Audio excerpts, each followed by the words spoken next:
Okay, there we go. That should be everything set up. Let's see if the audio is working nice today or my thing's being an asshole. It could be either. Set up. Let's see if the audio is nice today or it's being an asshole. Sounds like it's being an asshole.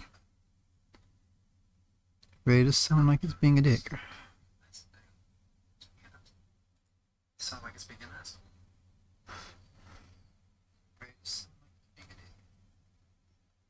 No, it sounds like it's working now.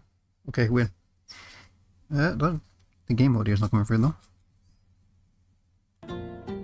There we go. And now I need to see my own screen, you know. Would definitely help. Try your game. Come on, enough procrastinating. Let's go.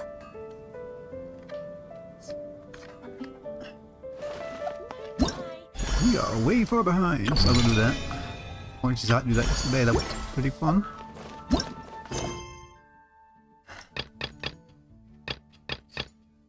Oh, we'll do these first. Take a look.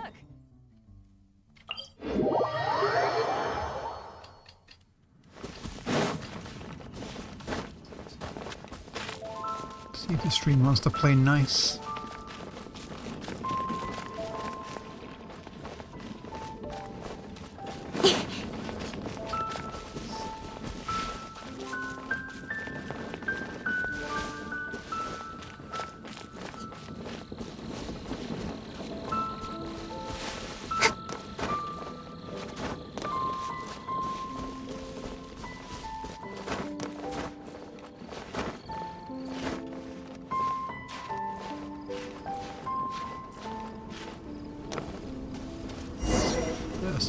Okay.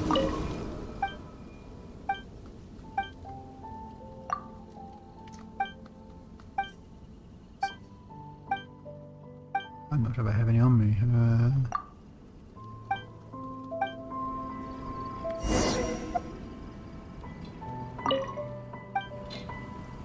And she have one.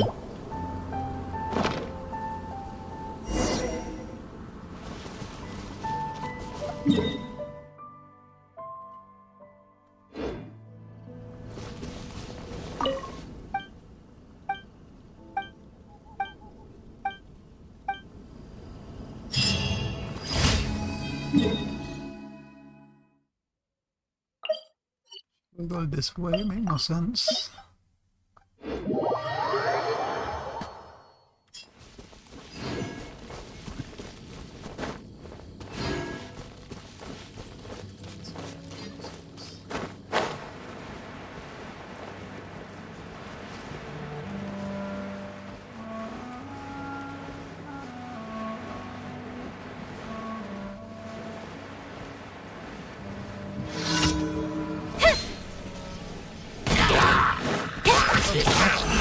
With sword comes shadow. Stabilize! This is order!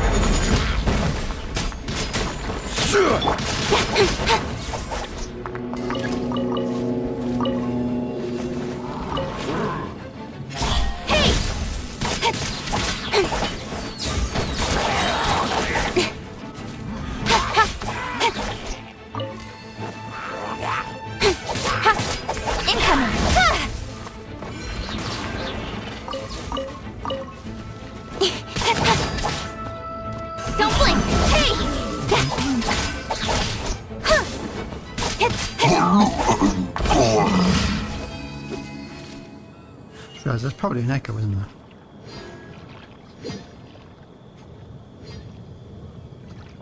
I guess not. Let's turn it up a little more, just check if there's an echo.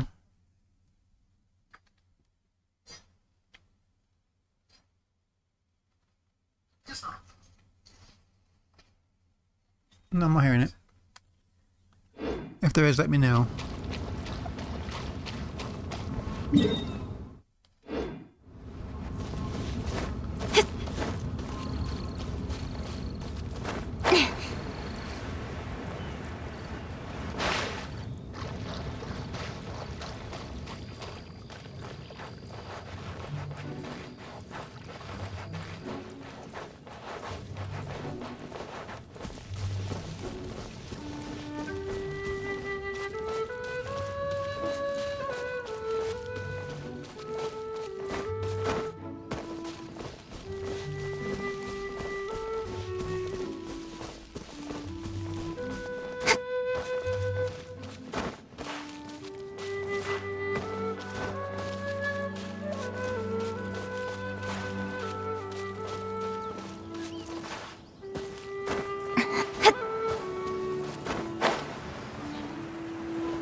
hours long. Increasing danger. That's one. It's usually oh yeah, it's gonna cook. Incoming! Hey! Nowhere to hide. Solidify! I will have order!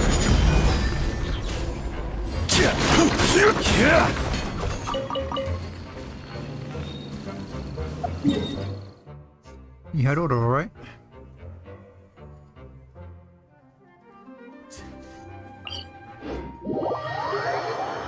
Check up here quickly. We got a lot of eventing to do today. And then if I can fit it in, I'm going to try and do my one guy things in a bit later. Depends how long it takes to do this event. Spreading evil? Spreading evil, yeah. Hey guys! Stabilize!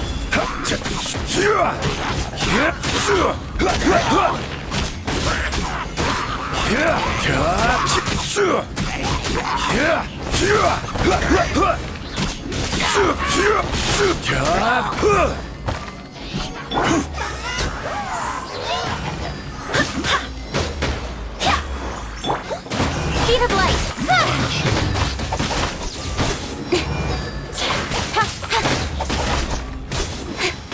Don't blink!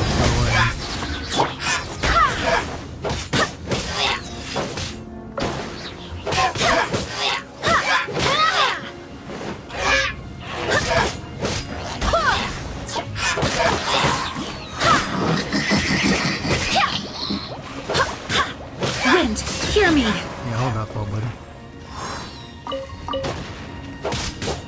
Go as one!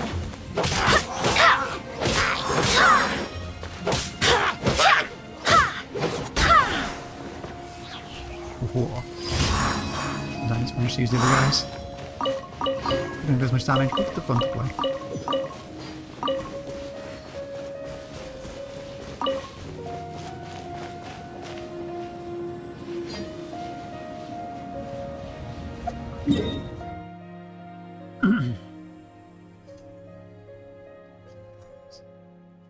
I just noticed it's got a full screen on here. I don't want it to do that.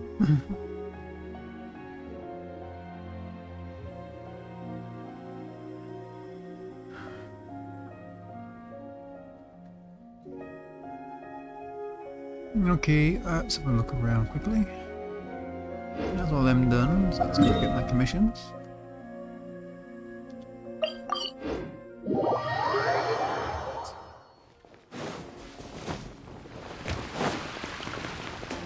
So I should do a disclaimer, I've been doing my dailies off stream recently.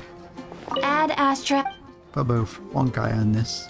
Thank And you not for just the story completing in today's general. commission. Add Astra.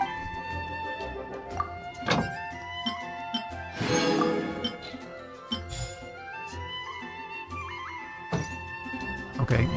Add Astra. Move.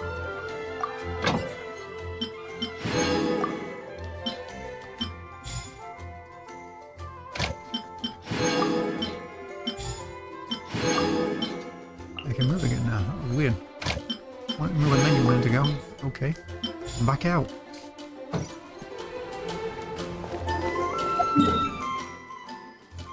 Alright, yo. Time to go do missions.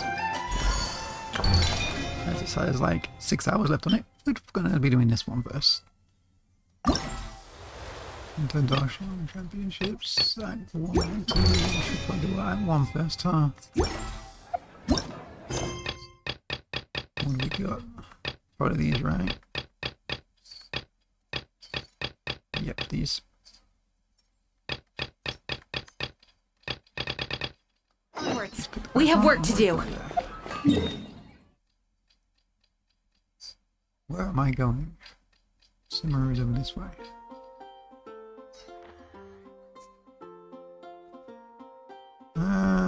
Over here.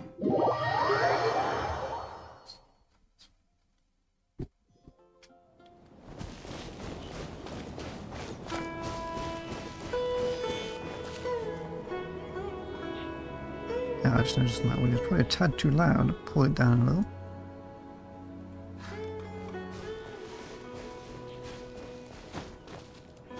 It's probably overpower my voice.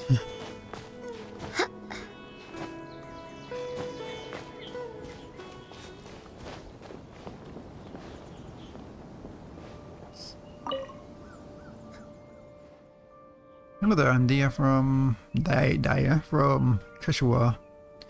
Are you here to take part in the Wisdom Gala too? This new game the Darshan put forth, Project Connectivity. Would you like to have a go at it? If I recall, the Kashua speciality is... We study mechanics and architecture, yes. Seems like I've gone off topic. So, to take part in the gala, many students put their heads together. And the result was Project Connectivity. Basically, players need to use the various objects that we have prepared to, well, create a pathway. Laying down bridges, setting up stairs, the eventual goal of create a path for people to travel on to reach its destination. Hence, you have finished. Once you have finished constructing the road, we will conduct a final verification, just like how we would test completed buildings. Essentially, you just need to make a safe path to attain success. That sounds rather complicated. Don't worry. You're not being asked to construct anything in real life. If anything goes wrong, the road just collapses and we'll have to rebuild it. We're not putting limits on the number of tries you have either. Just let your imagination for free and build as beautiful a road as you can be. Okay, spend construction points. That's mad.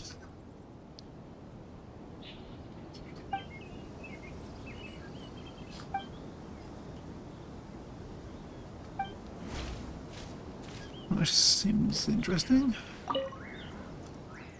How about it? Care for a game of Project Connectivity? I'll give it a go.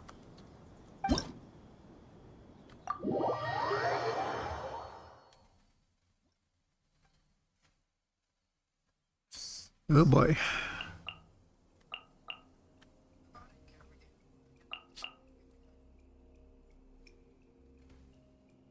Right. Origins there, I guess. It's a starting point when we want to go to all of these.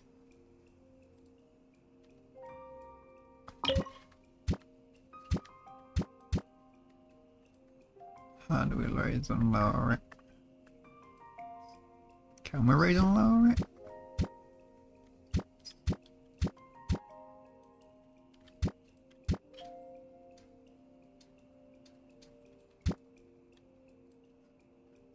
Doesn't look like it. Can you climb in this mode?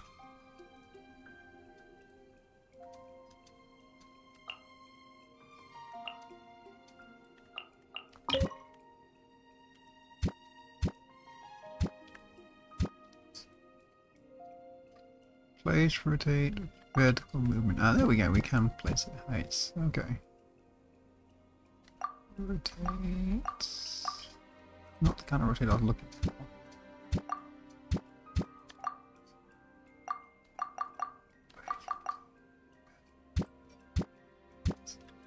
Can't do diagonally, I guess. Oh, I guess we're just gonna want to try and make it simple.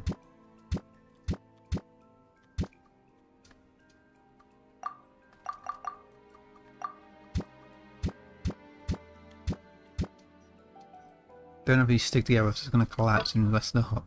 We'll find out.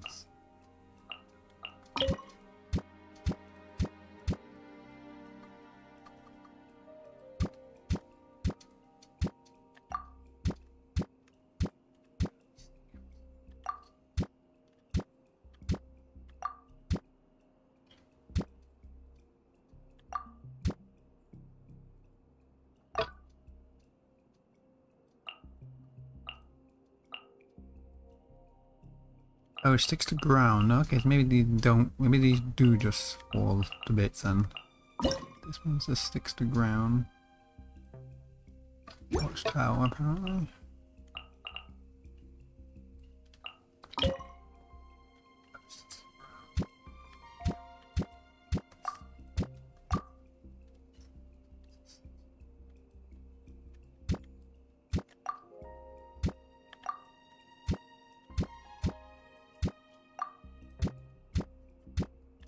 You still climb in this mode is a great question.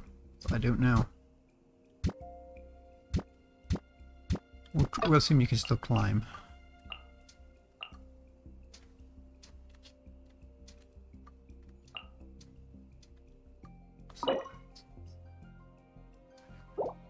Didn't click that game. Oh, you're gonna go one of you. I see you got 4 of the. What was it trying to tell me? You have. What did I click? Oh, it's giving me a heads up view, is it? Leave me alone now. View details play, so I see what's happened.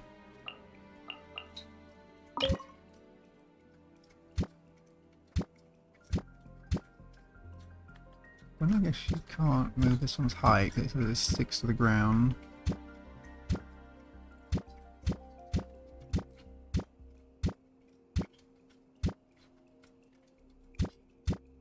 Which kind of means if you can climb it. I don't know if you can climb it.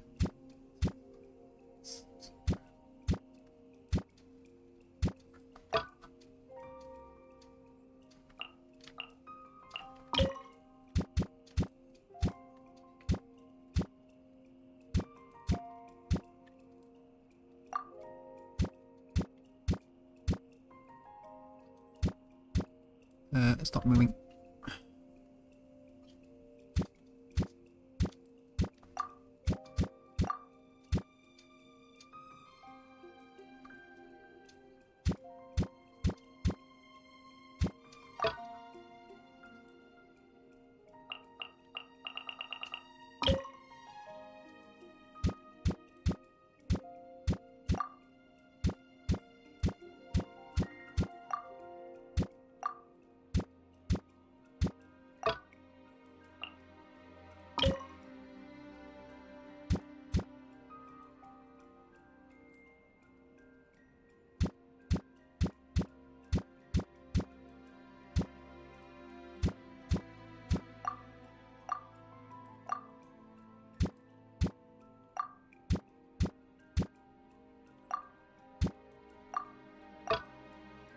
Okay, let's just see what happens, I suppose.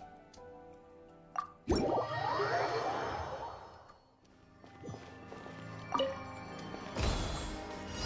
they don't collapse, which is good to know.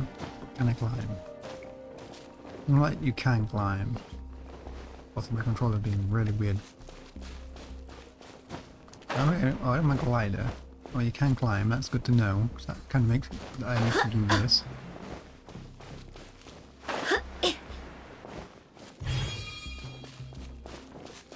Can I climb? That is now a great question. You can, that's what I was hoping for.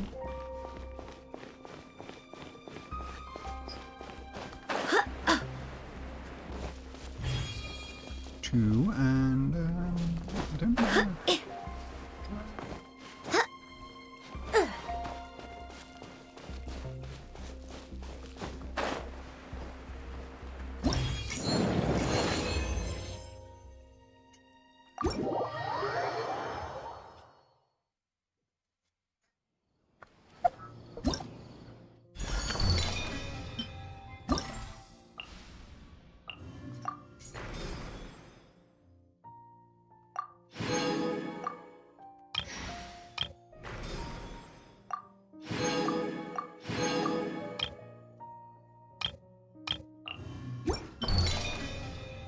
Work our way through them, I suppose.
Yeah, place, please. Let's see.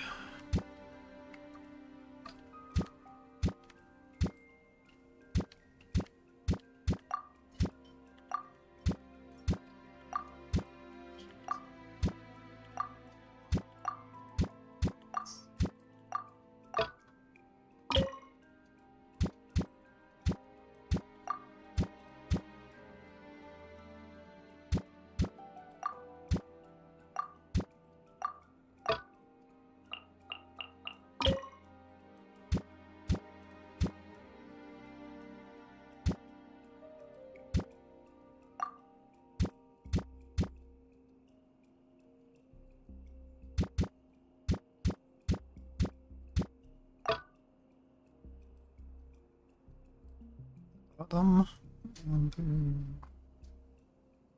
We should probably put one more thing over there.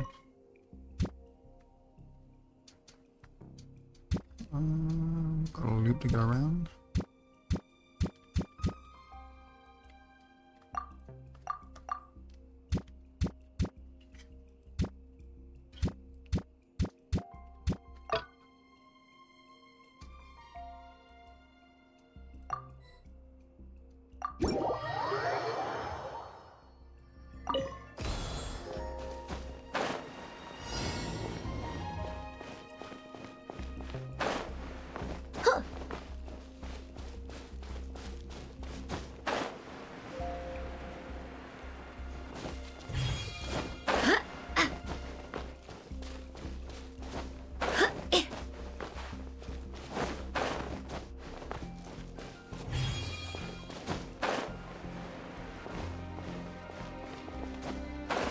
Not sure it's gonna reach. Literally just nope. Nope. Okay, game. I didn't push that. Okay. Do you want to get off my screen?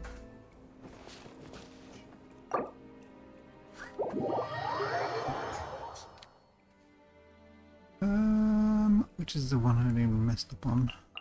If I can goddamn move. It's the height here, I guess. I guess we can just do this. Game. You can't put it on that one, huh? Oh, maybe you can. It's got really high up.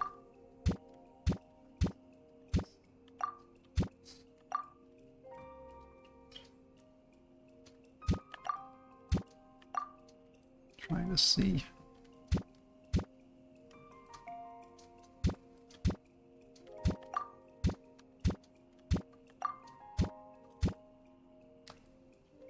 No, because it needs to be on a flat surface. Oh. Never mind that, we'll use the one. This will work actually. Just flip it around. So I was almost there. That should do it.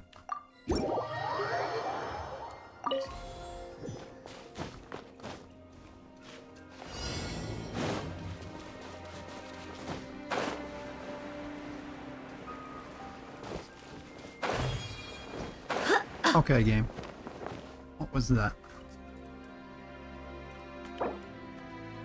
Stop doing that.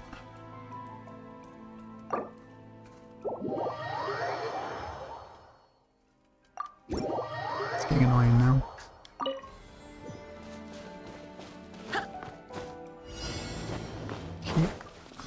Thank you.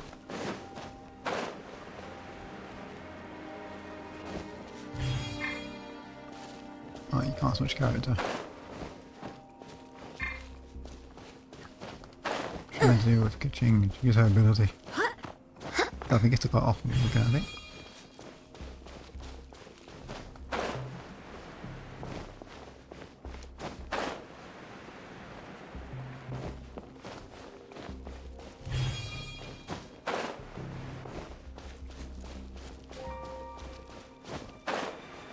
Bingo.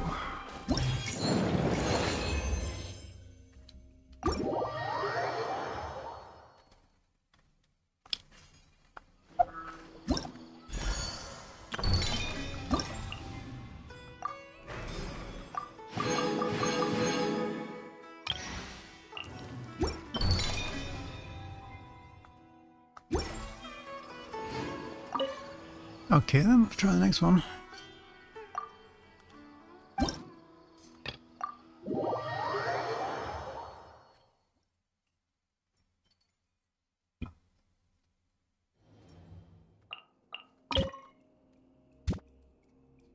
Why is it so high in the sky?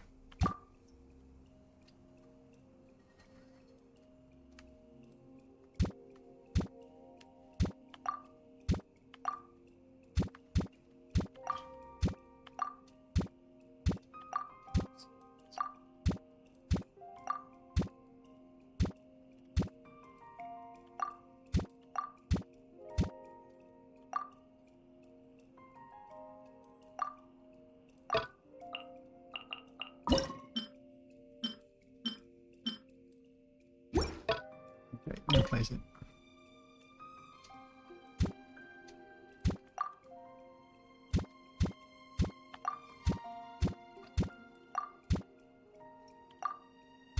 Can I put anything on the beginning one or something? Oh, to have some fun. You know what, let's still have some fun. Let's just use one of the smaller ones. Also, that warping.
Okay.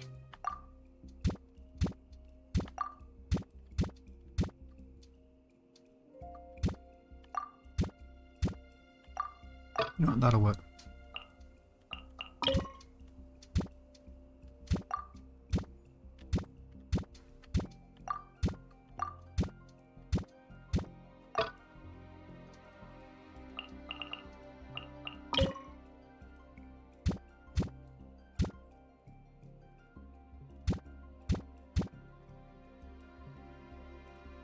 So let me see.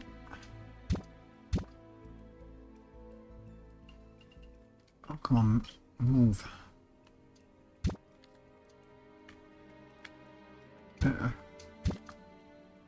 Just going to not be able to see anything apparently. Just camera, right? Okay, that works better. Reading helps.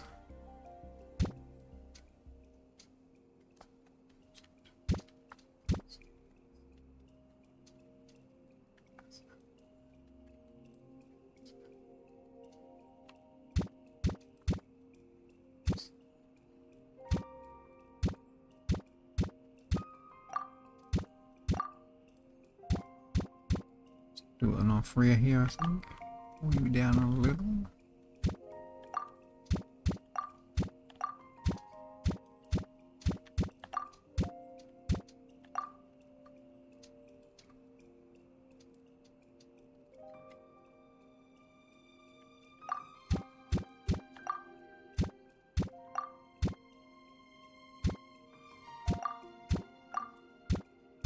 I'll put you about here.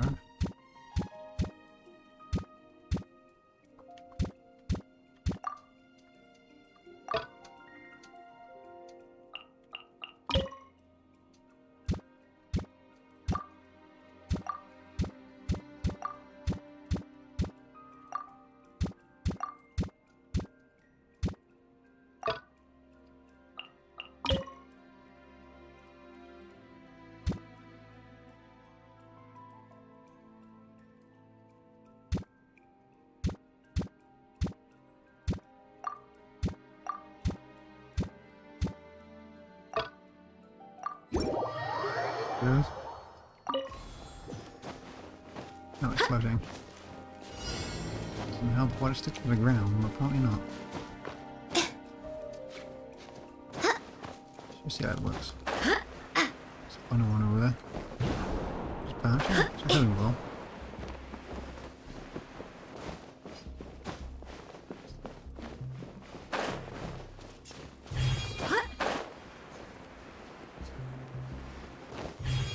Okay, they're gonna reach. Just. Just a little low, I guess.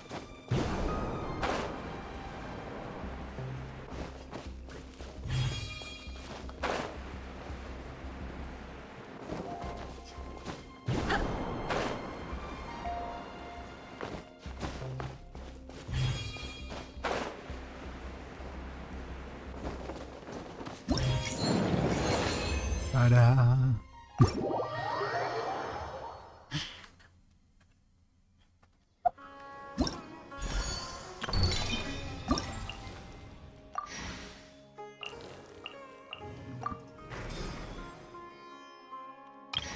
Okay, let me go across. There we go. So them done.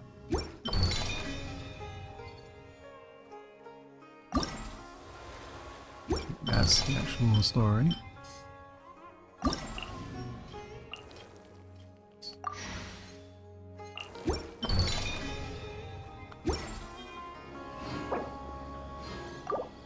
Get this map off my chat keeps popping up because I keep catching that button. Leave me alone. Hi dog. What do you want? To be annoying. Yes, I see that.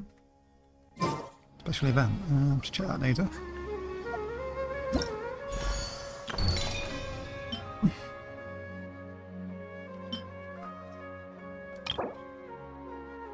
Oh.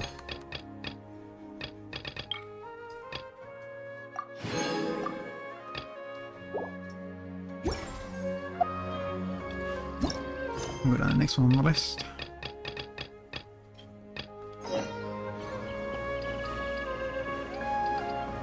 In the town.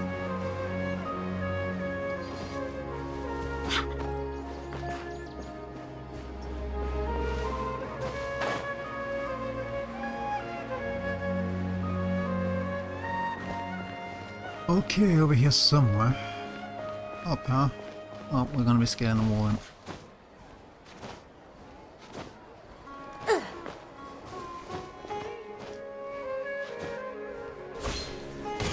I didn't push that again. Let me go through, thank you. Or not. Just.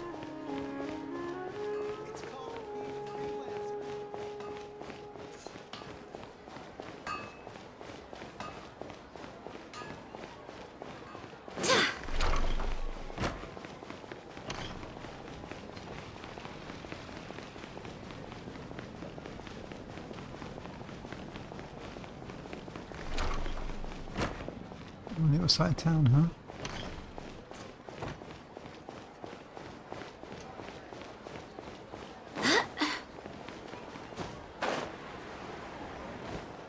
Not just. What a I've pleasant passed it so many surprise. times and never saw it.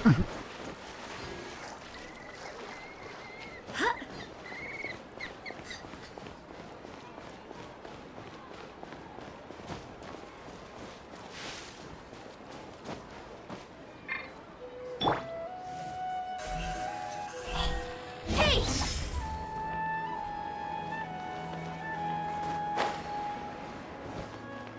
Where is this thing? All the way up? I guess so.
On the academia, is it?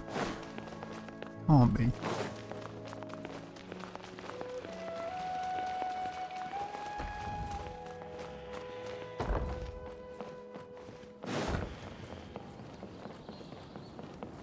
It's star, so it would make sense it being really high up, I suppose.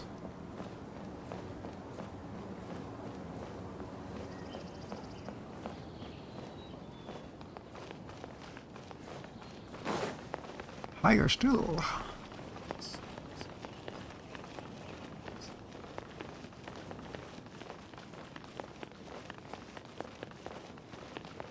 Here you are. I hope everyone will enjoy this little gadget. What's there to play over here? You're the traveller, aren't you? I'm Fabel from... Yep, not gonna try that. I don't suppose you know what it is we study here. Well, I think it was... We study the stars. Though not a precise way of putting it. We do have a lot of specializations within the Darshan itself. Unfortunately, a lot of things about our research wouldn't make much sense to an average person. If we explain it as is, in fact, chances of them even being able to be interested are slim. And I was concerned that setting up an astrology booth would just end and then involve students getting an academic discussions, not to mention the store. As such, after much discussion, we decided on a middle of the road option. See this special astrolabe? Many stars have been placed on it. And what you need to do is arrange them in into a specified image. We'll speak English. These images will not be particularly complicated, and they will not involve any ongoing and as of yet unresolved academic disputes. So simple fun, and definitely not a divisive picture or puzzle. Strike me as really nervous. Well, this game does have to do with the stars after all. Some of our students get sweats the moment they hear that word. You don't know how many people I had to tell it's just a toy and it has nothing to do with academic research. Never mind that. If you're interested, feel free to give it a go. Let's have a look again. Angle height, okay.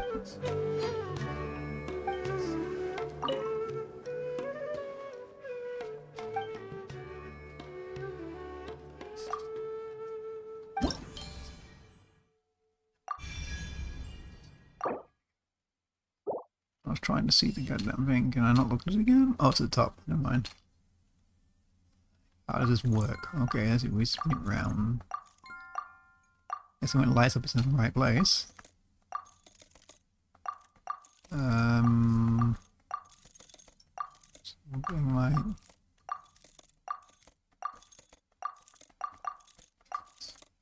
Does it go up and down or not? I guess not. Oh, I see.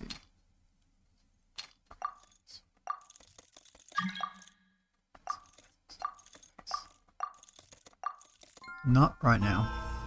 There we go. I see. Timed are they?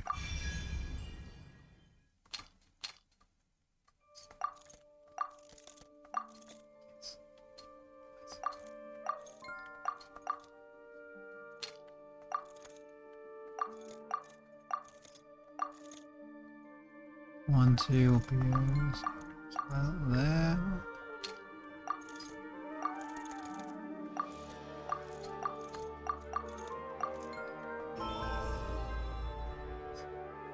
Hey. Adjust the height. I knew it was coming eventually.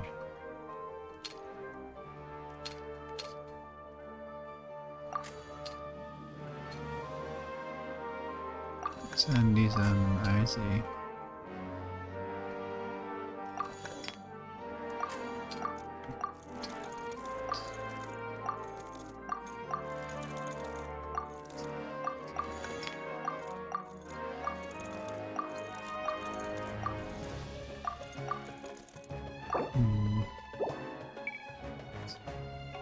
I didn't mean to catch that. Okay, game. I do then. No, I'm trying to make it go up.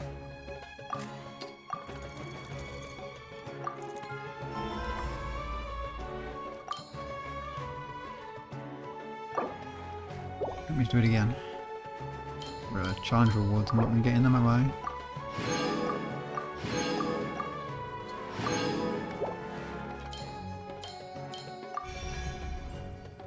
Okay,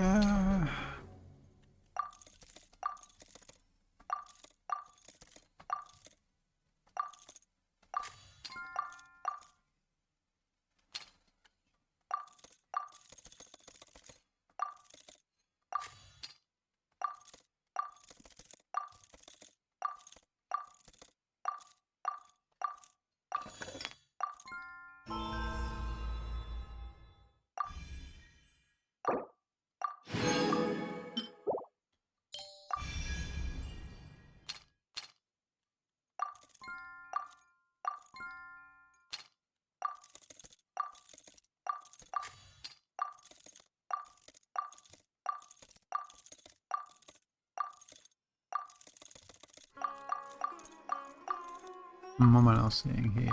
Middle. It is down. Is there another one here?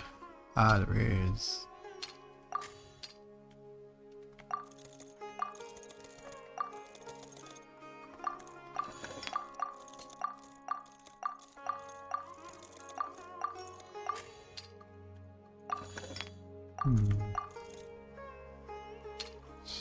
Stomped on this one a little. It's gotta be up there, right? Yeah.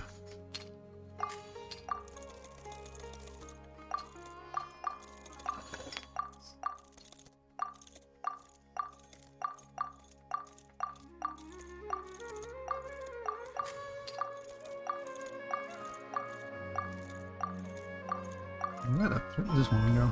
I was gonna say, why put it there to begin with? But no.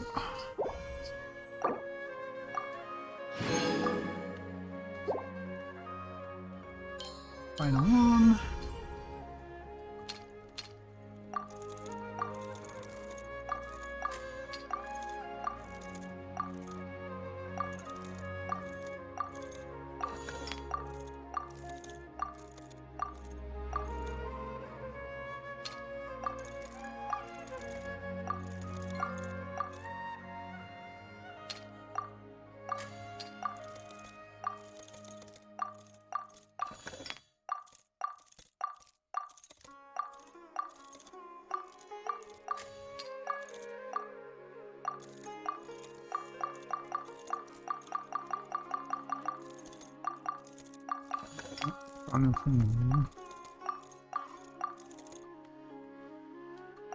No, I'm trying to move back out.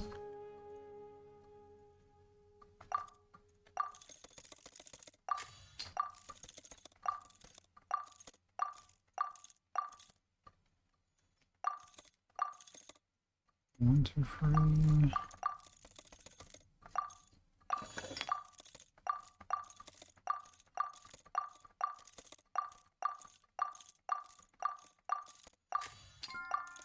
Yeah, I was gonna say, that looks about right.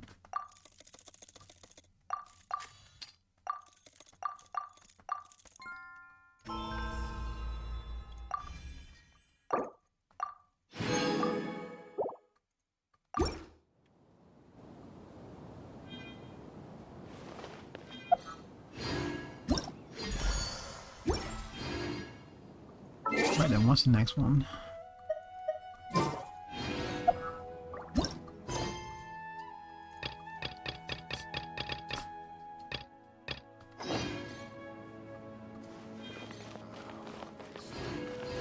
Oh hey, the path wants to appear now. That would have been helpful earlier, right? And I was like, where the heck do I go?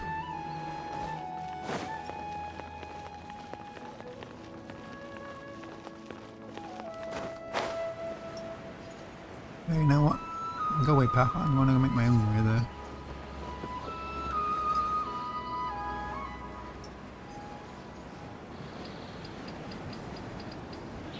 Now he's faster.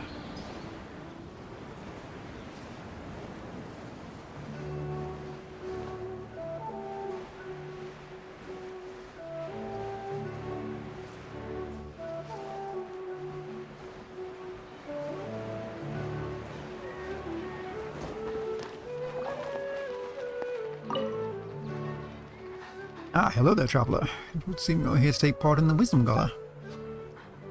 If it would interest you, would you like to try out a game that we and Mutra has set up?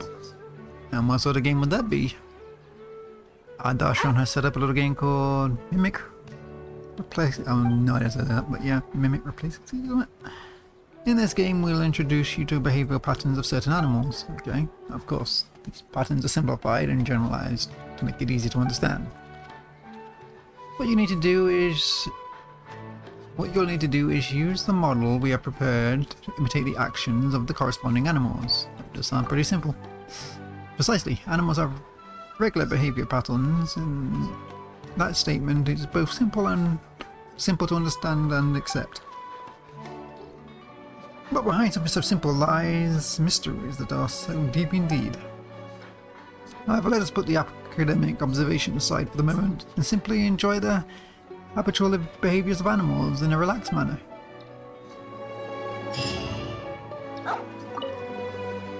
Okay. Was my tone too serious? Good. Traveler, you here to try it? Yeah, why not?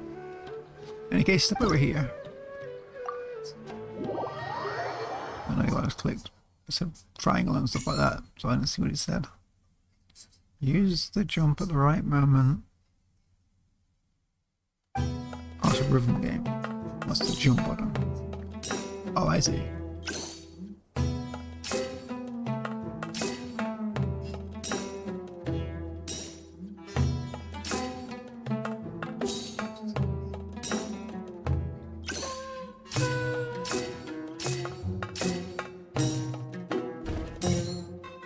Okay, game.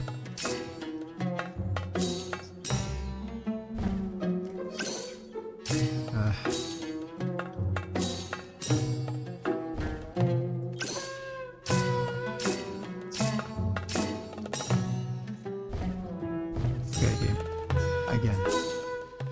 Exactly. Oh, there's a smaller jump. I see.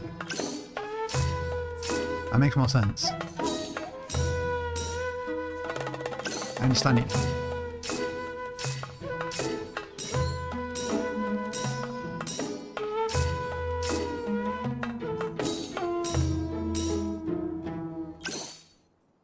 That was terrible. Let's try again. Oh, apparently it gave me pass, apparently. It's for mobile players. That was pretty fun.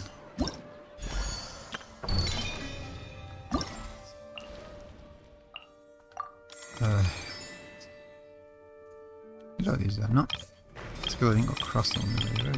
Go away.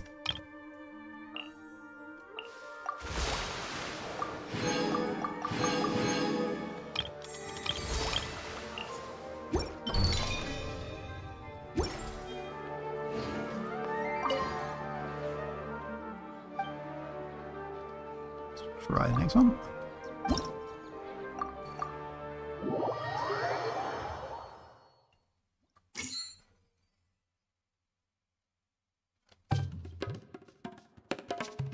Extra charge at the right time. Do you hold it? I see.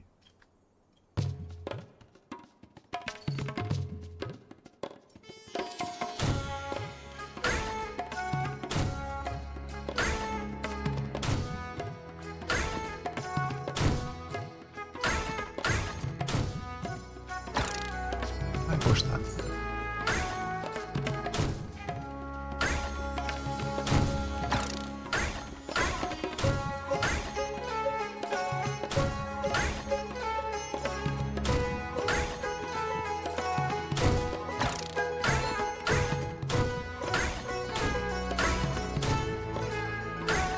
So the ranges.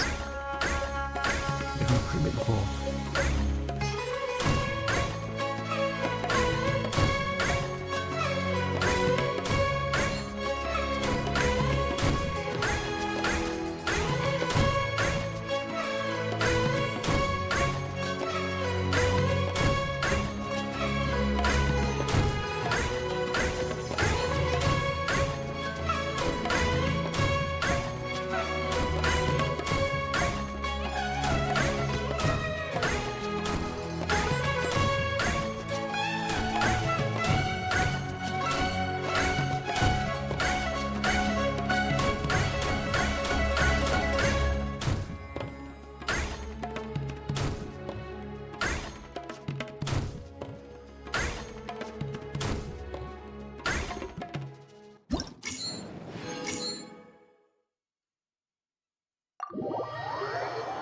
No picture.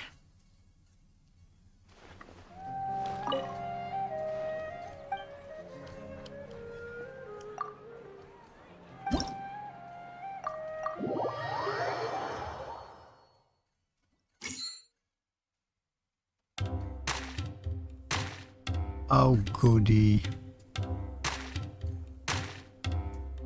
Use X at the right timing. I see.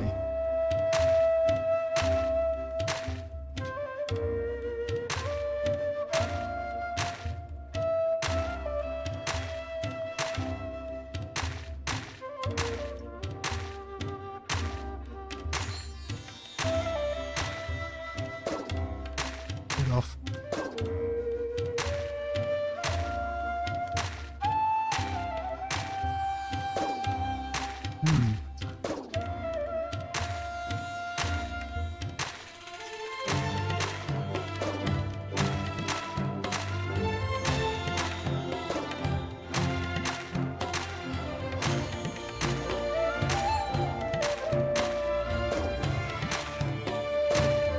Oops.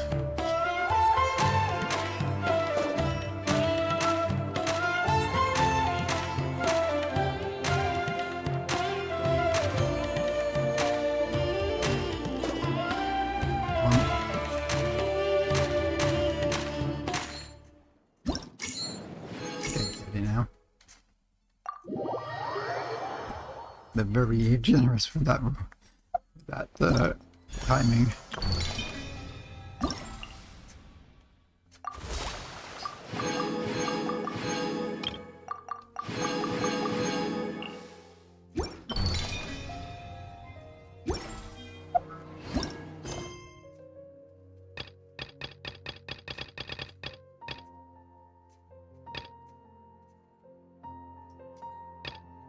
Random film notes was there. It'll be at some point. I'll go to next door. How did it fall on me? Couldn't we assign this task to a more experienced senior student? How things... Are you running some event here as well? Eh? Oh, Traveller. Yes, we are indeed running an event. Well, I say an event, but really it's a domain that awaits exploration. Does the domain have anything to do with the Gala? Well, let's not get into that. I only came in charge of this affair because of the Gala. Sorry, I forgot to introduce myself. I am Bardar of the Spandom. Our research lies in the field of alchemy and elements and topics like that. So I was assigned to this task, but as much as I thought about it, I just couldn't think of a game that our Darshan could run. Putting up a crafting bench to do public alchemy experiments would be too boring. And there's no way we could run some demonstration of elemental reactions. If something went wrong, the whole site might go up in smoke. And what would we do then? In the end, I asked the Adventurers Guild for help, and it was their aid that I found this domain.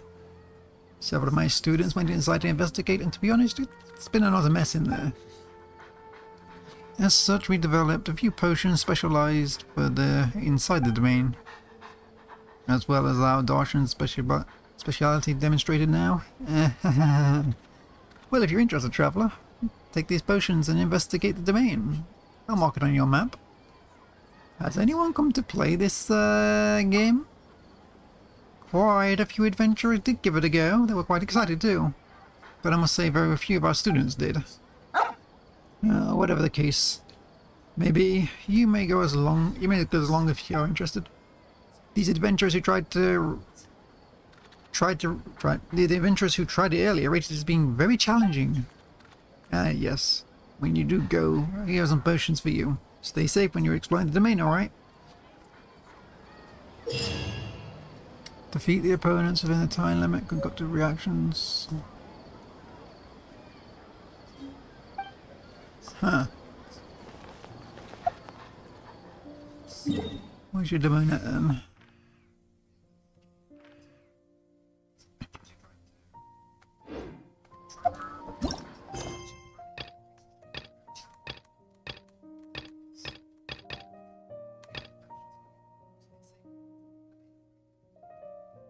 Which one was it? This one? No.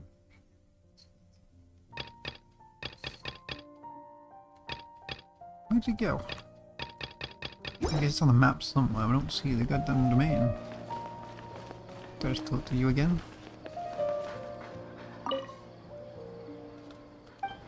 No, that's just that again. So there's got to be a domain somewhere nearby. What am I not seeing?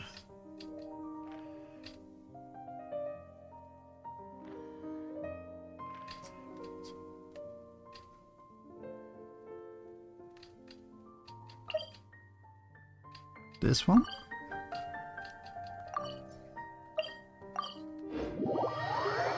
It's gotta be this one, right?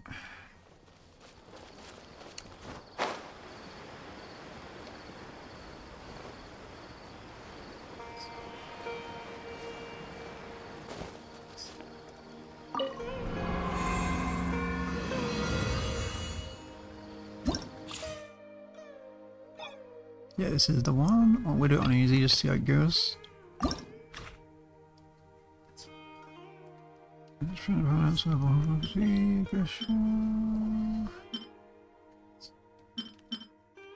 No idea what any of this means, but we'll give it a shot.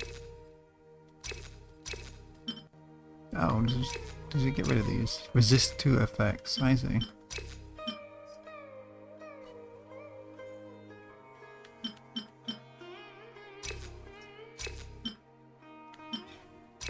Let's try that. These are my enhancements. The character's had his opponents, like no regenerated.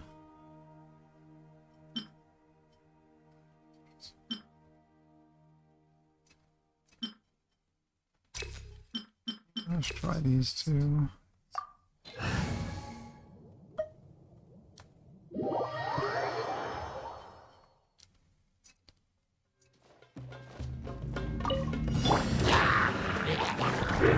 Gather! To order guide you! Incoming! Cut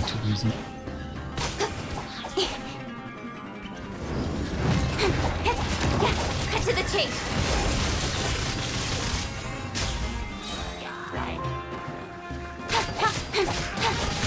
Don't blink! Hey! Pretty short for time, but I got to speed through these anyway. This is order! Here, drop a rock on them.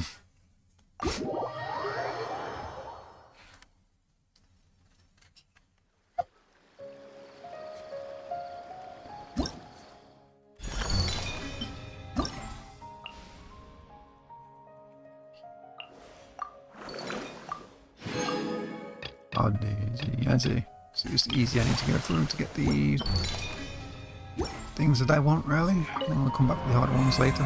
Perhaps time.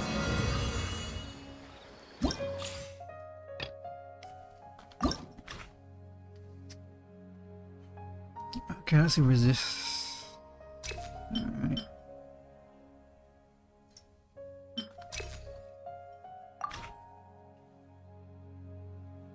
Don't have pyro now.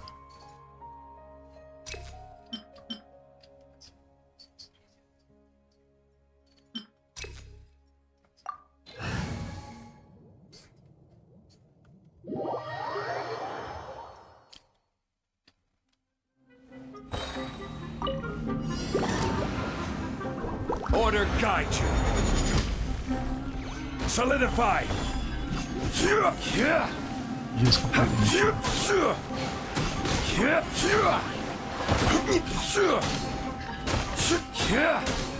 This is order!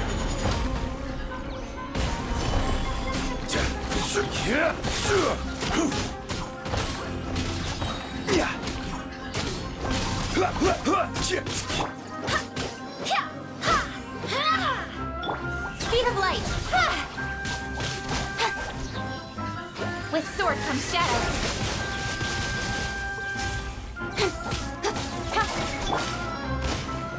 Gather! I will have order!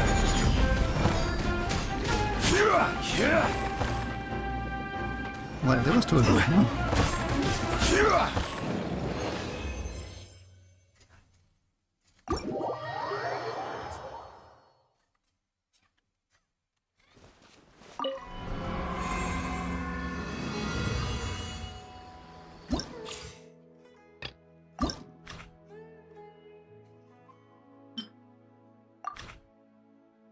Alright, wait. I didn't turn any of the things off.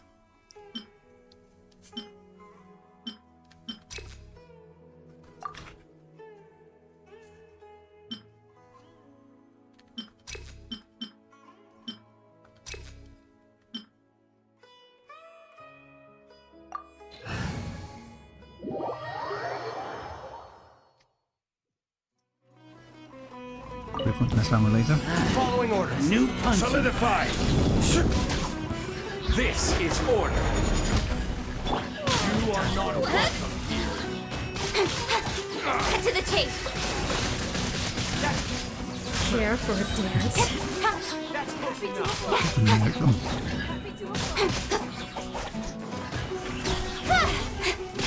Care for a dance? Coming as foretold. With sword Dance with from me. shadow.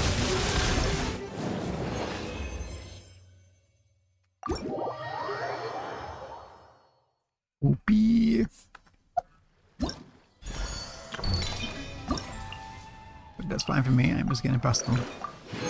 Try to put ones later. That's points involved, so we'll try it later.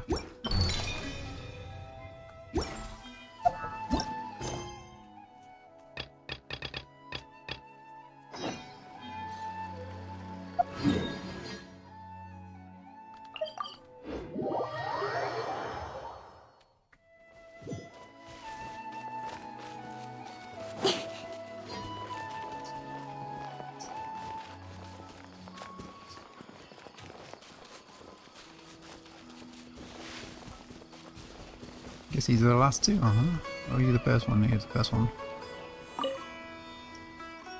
Why does everyone seem so exhausted? Are you running some kind of event here? You're the traveler, aren't you? Aha, I always wanted to meet you. That's right. Bahuma is running the archaeology-themed game this time. We have many researchers who study the history under our banner, and so archaeology work is especially the sort especially is the sort that is done in person. It's often unavoidable. Well, wait, don't be nervous. You're not getting anyone to do that in person. This event is just a replica of archaeology activities. We have placed a lot of replica relics and buried them all over Sumeru City. We term those places, we term those places, at least for now, our archaeology zones.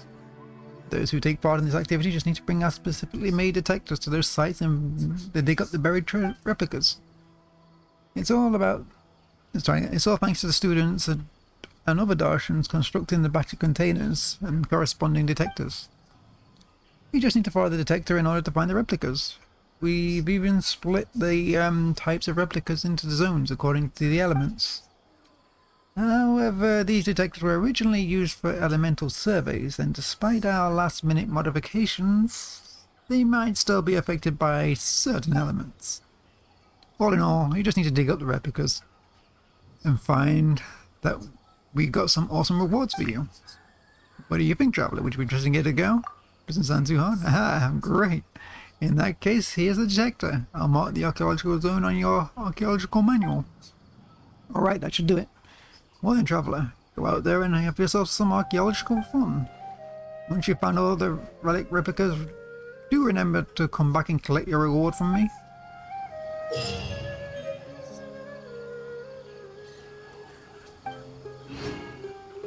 And that's one of these things, is it? I'm guessing enemies will disrupt them, yep.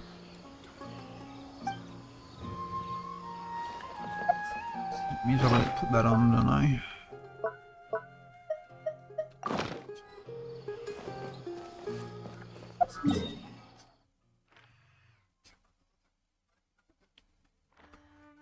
Am we in the desert of any chance? Doesn't look like it. I still got to finish that desert area off, like I've still not been up here yet. It's a part of here I'm not to do. That looks suspicious, as I can get there at some point. I'm guessing it's part of the quest line I don't want to continue because it drives me nuts reading their lines. And that would be the R&R. Where am I going? Maybe it's just if I go with the marker on here.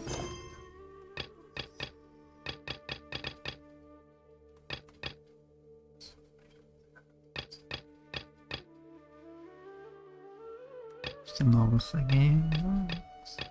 I'd love to see that.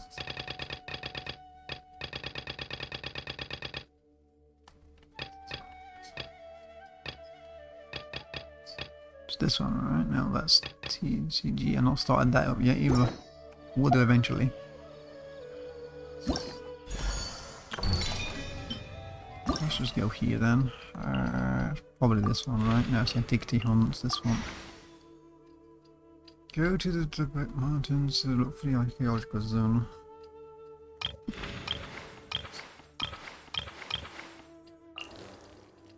Oh, I see, it gives me a hint here. The Dark Mountain.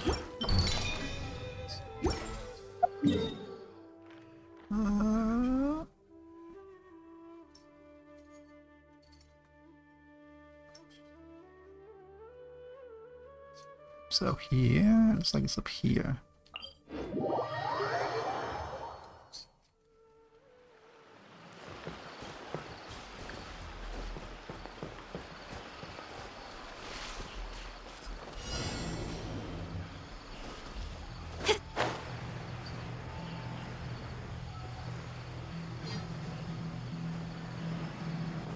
Let's see what height wants me to do first.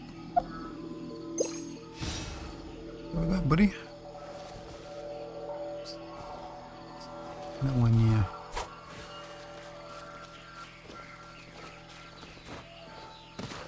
It's probably lower.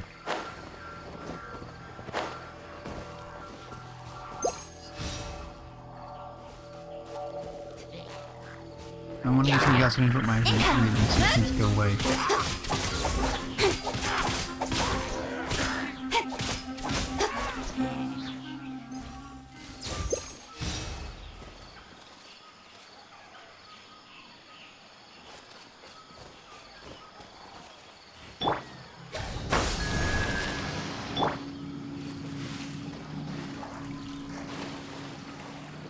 Don't blink!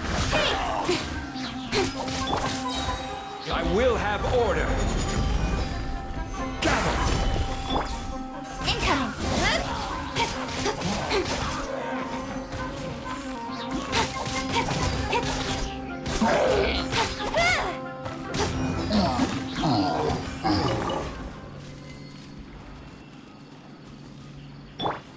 Scatter! Is this an answer from this world? 50.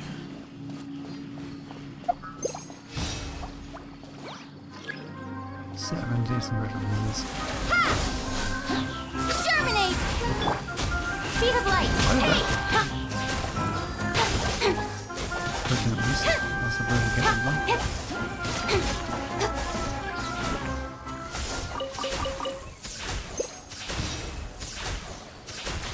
Wendy. No.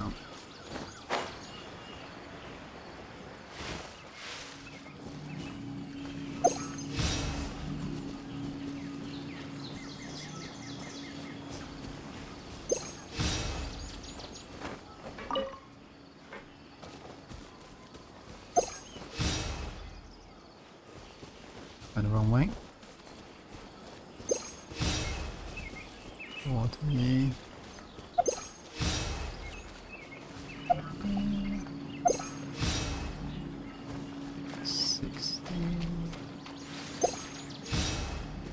Can you press that?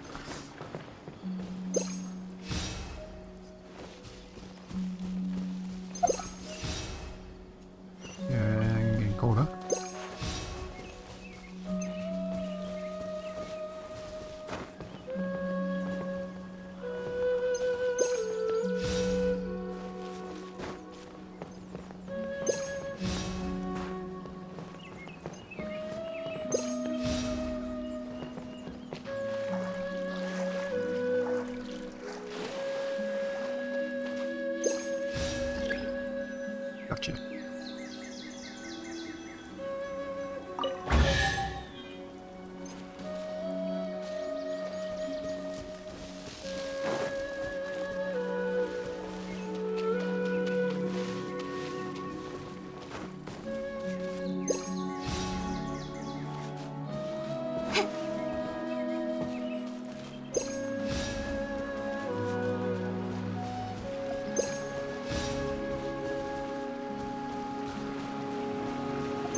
Team.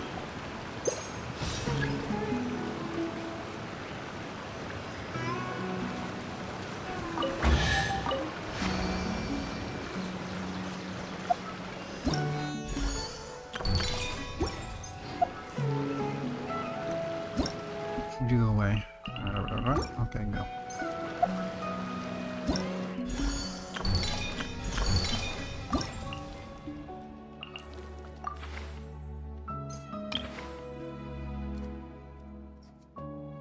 Go to the door. Oh, shit. Okay.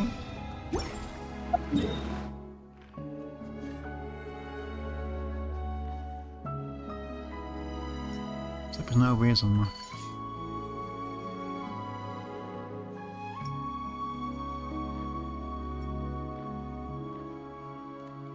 No, shipper is here. It's here, right?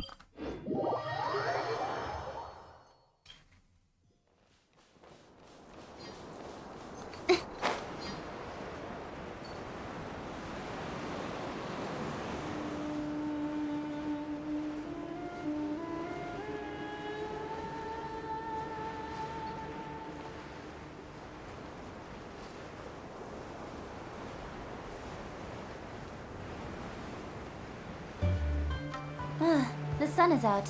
Hmm, Our alright, work's this done is for it. the day. Yeah, I was gonna say. Shall we take a stroll? Right, let's have a look. Well, we can see things that's not interactive with it already, can't we? So let's go murder that thing first. Hey buddy, can you please die? Incoming! Stabilize. Speed of light!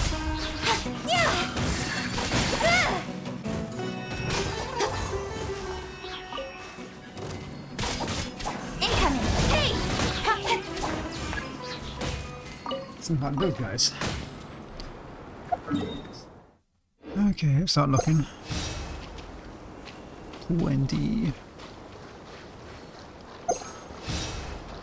See how these guys are going to interfere.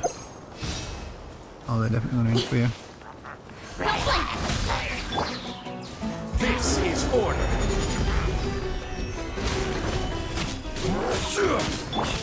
Speed of light!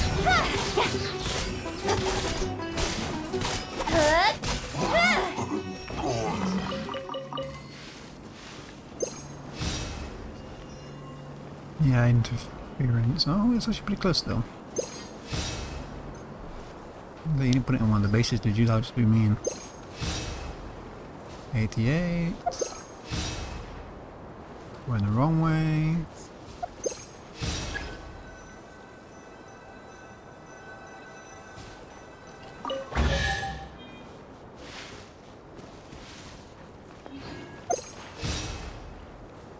$30. 40. On top of this thing by any chance?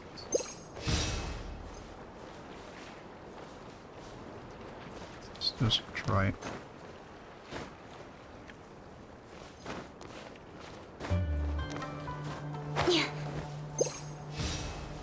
Nope. 49. We'll go back this way. 48. It's in between.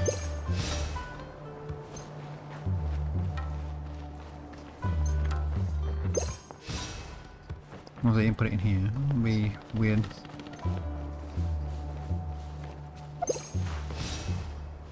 $60. Flowers are interfering, aren't they?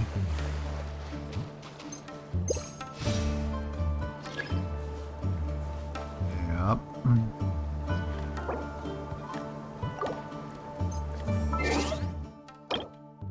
Won't you leave me alone?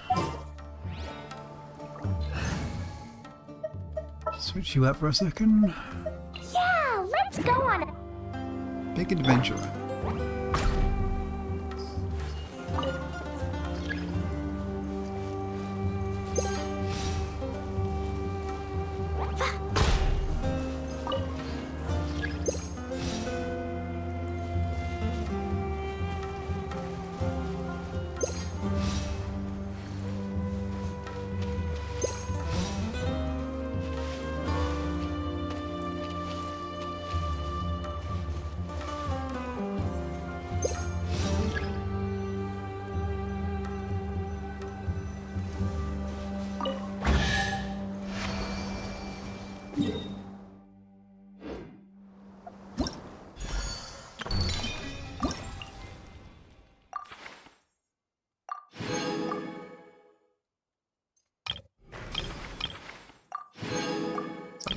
claim that one, didn't I?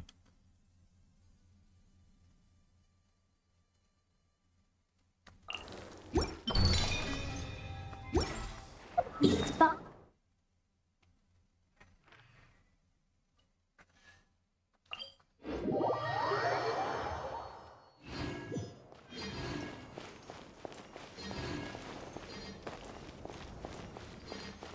That's close enough. Fine, fine, boom! Boom!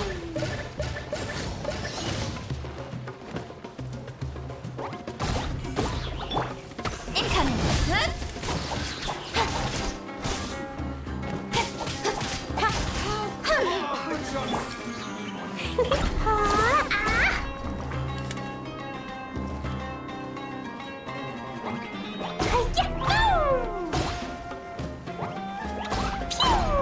La la la. Yeah. Dumpty dumpty go.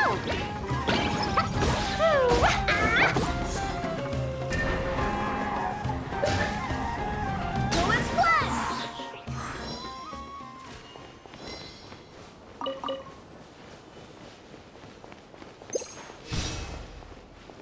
AT power? Oh, Cloud's interfering 100%.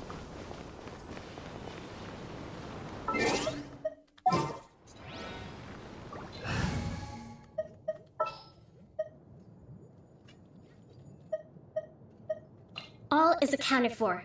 Let's move out.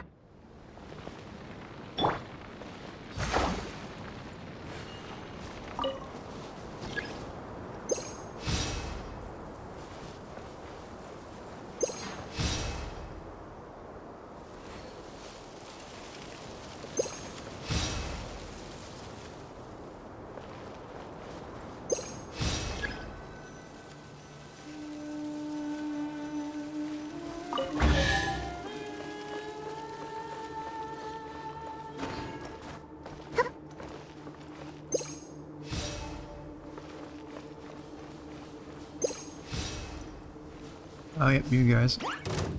Hold the line. Hey!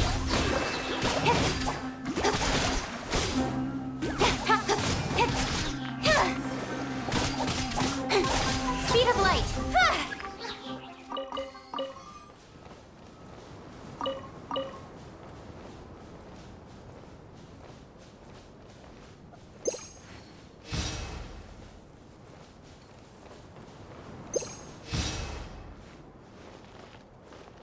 50, 60. Let's try over here. 50 again. 60 this way. 70.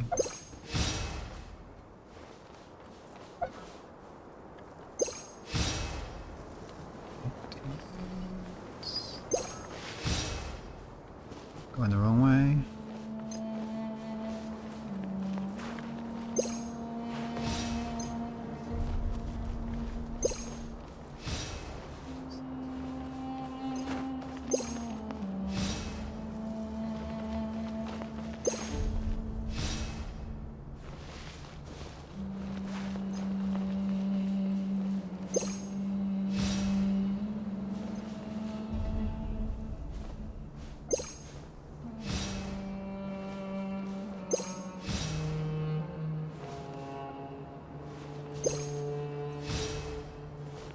Yeah, I'm confused where the heck is this thing? Free. Over here somewhere maybe? Yes.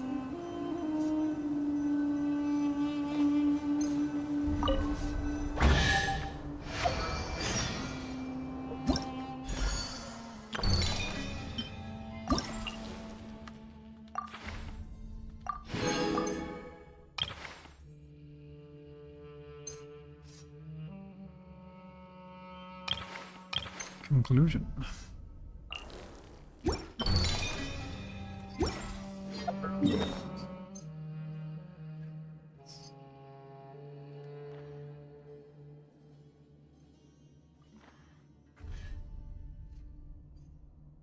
Forget where this one was located. Let me get this thing right.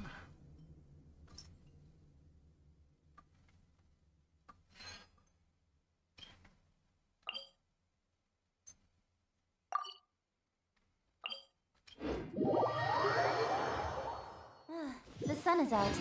Our work's done for the day. Shall we take a stroll?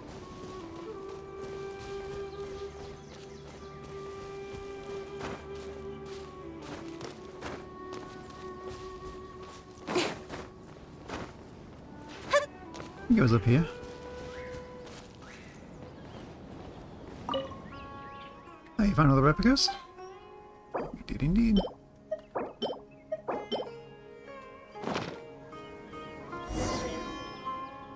Marvelous. You really have a knack for this, don't you? Well then, this is a gift for you. Thanks for taking Thanks for taking part in an event organized by our Darshan. I hope you've been able to enjoy the taste of archaeology, traveler. That said, real-life archaeology tends to be rather dry, labor-intensive work. But the instant you find the key relic, you feel as the struggle was all worth it. And if you fail to dig anything up, well, if we don't find anything, then it is, as they say, a waste of effort. And to be honest, this is actually what happens more often than not. The instance where we do find something important is quite rare indeed.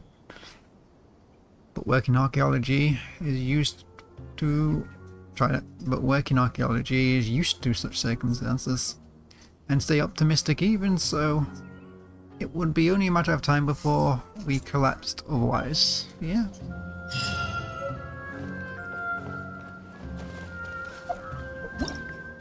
Is that the last one? Or is there another one? There's this one, isn't there? In adventuring, as in business, you always have to seize the opportunity while it's there. Lordy, you're above, aren't you?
Next to this guy, aren't you?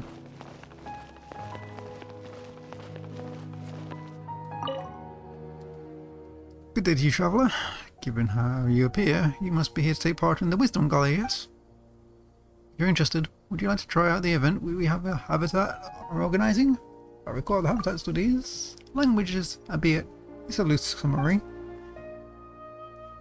That is what we research here in the habitat. Well, what do you think? Sound like you're a good fit for the Gala's festival? Relaxed atmosphere, does it not? Many of my fellow Darshan members do quite think so. Everyone's having everyone's having fun to their heart's content, so surely we'll not spoil the mood by going around asking people riddles, yes?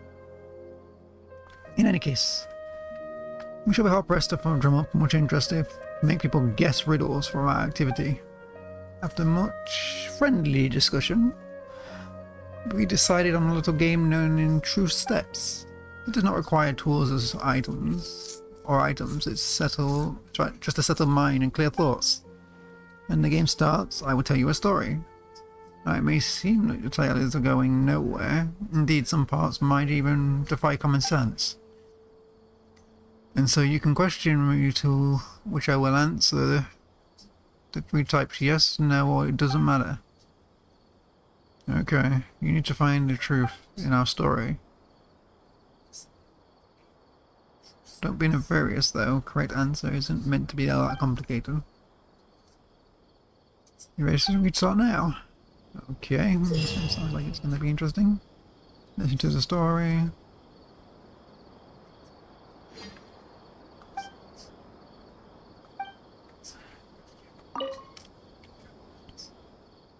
Well then, would you like to give it a go? Yeah, why not? Good, in that case, lend me your ears. A group of forest rangers patrolling the Avidia forest. They are responsible for surveying the surrounding environment. While advancing, they discover monsters ahead and ended up getting caught in a downpour. With the rain making the ground muddy, they were temporarily stranded. Begin analyzing.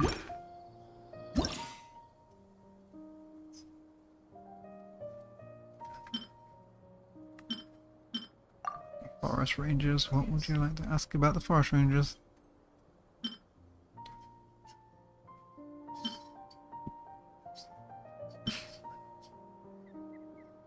Was everyone on that patrol? Forest rangers? No.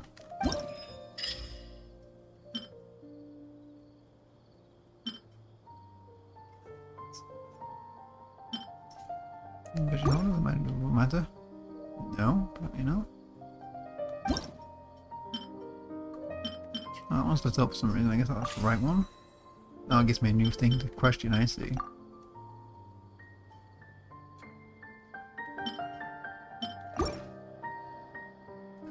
Was a heavy downpour. Okay.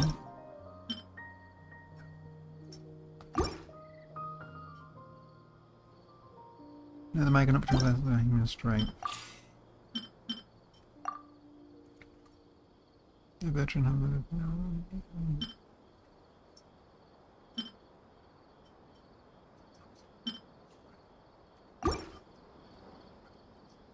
question every other to do with the story.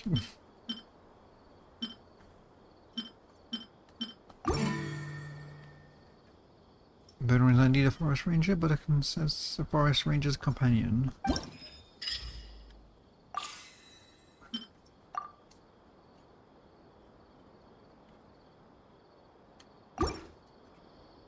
No, it was not a human being, okay? No, so it has to be the animal.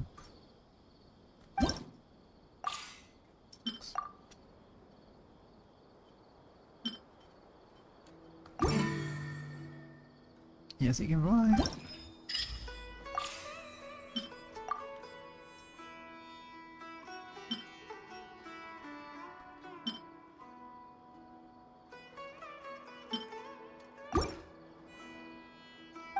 Yes. No. Fly alone. Yes, it did fly alone. This has to be that one. The truth's not there yet.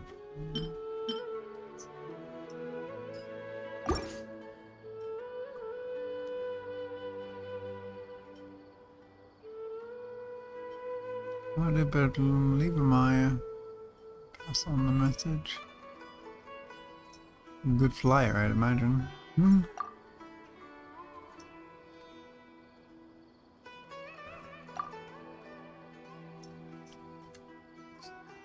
Maya's bedroom was all over.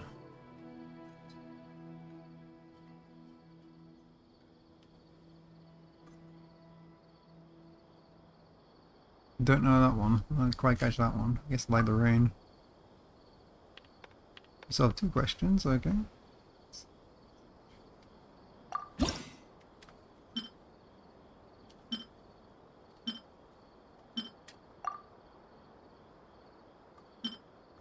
Downpour.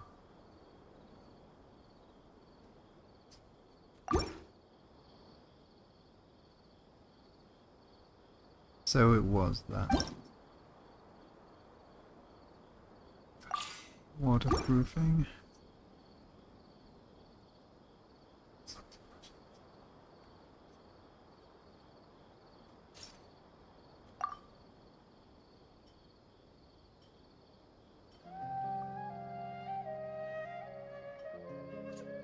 Well, that's bad.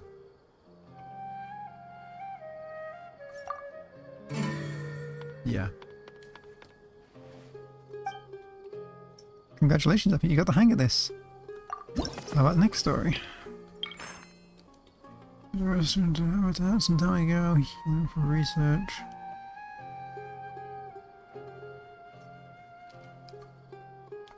That must be an unexpected letter from his mentor and moved letter asking him to bring back something, but mistaken it. With him as on trip. In response, Bearer mailed the item back to the habitat. However, when Bearer returned the habitat, he still got a scolding from his mentor. Why is that?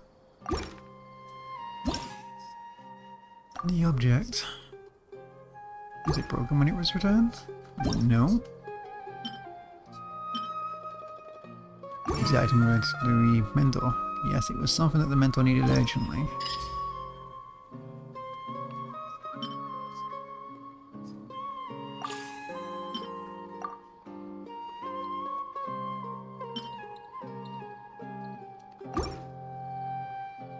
No. Did it have something to do with the mentor's daily work? Was something the mentor would use almost every day? Okay.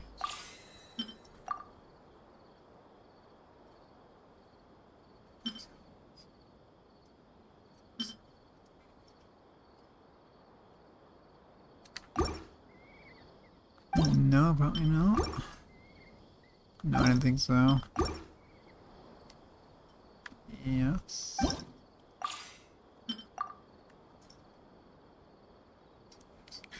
To access the location of the letter was placed. Did anyone else touch the letter? Resulted delivered to the... Was the location of the item placed to the item? Yes. Did the mentor get the letter? No. So it was delivered to the habitat? Yes. Did anyone else touch the letter? Yes. Had to, because I didn't get to them. People who touched the letter. Was the person who touched the letter hostile towards the letter? No. Did the one who touched it destroy it? No, that still existed. Did the person who touched the letter do something that inhibited... Yes, they were just performing their usual duties though.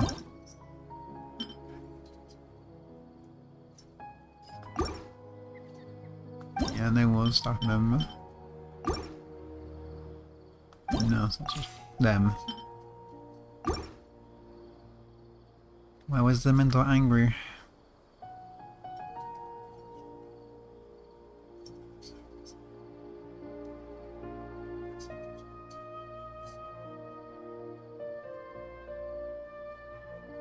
I suppose his plan?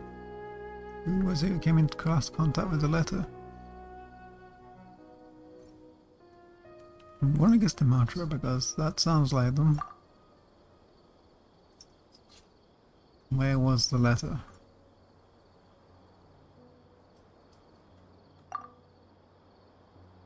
What was in the letter then?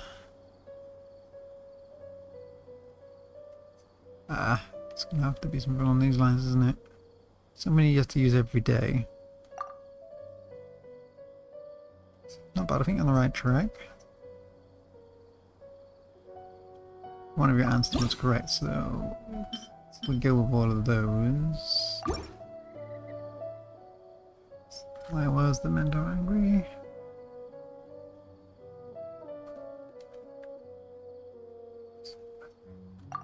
Could be the treasure hoard as well. Who was the last one to come into contact with it?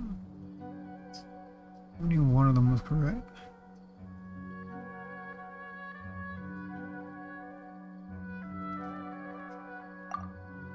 Try that one.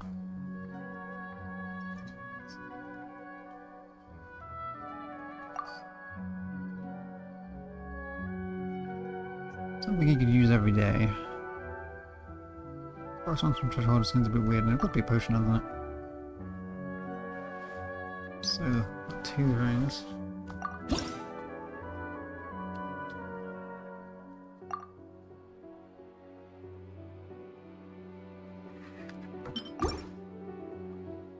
So it's a key or a potion.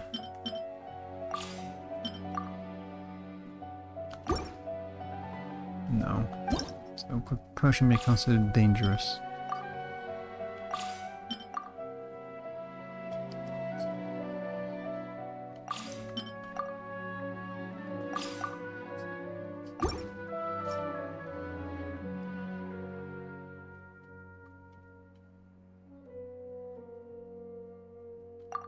Let's just try and change this one.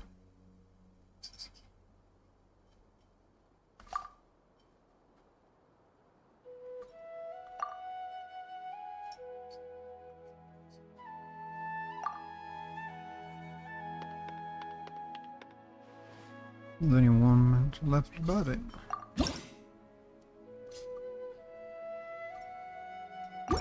One of them was wrong.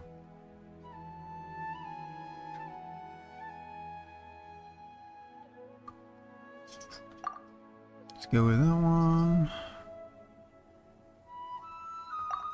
Darshan's staff is correct, surely.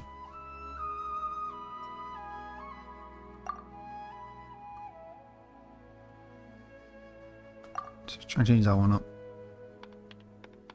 One question left, so... should not change that last sentence.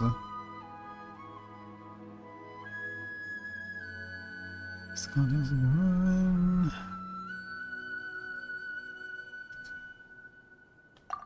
I suppose the letter.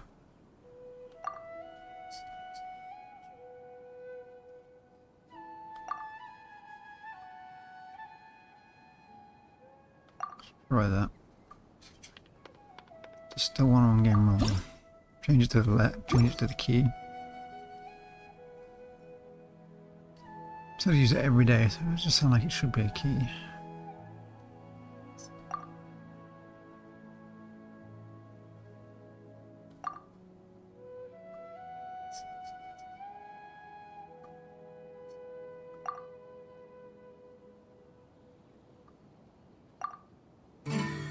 Yep.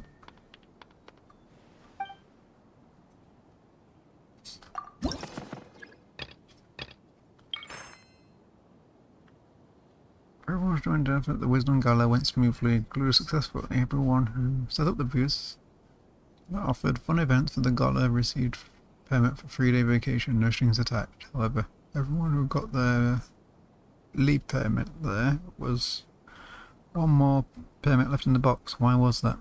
Find the truth. Oh, permit used. Anyone leave a permit in advance? No.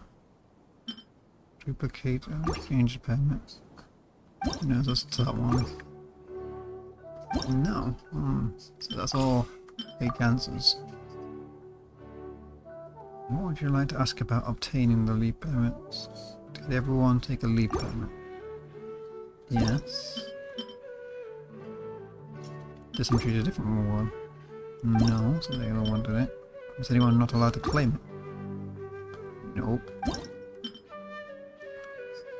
Did some later have their privileges cancelled? Okay. Is everyone allowed to have any more permit? Yes. Staff might not be a yes. Everyone was allowed to take. Yeah. No. Is everyone allowed to only take the leave permits and somebody else gets something else? Surely. What about the leave permits? All the leave claimants. All the payments taken out of the box. No.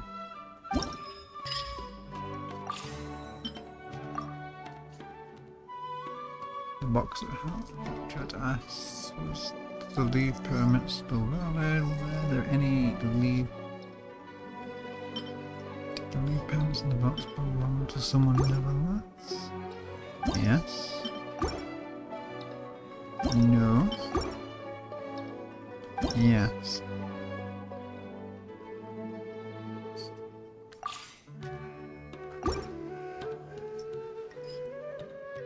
The current state of the leave permits is some of the leave permits were launched.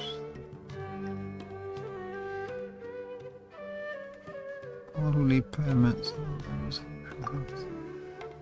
Did everyone take a permit? Some sure the different prizes, I'm gonna guess. Why was one lead permit left in the box?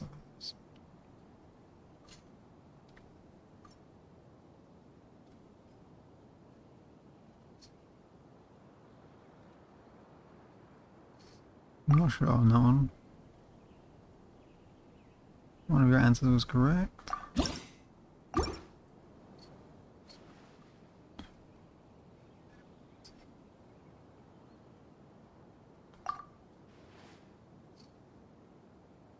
I think it's gonna be a different bride's one that I got right.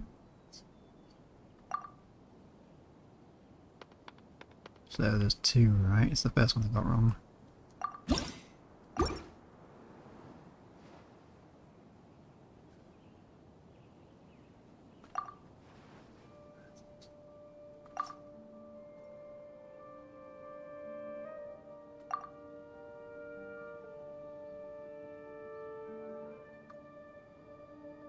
One of your answers is correct. I've already got both of them right last time. What did I screw up on? Oh, that's that one, isn't it?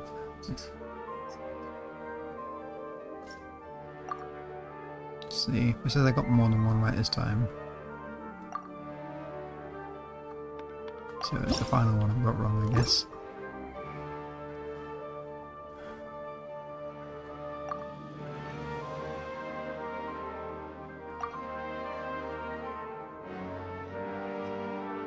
I'm gonna guess it's gotta be this bottom one, right? This was someone else's loop. Oh. No, only one, right? So it was the first one. Brain's not working for me right now. Oh, it was this one, wasn't it? That's why. Is that middle one, maybe?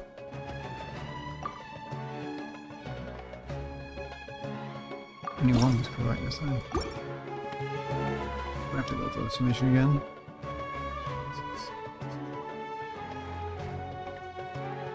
I'm just gonna click these and see if it goes through with two again.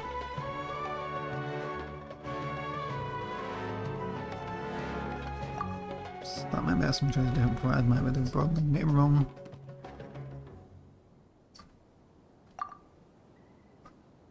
Very good, you got two right.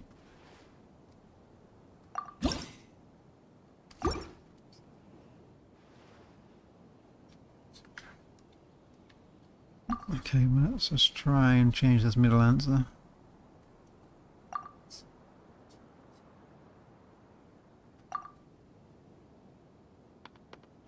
Solve 2.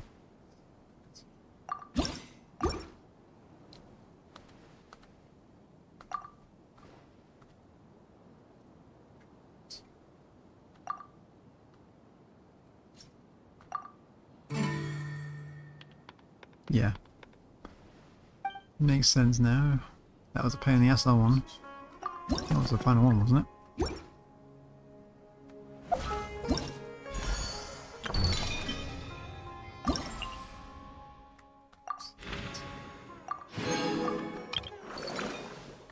Okay. I'm bored.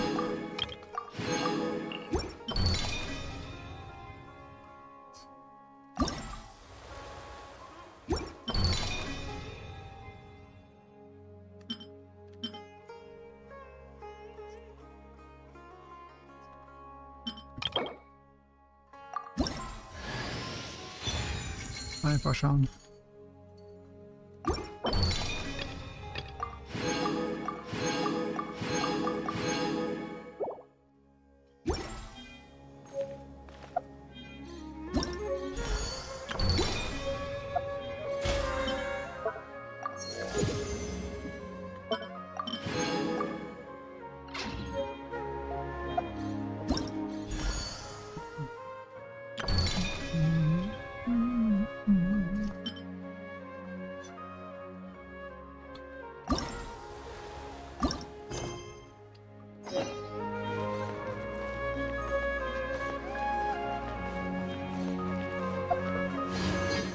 I've gone nowhere near. What was it? It's been a while. 1/600, yeah. Don't think I'll get him on the final day. I don't think that's happening. Be nice.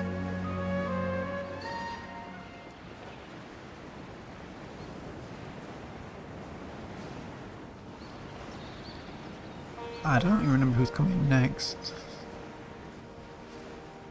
Do I want to go for Baiju?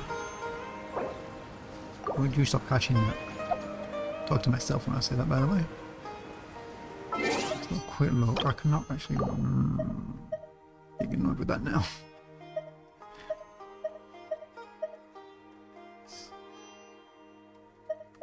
I forgot something. This one, right? No, not this one. What's it under then?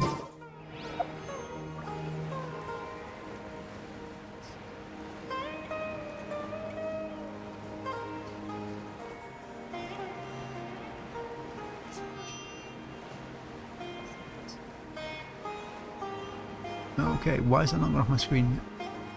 Is the bottom track there? Oh, it is.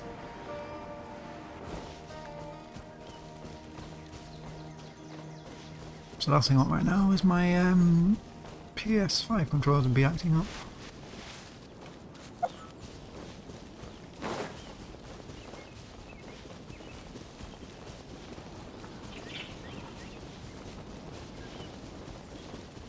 Welcome, welcome.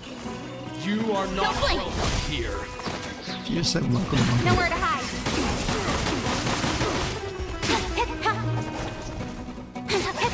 Yeah, mixed message to you guys.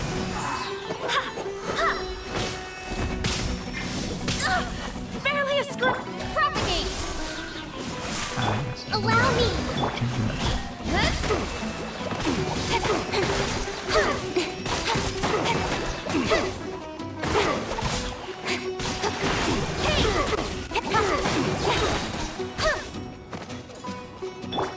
I'm getting sick of this game.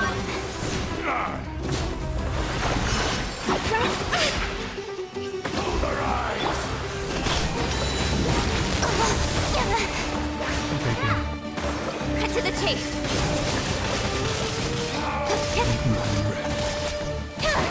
Don't let it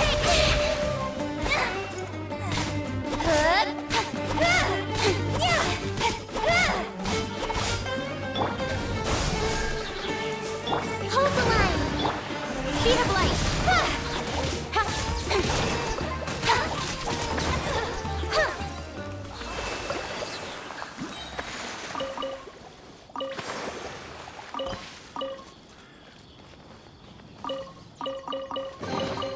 You give, you receive.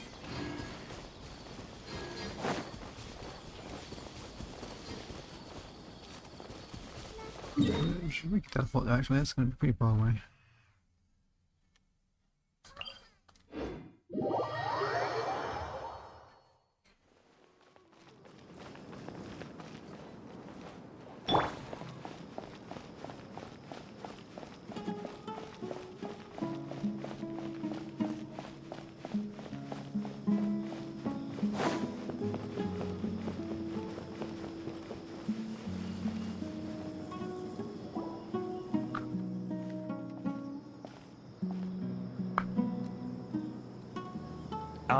Is it me, or are the bags under your eyes even darker than during the last round? Are you alright? Thanks for the concern, Kaveh.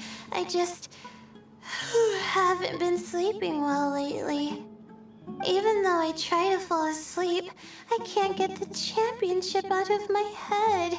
And before I know it, it's morning again. I know the feeling. That happens to me too when I'm agonizing over my blueprints. Do you have any tips for dealing with that? To be honest with you, no. You could say there are many things that don't have a quick fix and can only be endured. I suppose you can think of it as something akin to an illness. Sometimes there's no effective cure, so you just have to let things run their course. I don't know what's stressing you out, but I can feel all the anxiety and pressure coming from you. The next round's about to start, so chin up and do your best. Oh, okay. You do your best too. Looks like everyone's here. I will now explain the second round to you all. There are 3 ley line disruptors buried in the area around Aru Village. These devices can imitate the effects of ley line disruption and will constantly interfere with the environment. Your goal is to shut them down. The first 3 who manage to finish this task will be awarded 4, 3, and 2 points accordingly. Note that each person may only bring a set amount of food and water with them, and that leaving the designated competition zone will result in disqualification. Well, what do you think? Want to team up again? I shall consider letting you have the points on account of what happened in the previous round. That's all right. I've been here many times, and in any case, machines are one of my specialties. I doubt this will be particularly difficult. It's good to see such confidence in a youngster like yourself. I also happen to be well acquainted with this place. Let's see who will find these devices first. But aside from us, you should remember that there's a favorite for Champion. We must be careful of him. A favorite to win? Who is it? Shh, not so loud. I mean that boy Tainari.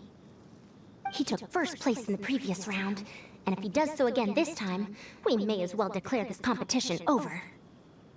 I heard that you solved the Vidya Forest's leyline effluence problem with him not long ago. Since this round involves resolving a machine-simulated leyline disruption, it should be a simple matter for him. That's true. It does look like his odds of winning are pretty high.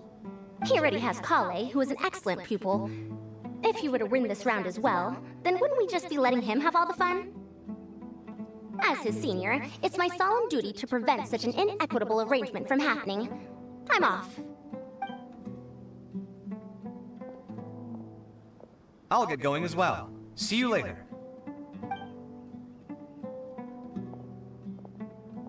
How are you feeling? I think I'm okay, but I'll take things slowly for now.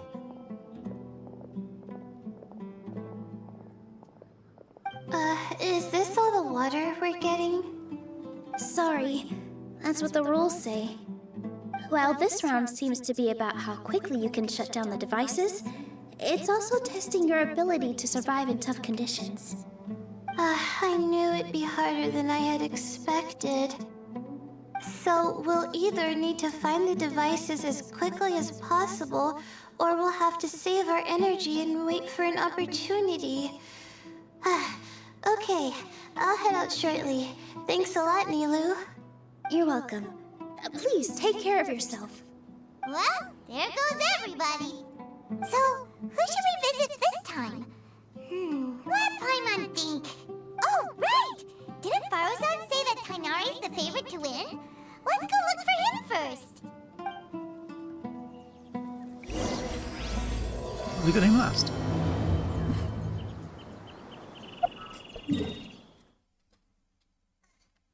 I want to say, where is he at?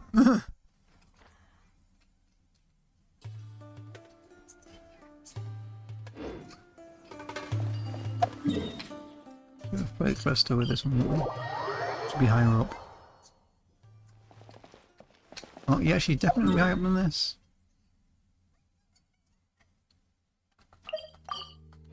Sign up, is it, I guess?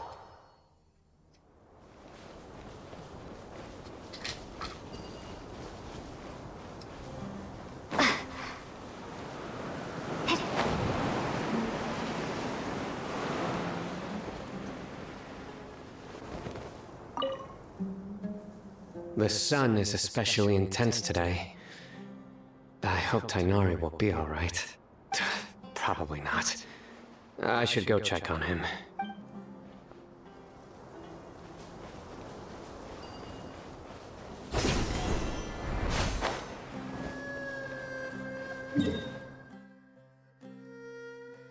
Okay, got those over there. I'm gonna go check on Layla.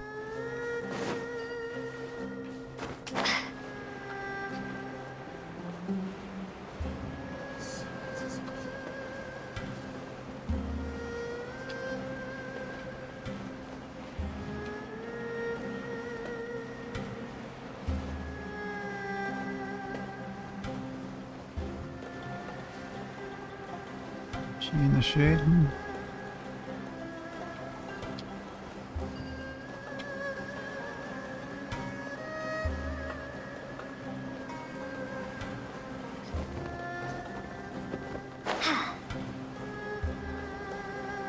And there she is.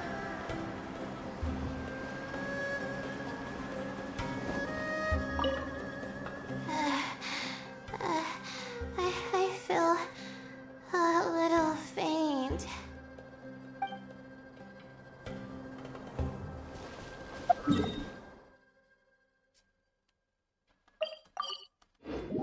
Let's go see Mr. Hat.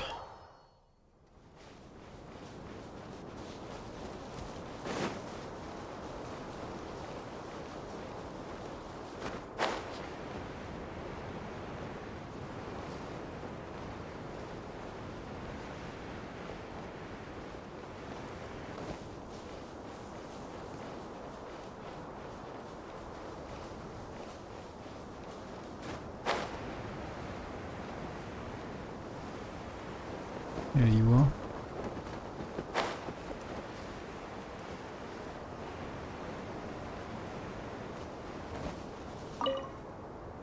This seems more annoying than the last round.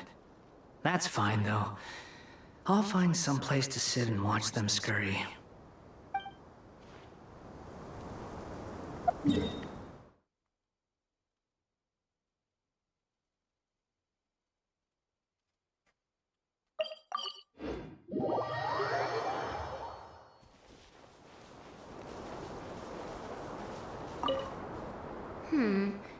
Let me see.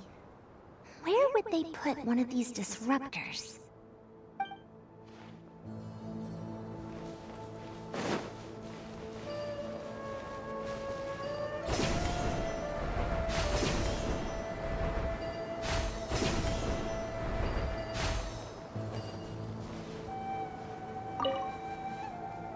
A desert fox?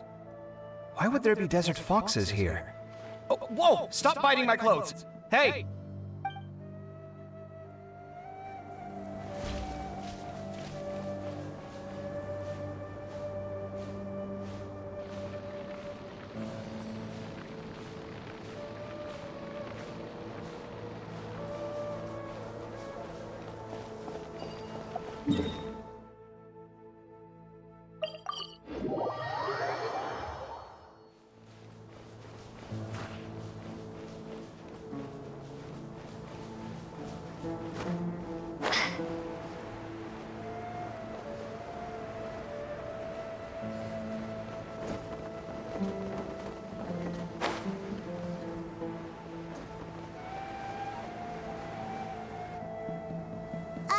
Hey, Tainari? Tainari! Huh? Weird. The locator says that he should be around here somewhere. Tainari! Can you hear us? He's over there. You're right! Huh? Oh no, it looks like he's fainted! We have to help him! Tainari, are you okay? It's so hot. Oh, so you passed out because of the heat? Are you not used to getting around in the desert? That's right. I usually bring lots of water when I go to the desert, precisely to avoid this situation. I went through all my water very quickly, and with the effects of the disturbed ley lines, I started feeling dizzy. My ancestors, the Valukashuna, were originally from the desert. But I guess this is what happens when a species migrates. They become intolerant of their original environment. This isn't the time for a history lesson. Let's get you some water. Humans, such fragile beings. Your bodies can't even survive extreme changes in the environment. And you consider yourself strong? Here, take this. Let him drink it.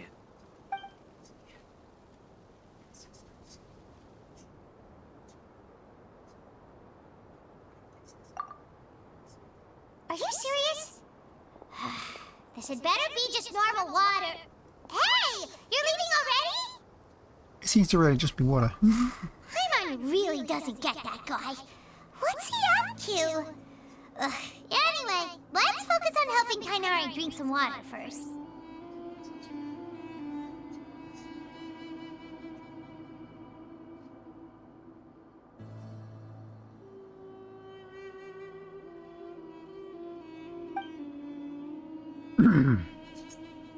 I'm feeling a little better now. Thanks, you two. There was a weird echo there, but it's gone now. What caused that? That's weird. Oh, it wasn't just the two of us. Just now. Found you at last. Sino, you're here too. I was concerned, so I came back to check on you. Will you be able to go on? The fur on my tail is so dry, it's practically been singed right off. I don't see any purpose in pushing myself beyond what is reasonable. It appears I'm not suited to this particular round. I should probably just return to Aru Village and rest. Really? So you're backing out? Yes. I do have my results in the first round to serve as a buffer, so even if I forfeit this round, I still have a chance to turn things around later. Withdrawing now will allow me to conserve my energy. Continuing to push onward would be counterproductive. I agree. A wise decision. Let's get you back to Aru Village. It's fine. I can make it back on my own. Oh, stop trying to be so polite. Come on, we'll help you back to Aru Village.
Not this far down, surely. He must be a boy, I must have missed him.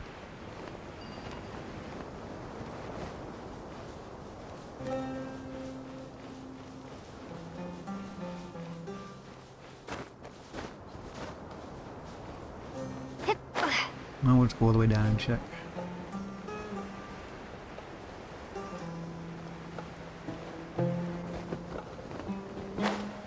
Just in case he is all the way down. I don't think he is though.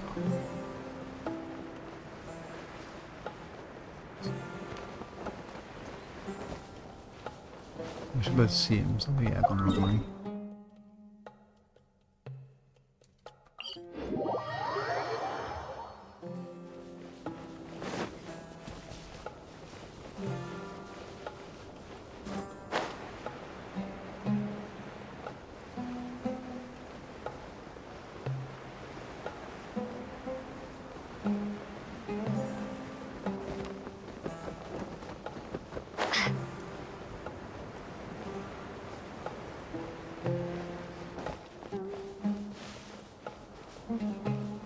Where did you go? Is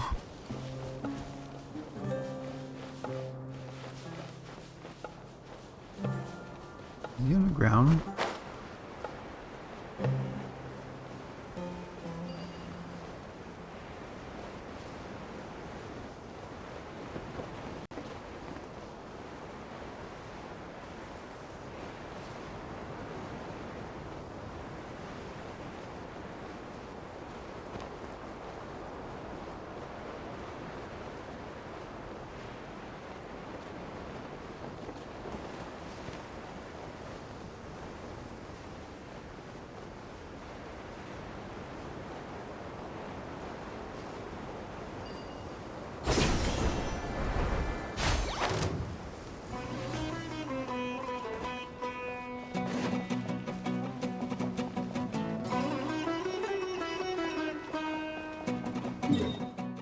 See you later. I don't know where the heck you've gone. I assume you're going to say the same anyway.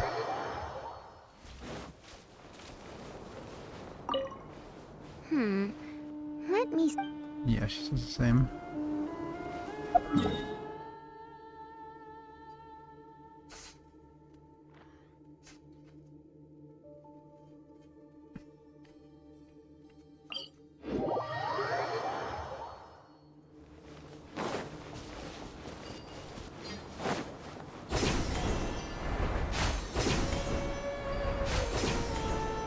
She's on the ground. She's on the right track. That's on the way back down there. It's been a while.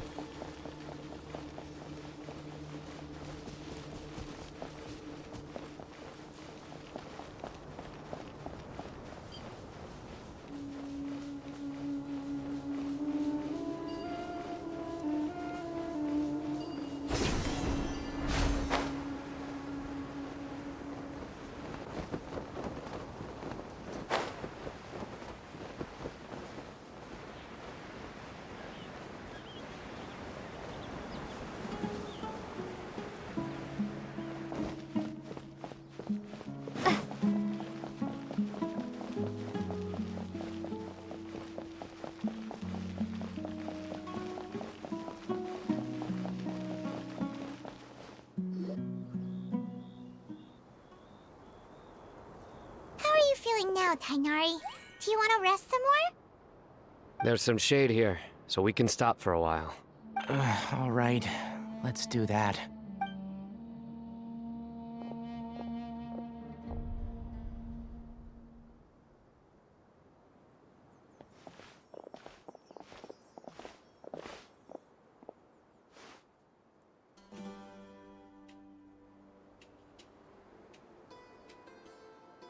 Oh, Sino and Tainari. And you've got the Traveler and Paimon with you. Oh, hey, Layla! Yeah, the sun was too strong, so I decided to take cover here for a while. What about you? Are you all done already? Unfortunately not. I'm not quite as capable as I thought. I intend to withdraw from this round. Sino and the Traveler are escorting me back to Aru Village. Withdraw? Can you even do that? I believe the rules do provide for such a situation. Alhaitham did say that the act of leaving the competition grounds would result in disqualification from the round. Didn't I ask you if you were alright before this? If you had just decided to withdraw then, you wouldn't have had to suffer. Well, I had to try, didn't I? So I tried, and it didn't work out, and now I'm backing out while I can. When I get back, I'm definitely going to make a batch of sun-resistant oil. Next time I venture into the desert, I'll be prepared. By the way, you're Layla, aren't you? You don't look very well yourself. Will you be alright? I did feel a little faint when I first entered the desert, but I feel a lot better after resting here for a while. Be careful not to push yourself too hard. Don't worry. I'm just... Feeling the pressure? You can tell? Your expression is similar to the ones I see on criminals' faces when I interrogate them. To tell you the truth, I'm still not sure whether I have what it takes to represent the Ratawa Darshan in the championship. Most people voted for me because of all the rumors surrounding me, and to be honest, those rumors don't really mean anything. Now I don't know how to deal with all the expectations they've put on me. Even the people who usually criticize me voted for me this time. So I feel like I have to live up to their expectations somehow. So their expectations are putting pressure on you. Yes. Actually, I heard that you were voted in as well, Tainari. How do you deal with it? To be completely honest, I don't really feel any pressure. Firstly, those who expect things from you do not necessarily do so for benign reasons. On the other hand, those who do consider your feelings certainly wouldn't want you to push yourself. Next, we are researchers. Our primary duty is to interact with knowledge, not to meet others' expectations. As for me, I took part in this competition to advertise for an academic lecture at Gandharvaville next month. I'll obviously try my best during the competition, but I won't let any additional pressure get to me. I think you can also try to find a clearly defined goal. That may help you. Huh. I understand. Thanks for your advice. I'm absolutely parched after talking so much. I've still got some water with me. No, I'll be all right. We aren't far from Aru Village, so I can go the rest of the way myself. You should get back to the competition. Don't you want to win that limited edition card? Yes. All right then. Your spirit will live on through me. Hey, don't talk like that. I'm not dead, Sino. Everyone, I'll be heading back now. See you after the round ends. I'll continue searching for the ley line disruptors. Are you feeling better now, Layla? Yeah, I feel like some of the weight has been taken off my shoulders after chatting with Tainari. It's been a long time since I first left my hometown to come to the academia, and every day here has been so precious. But of course, there have been some rough times.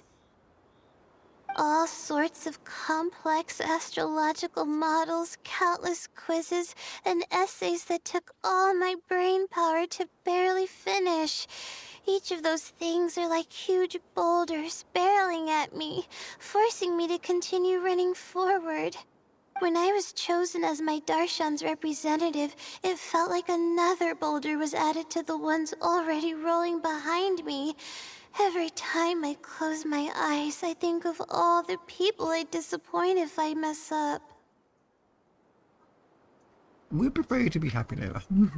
Yeah, I think that's what Tainari was trying to tell me. You're our good friends, which is why you didn't stop him from dropping out of this round, and why you don't feel disappointed in me.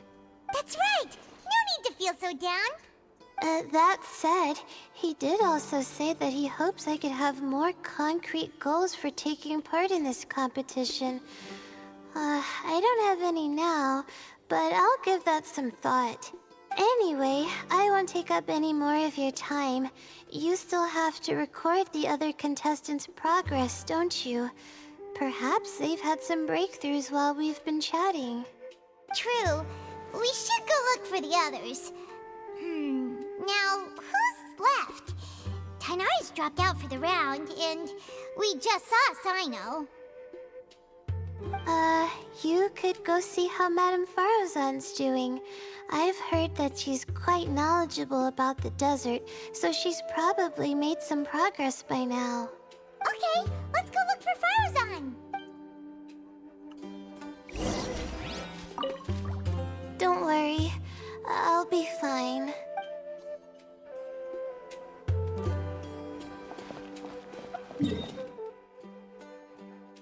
You've definitely moved.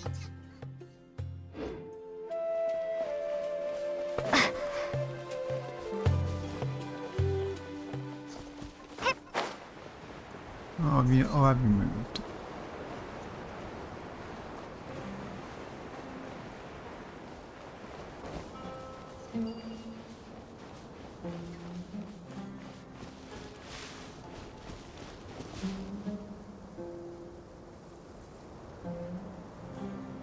How is it? Looks like someone's taking it easy. You should be thrilled that I have nothing to do. Otherwise, that means someone's in for a very, very bad day. But if you don't get any points this round, you won't have a shot at winning. It's not like I care about winning or clout. Really, the real prize for me is watching all these people fight over something so useless. Oh, you reminded me of something. There shouldn't be any more incidents after this round. If you'll excuse me, I have somewhere to be.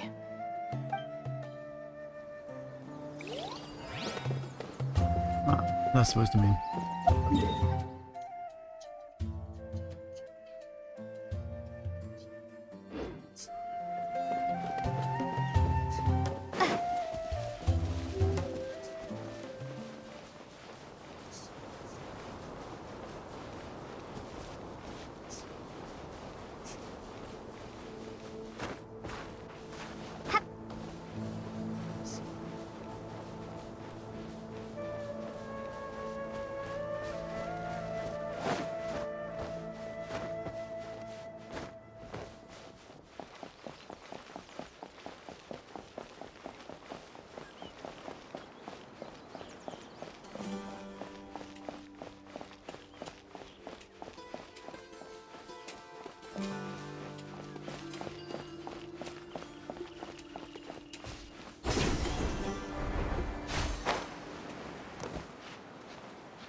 Okay, game, let's stand up.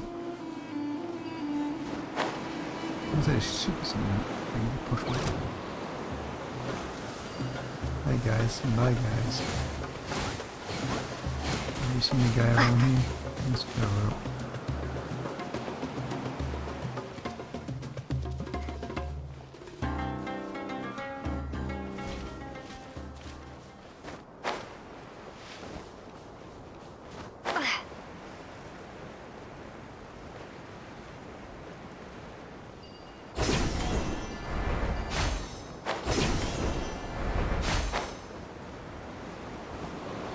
Okay, then let's have a look over here.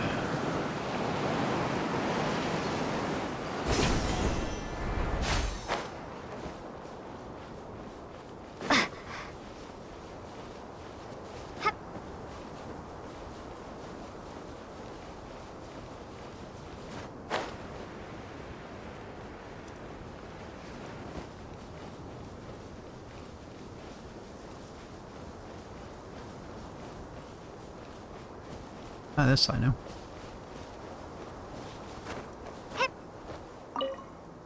I will never give up. How did the rest go? Oh, right. I will never give up. My will is my greatest weapon.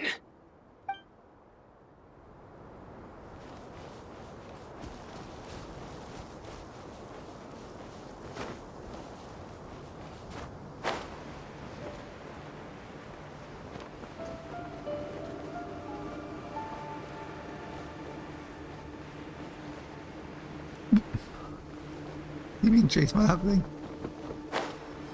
There's two of them now. Oh dear.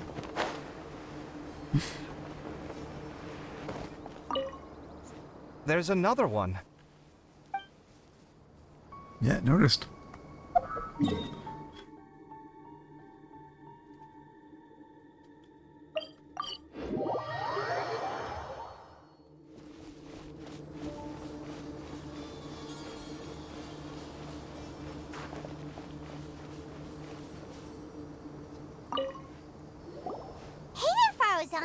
Have you made any progress?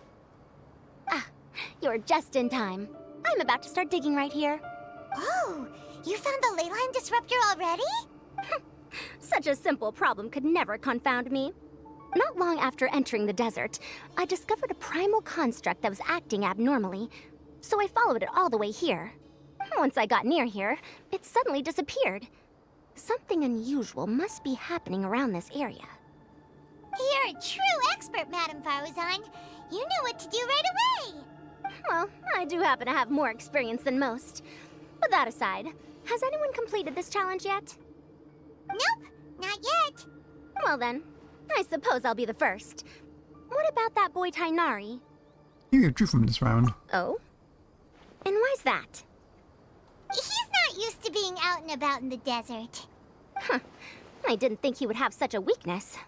I suppose he could use a bit more training. What about the others?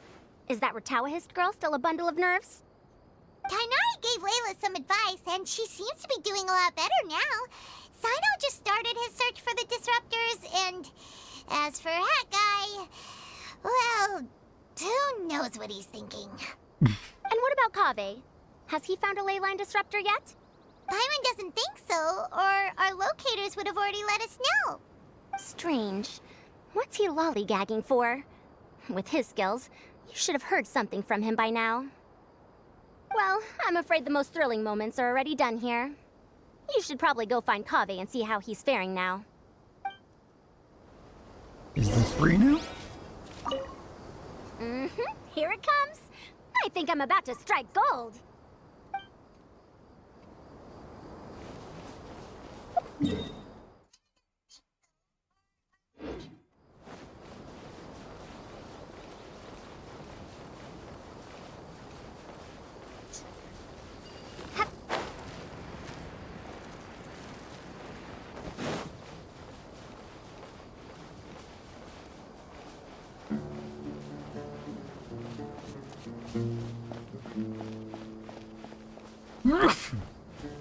Yeah, sneezes. Oof. There it is.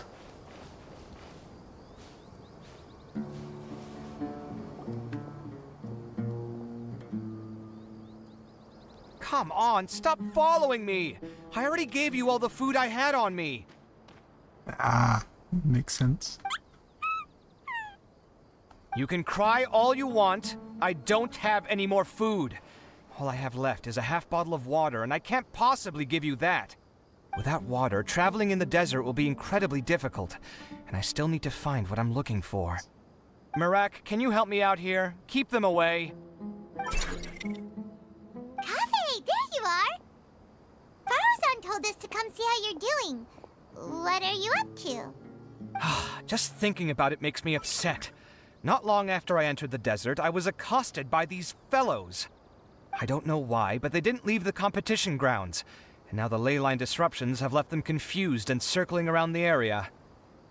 The moment they saw me, they wouldn't leave me alone. They even cheated me out of my limited food supply.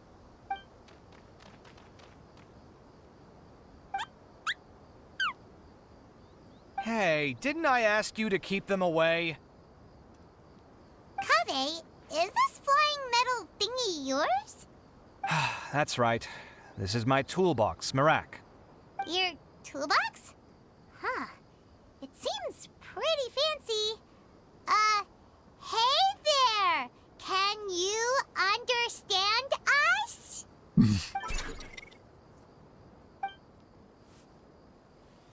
Why is it here with you? Sometimes I need to carry things when I go out, so it's handy to have a portable toolbox. Well, this definitely doesn't look like an ordinary toolbox, that's for sure. It's a long story. When I was working in the desert, I ran into a merchant group who had a machine core they excavated from some tomb. It was clearly from King Deshret's civilization. His technology still isn't fully understood, and Kasharawar has many different opinions on this topic. Our current theories cannot explain such mysteries. Upon seeing such a rare, complete specimen before me, I forked over all the mora on my person to purchase it.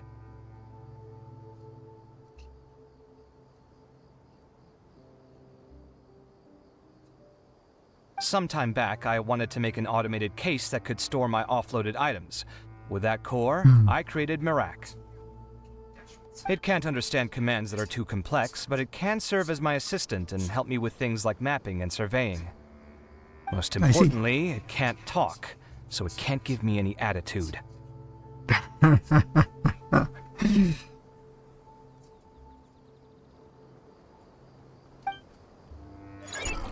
Beep boop. Oh, yes. Thanks for helping hide the fact that I live at Alhatham's place earlier. Well, Paimon was the one who gave it away in the first place. Sorry. I hope this season of my life ends soon, so I can get things back on track. Things just started going downhill at some point. Maybe it all started when my mom remarried and left for Fontaine. Or maybe it all started when I spoke to Alhatham in the library. Or maybe it's because constructing the Palace of Alcazar's burned through my funds. I'm still paying off the debt from that one. Oh, when's this going to end? Now that I think about it, I guess we're all unlucky here. It's not like any of you asked to be trapped in a ley line disruption. Okay, let me get you all out. Kaveh, aren't you going to look for the ley line disruptors? Yes, but I can't just leave them here, can I? Oh, forget it. The more I think about this, the more I feel a headache coming on. I'll get back to searching once I get them out of here. Time's a-wasting. I'm off. Kaveh looks like he's conflicted.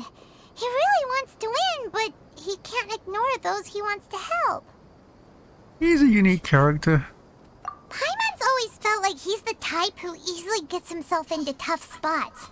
Paimon doesn't mean this in an insulting way, but he seems like the kind of guy who'd be really easy to take advantage of.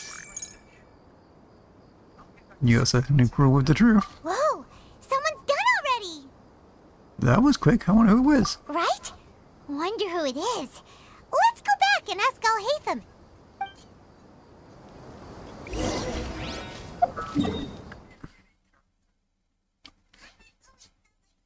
What was it? Aru Village, right?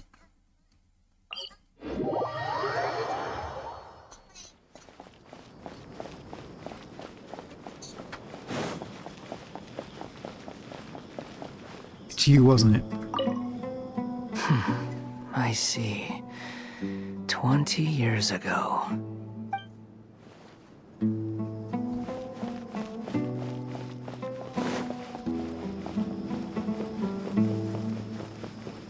Oh, wait. Sign, I guess. Verification complete. Congratulations on being this round's first winner, Sino. Ooh, so Sino was the quickest. I am from Spontamod, after all. We know a lot about ley lines, so finding a disruptor was never going to be particularly difficult for me. Since the Traveler and Paimon also happen to be here, do you have anything you want to say? Anything I want to say? My friend couldn't continue on, so failure was never an option. The bonds of yesterday will forge the road to tomorrow. With the ties of friendship that bind us, I won't lose to anyone. That's a line from King of Invocations, one of my favorite works, and it sums up my thoughts right now. It might be a good thing that Tainari isn't here, or else he'd give Sino a good smack right about now. That's so Sino. Oh wow, it's already so late. Everyone's probably running low on food and water. It'll only get harder from here on out. Something similar happened in King of Invocations. What a classic. Any thoughts on that, Alhaitham? I have no thoughts regarding King of Invocations. Miru obviously wasn't asking about that. Deserts are much more dangerous at night, so this competition should be nearing its end. At the moment, only Farazan, Layla, and Kaveh remain. I wonder who the next person to find a disruptor will be. Wait, only 3 people are left? Tainari forfeited, and Sino's already done. What about Hat Guy? He also forfeited not long ago. Oh. Ugh, Paimon can't understand what he's thinking at all. But, like Alhaitham said, this round's almost over. Let's go see what the other contestants are doing.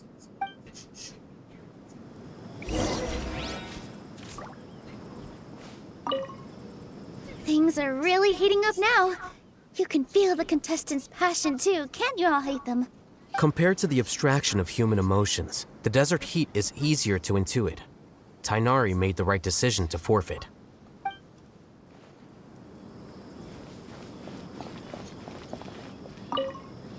Are you alright?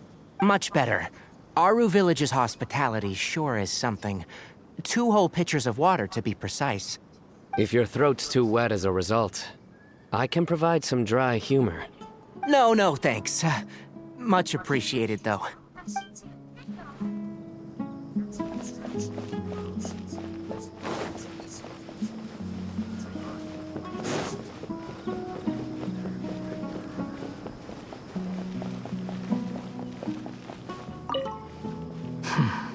I see. 20 years ago.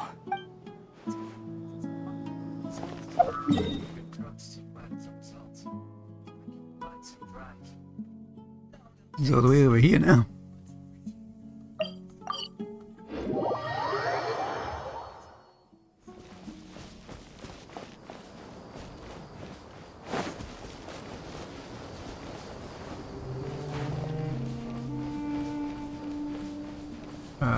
Where'd she go?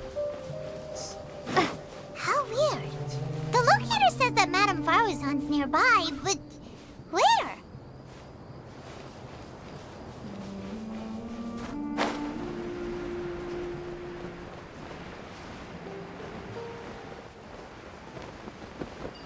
Hello, Chester. You want to find block? I'm gonna come across to you.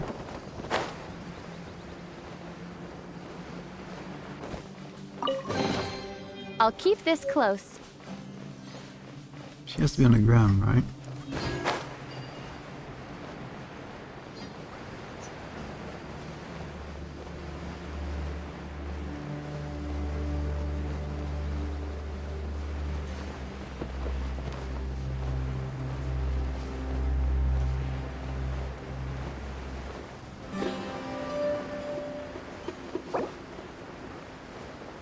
cat. I need to catch that.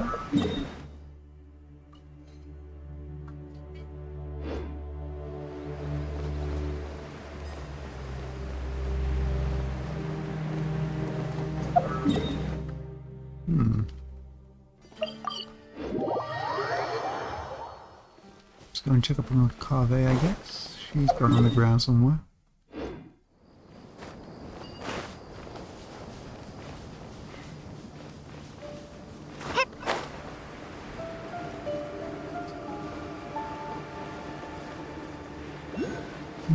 Cave's around here. Oh, hello.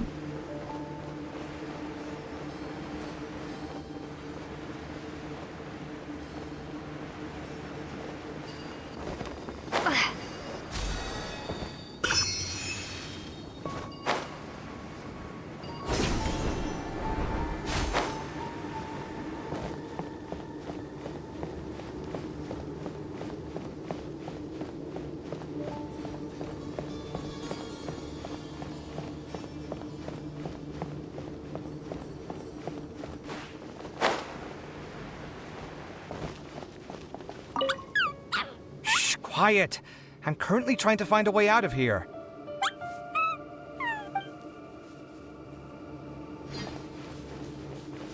You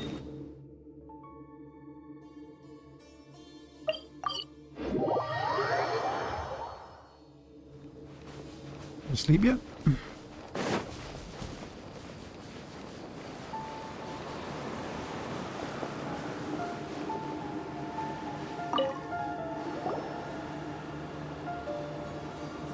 Hello again.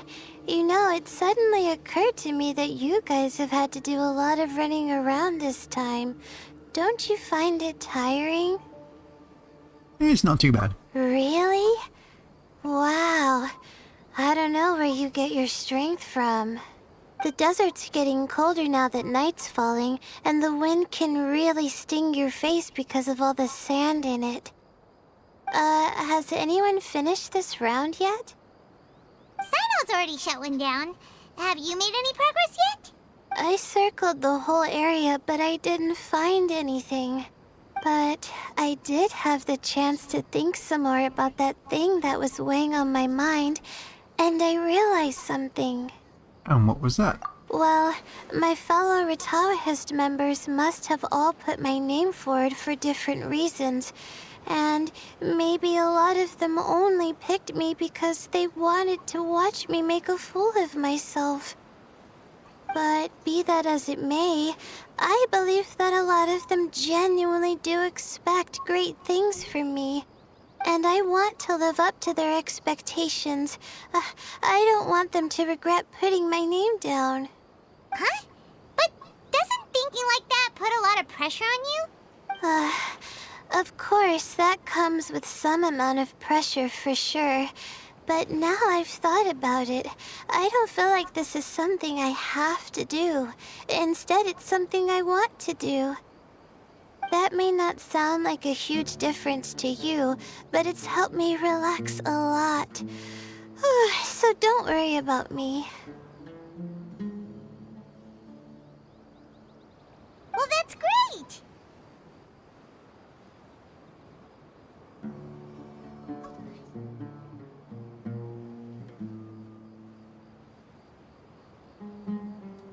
Also, now that I've relaxed, I'm suddenly really sleepy. Ah, there it is. I think I'll just take a quick nap. Just a quick one.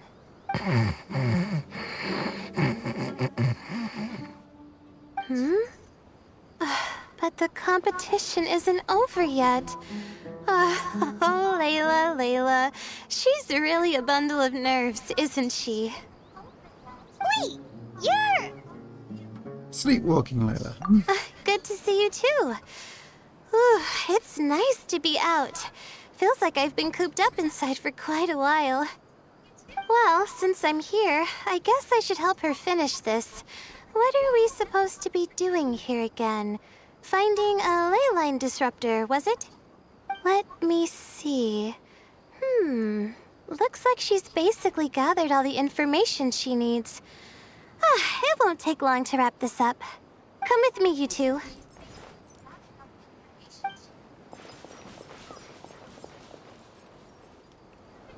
Do you ever get the feeling that the ley lines have a regular flow? Similar to the way that celestial bodies follow fixed orbits. If we were looking down from on high, I wonder whether we'd find that the ley lines are just the reflections of the stars upon the Earth. Not all astrological phenomena can be directly observed. Some are deductions based on other details that we know. It's the same situation with the ley lines. The parts of them that are hidden underground can be identified via elemental energy, sound, and other phenomena.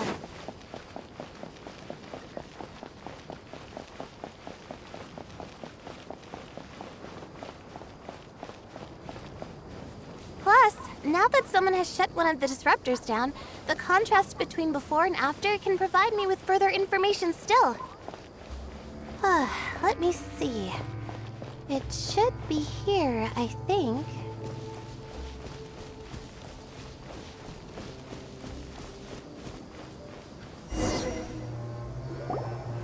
This should be it, right?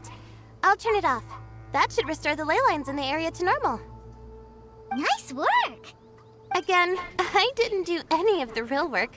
I'm just wrapping up. She'll probably wake up soon. No doubt she'll be a little disoriented at first, but once she's got her bearings, she'll go and report that she shut down this disruptor. Will you be staying here for a while? Or are you going to check on the other contestants? Oh, time to check our locator. Whoa, it looks like Kaveh and Farozan are headed towards the same place. Perhaps they're about to find the last disruptor. Also, speaking of Kaveh, he's an interesting one. Huh? Why do you say that? Before the second round, he had a chat with the other me. He said that worries can be like illnesses. They don't always have a magic cure. Sometimes you just have to endure them as best you can until they run their course. But the way I see it, his situation is much worse than my other self's.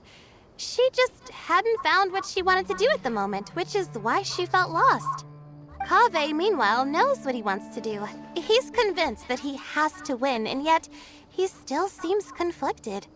He doesn't have a second personality, but somehow he still seems that he's at odds with himself in some way.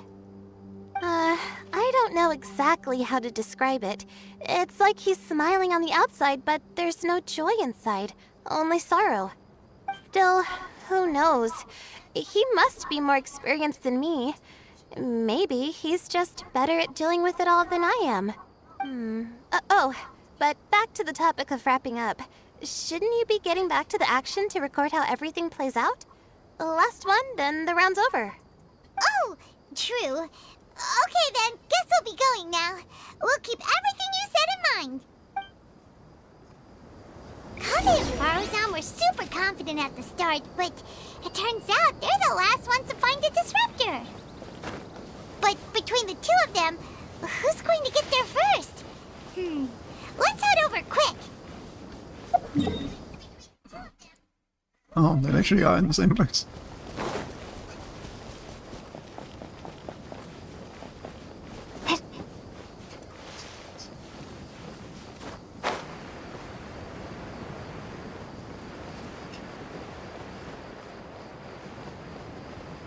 I assume he's getting an earful. That's not a good side of this.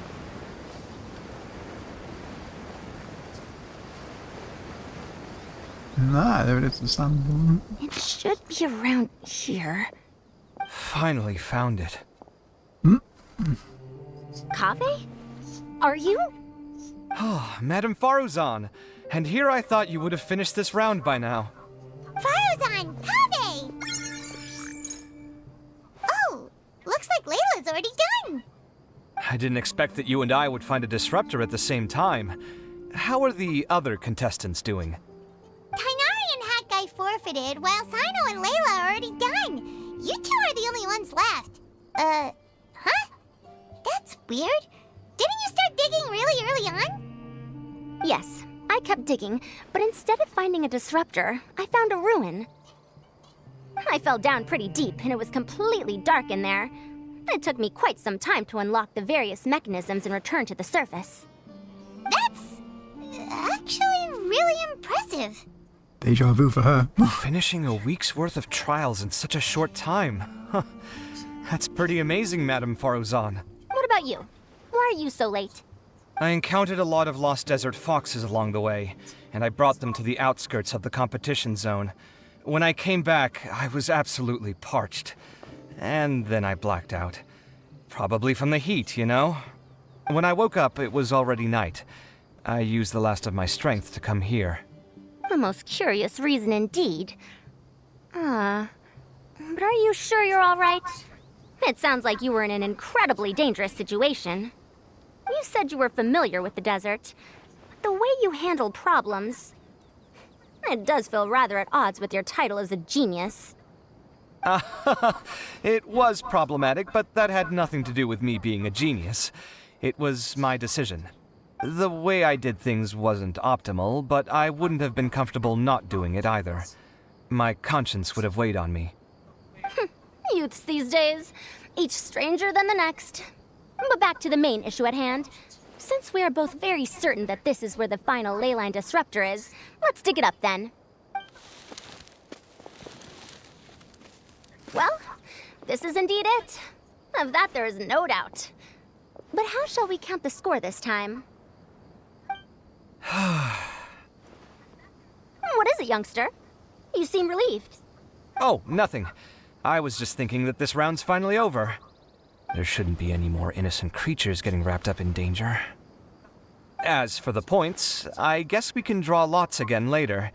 I can't think of anything better. Alright, in that case, let's all head back to Aru Village. Paimon thinks you'll both need some water and rest. R.I.P. you. Hope you're drawing lots. Oh dear.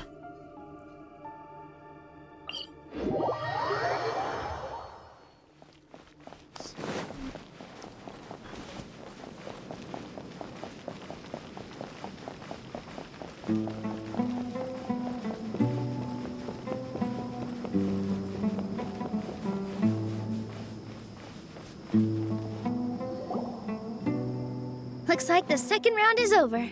I wonder who is faster, Kaveh or Madame Farazan? Huh? Where's Madame Farazan? She went to get water. She'll be back shortly. We basically arrived at the same time, so we'd like to draw lots again. You get caught up in some things so easily, like drawing lots. I'm not caught up in anything! Don't make it sound like I take pleasure in having bad luck! Really? Then should I say that you have a curious affinity for drawing lots? I'll go get the box and slips of paper for the lots. Please wait a moment. Oh, here we go again. Let's see how I fare. Alright, she I won. got it! Did you see that? I won! Did she, Congratulations! brother around? Looks like Kaveh's luck's taking a turn for the better. Finally! After all this time! It looks like you've been rewarded for your tribulations in the desert. This round's points are yours. And with that, our second round is done. Sino, Layla, and Kaveh are our victorious contestants. As for the current standings, let me see. Sino and Layla both have 4 points, putting them both in first place. The rest in descending order are Tainari, Faruzan, Kaveh, and Hakai. The next round will be the final one. Please rest up before then, everyone. I heard that some stalls at the Wisdom Gala are debuting new games, so feel free to drop by if you're interested. Otherwise, see you next round.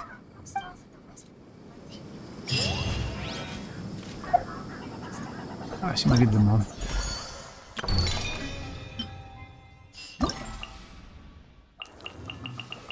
Yeah, I imagine that's when the others came out. Just a straight shoot to the finish then. Or is it going back to the... What am I doing? It's tough, isn't it? Not that one. Oh no.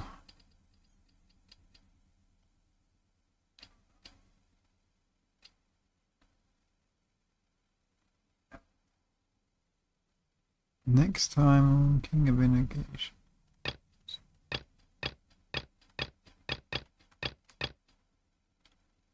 Well, looks like we're doing this one real quick.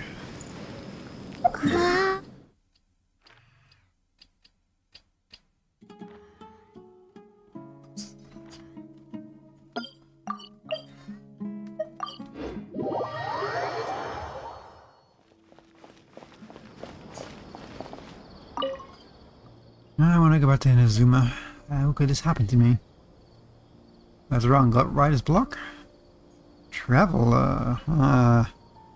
Don't even mention the novel. Those researchers working on Genius Invocation TCG are barely holding it together. According to a researcher I know quite well, the team encountered all kinds of problems that could only be described as baffling. For example, a Havarat researcher suddenly asked the question the other day. He said, what if the effect descriptions on the cards are too long? It might discourage people who aren't used to reading long blocks of text from playing the game. Researchers are used to thinking large chunks of text, so they aren't affected by this issue. But long descriptions could very well turn potential players away. So he suggested cutting the amount of text on the cards in half. Makes them easy to read. Is that really necessary? It's not a problem to me, but researchers are still working on this issue. After all, it's all about the player's experience, and fewer problems, the better. Anyway, there's an even bigger problem. They promised to help me find my models for my novel. But something went wrong with that too. Remember, I told you earlier about the researcher who was to introduce me to Tainari and Sino and asked them to be inspirations for my novel? But they're so busy, I don't think I can count on them for a while. What will you do? The researcher who received me was not able to help me with this, but gave me an idea. He said Sino goes to the Puspa Cafe to play cards. If I want, I could try my luck there, or maybe they'll help me get in touch with where they're free. What are your thoughts? By the time they're free, I'd have finished writing the novel. I guess I'll have to go myself and see if I can find Sino. If I'm lucky enough, I'll be able to meet Sino at the cafe. How should I introduce myself to him? What a dilemma. I know Sino pretty well. Really, that's amazing, but how did you, you know what, I'm not going to pry further. What are we waiting for then? Let's head to Puspa Cafe right now. I hope we'll be able to catch Sino. Let's see why it's involved with this quest line. Cafe's down there, isn't it?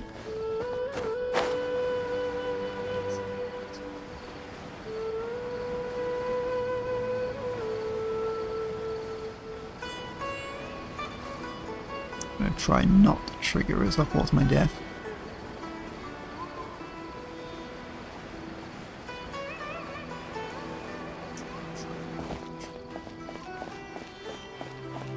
Oh, going inside, never mind then.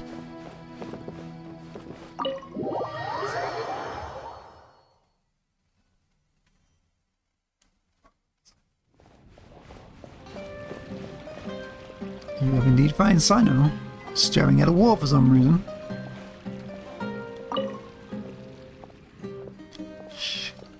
Isn't that Sino? Look at his outfit, his hairstyle, and that colour. It's exactly what I want a protagonist in a card game novel should look like.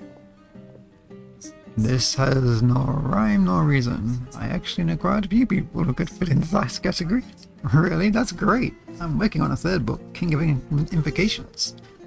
And this time, I'm not gonna base the gameplay mechanics on Genius Invocation TCG.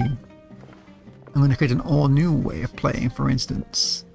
I can get all the cards to be suspended in midair on the field, and players would have to collect the cards and consider their next move. All while preventing their opponent from collecting cards themselves. This is getting exciting just thinking about it. But we don't have time for that right now. Traveler, please ask Sino to be the model for my novel. I'm counting on you.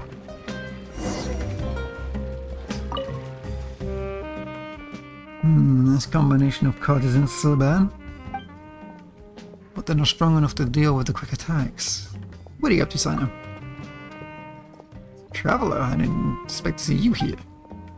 I'm in the middle of trying to build a Genius Invocation deck with a relatively slow attack speed. I'm hoping the deck would allow players to obtain an abundance of resources and plenty of powerful cards. But to be honest, it's hard to build a deck like that. Currently in Genius Invocation TCG community, some players prefer to use the cards as fast attack speeds. At the beginning of the game, they play a large number of cards that go in order to swiftly defeat their opponents. I've been there many times. But I'm no fan of this tactic. I prefer to constantly accumulate resources in a different ways, sieging every possible opportunity to build up to my advantage, eventually securing the victory. Yes, yes, what a wonderful. You're just like the main character in my novel. Sorry, This is the author of King of Invocations. Hello, General Mahamudra. I don't suppose you've heard of me? I've read your novel. It's very good. I'm truly honored. In the novel, every time the protagonist is at a disadvantage, he always manages to get a card that wasn't in his deck though, through various means, and then defeats the opponent. This left an impression on me, lasting impression on me. I understand that writing novels requires creative license, but this way of winning is the departure from the fundamental mechanics of Genius Invocation TCG. Well, about that. Although I play Genius Invocation and TCG a lot, I'm not good at it. And if you were to write duels about competitive mindset, it wouldn't make for an interesting story. Is that so? Well, as my luck would have it, I've just built 2 decks of cards. We can play a few rounds with Genius Invocation TCG here. Maybe you'll find some inspiration. Now they're about to play cards. Playing with you, I'd love to, but the truth is, about his request. Tell us I know about his request. I'm not going to say the name. You're asking me to be the model for the illustration of King of Invocations. That's certainly no problem. Great, Traveler, quickly. Help me to take some pictures.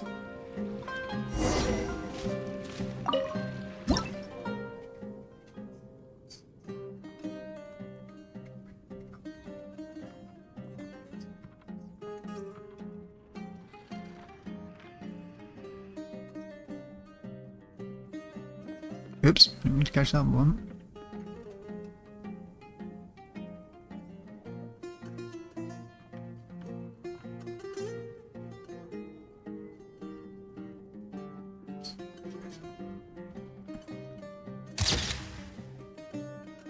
No, something to say that.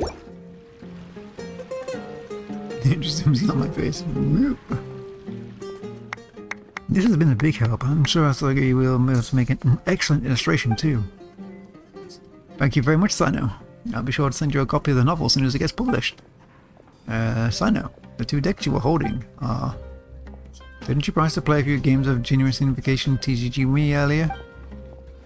I'm not very good at it, so Traveler, you're definitely better than me. I've never played before. The matter is settled. Here, take this quick attack deck. I'm going to use this relatively slow deck and see how long I can deal with your attacks. I'll do my best, Sino.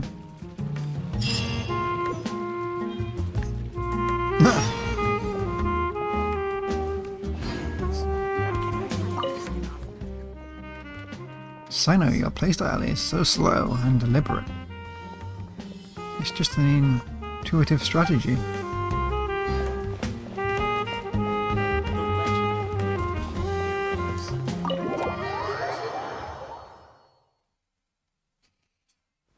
I assume now I should be able to continue. Yep.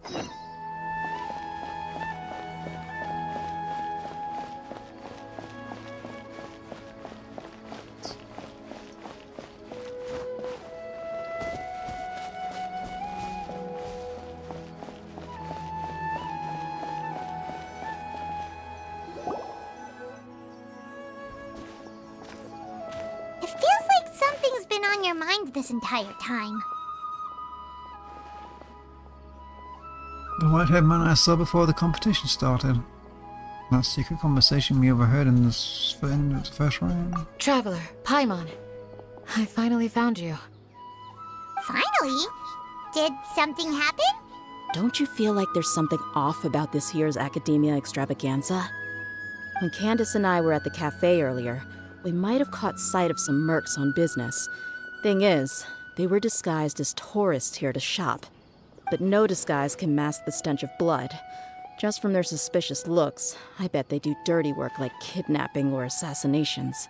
We eavesdropped on them for a while. Their target seems to be someone called Sachin. Sachin? Isn't that the person who Karina mentioned during the opening ceremony? He's apparently the sponsor behind the competition prizes and the Diadem of Knowledge, but he hasn't shown himself at all. Sounds like a rich person, all right. It makes sense now. The Eremites have been struggling to make ends meet recently, so a lot of groups have been doing private work that involves the rich. In their words, one gig sets you up for half a year. Just one job like this nets them enough mora to take it easy for a while. The extravaganza has brought many tourists to Sumeru City all at once, so it's likely that they took advantage of the bustle to sneak in. Dia and I wanted to directly capture them, but they were on guard and made some excuse to slip away. I would have tied him up if it wouldn't have caused a scene. Who's legally supposed to take care of this kind of thing? The Matra or the Corps of 30? If Sino were here, he'd definitely get involved. Why don't we head over to the Academia and tell Amatra? Thanks a million, you two. Not at all. It was coincidence on our part as well. Yeah, don't sweat it. The Eremite's reputation is gonna get even worse if these scumbags succeed. But this is Sumeru City. Candace and I don't have as much freedom to act here, so we're leaving this in your hands. Should you require our aid, come find us at the cafe.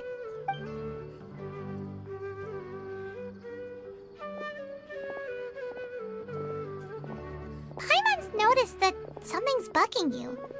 Is it the extravaganza? 'Cause Paimon's starting to think that there's more than meets the eye here, too. But thinking like this isn't doing anything. Let's just go find Amatra.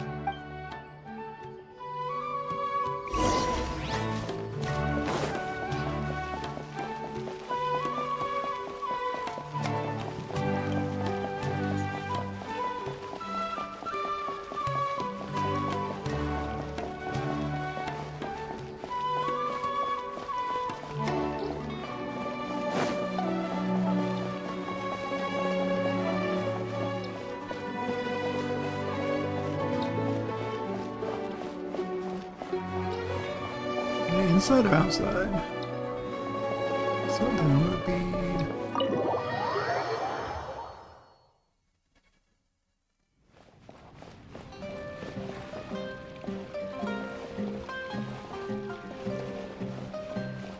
Why they actually here?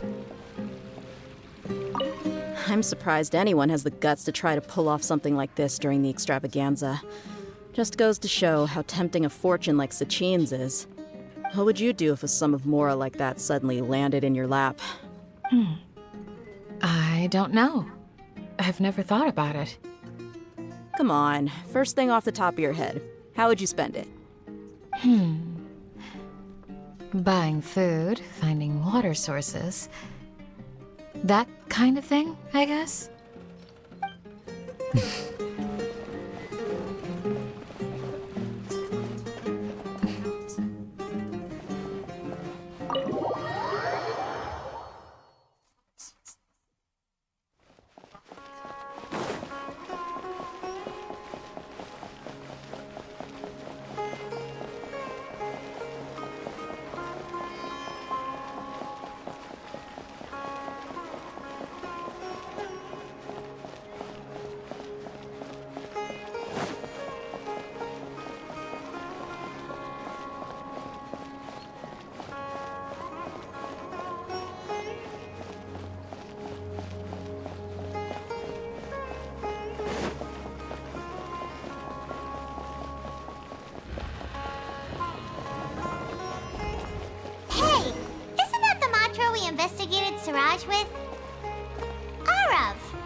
both. It's been a while.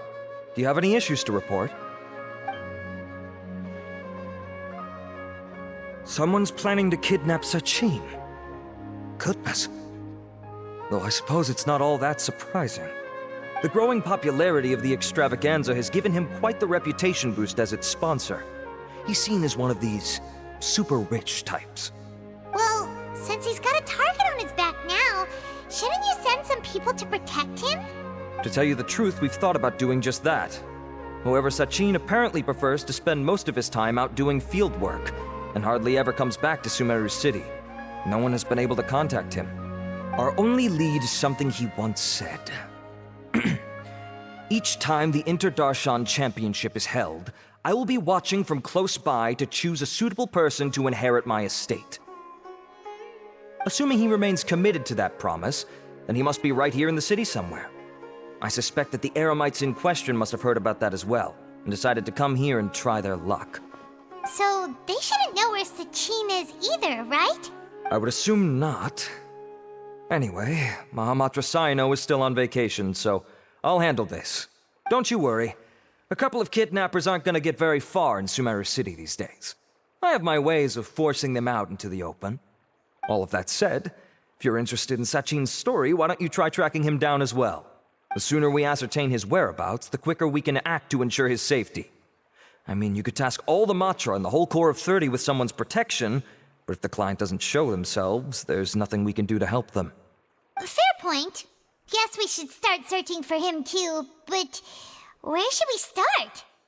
Do the Matra have any information on Sachin? None, I'm afraid. He's never committed any crimes or broken academic protocol, so we don't have a very detailed file on him. I've heard that Alhaitham has now stepped down from his post as acting Grand Sage and is back to being the scribe again. Maybe it's worth checking to see if he knows anything. Good idea! Okay, we'll head back to the extravaganza venue and see if we can find him. Rest assured that I will bring these criminals to justice.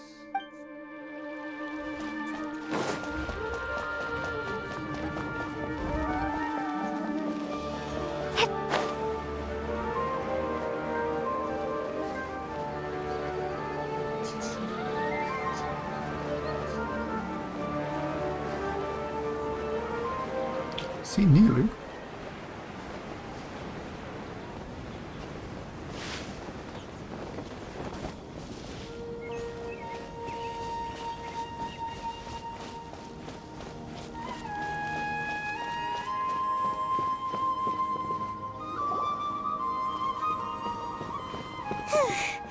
Hey, Nilu!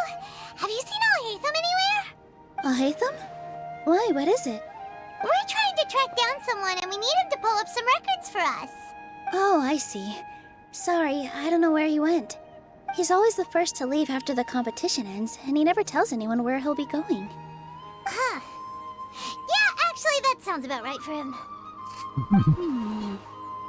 Let me think. To be honest, he doesn't seem very interested in the extravaganza, so he probably doesn't stick around longer than he has to. To him, being a commentator is just extra work he was roped into. Do you guys know of any places he'd go after work? Clever, maybe he went home. Ooh, maybe. Paimon remembers that his house isn't that far from here, so we might as well check it out. Time to hear some arguing. I wonder where Alhaitham would go.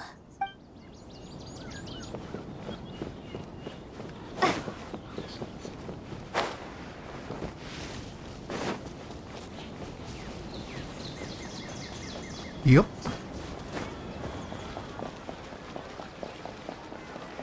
I don't actually remember where his house was. That was around at Yape. I could have been in bed.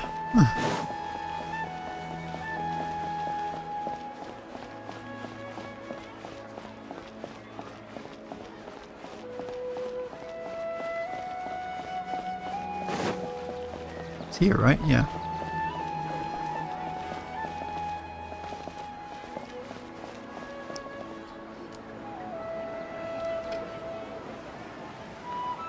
Let's try knocking.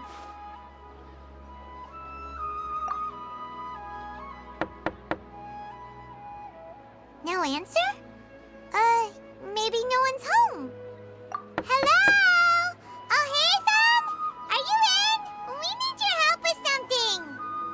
Oh, it's you two? Oh, Kaveh, you're home! Come on in, I'll get the door for you.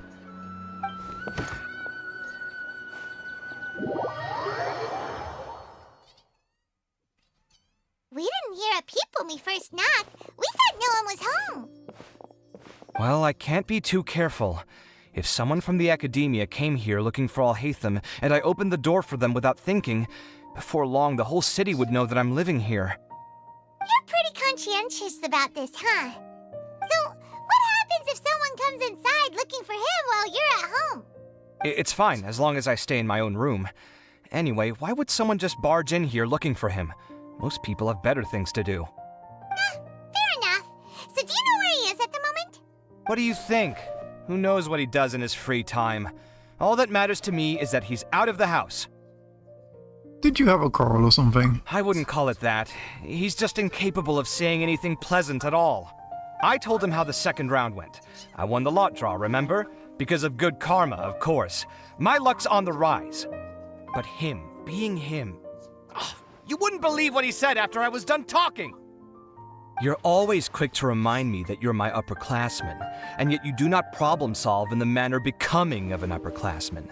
This begs the question of why we attach prestige to seniority at all. What does he mean, manner becoming of an upperclassman? What, am I supposed to earn the title of upperclassman now? And he didn't stop there. He said, I'd encourage you to reflect on why you've ended up having to rely on luck every round. Frankly, it's incomprehensible to me how you've managed to make it to this age without acknowledging the proverbial elephant in the room of your life.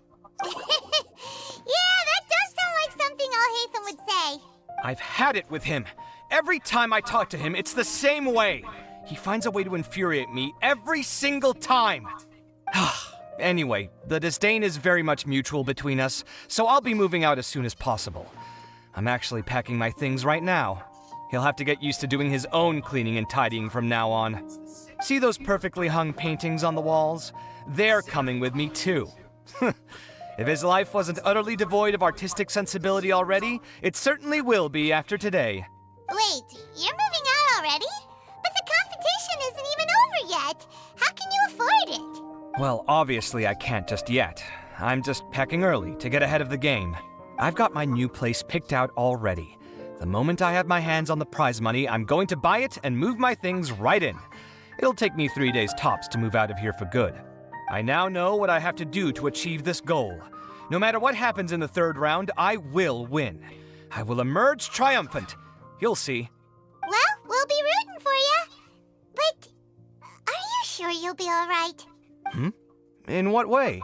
Layla said that she thinks you'll get caught up in internal conflict.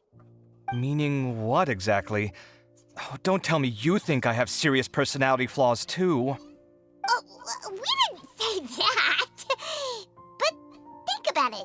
You say you want to win, but you also turned Faruzan down when she offered to give you her points. Plus, you took it upon yourself to help those desert foxes. Wait, what's so unusual about all that? I gave you my reasons. I would have felt guilty otherwise. Where's the conflict in that? Why would you feel guilty? Well, when you put it like that, yes, why indeed? It's a good question. I guess it's just in my nature. Plus, if I just did nothing, then there'd be no escaping the blame if something bad came of it later down the line. But thinking like that all the time must make your life so exhausting. Not to mention that by helping out, you put yourself at risk. Fainting in the middle of the desert, for example. Was that really worth it? It's complicated. Look, let's maybe leave this conversation for another time. What was it you needed Alhaitham's help with, anyway? We'd like him to help us look into the Sachin. Sachin? Huh. He did actually mention a Sachin recently. Huh. I remember he brought a few documents home that day. He was thinking out loud as he looked through them, making some notes and doodling as he went. He even suggested that I should take a look, but I didn't. Give me a moment. Let me go find them.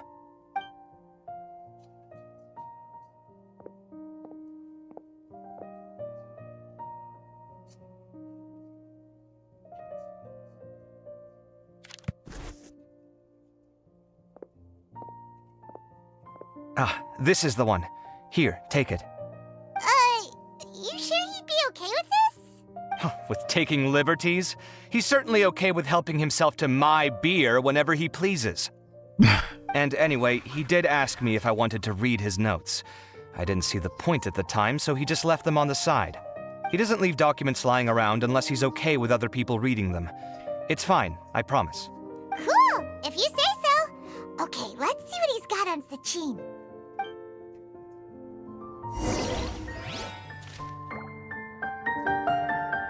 I fetched the documents for you. Feel free to look through them at your leisure.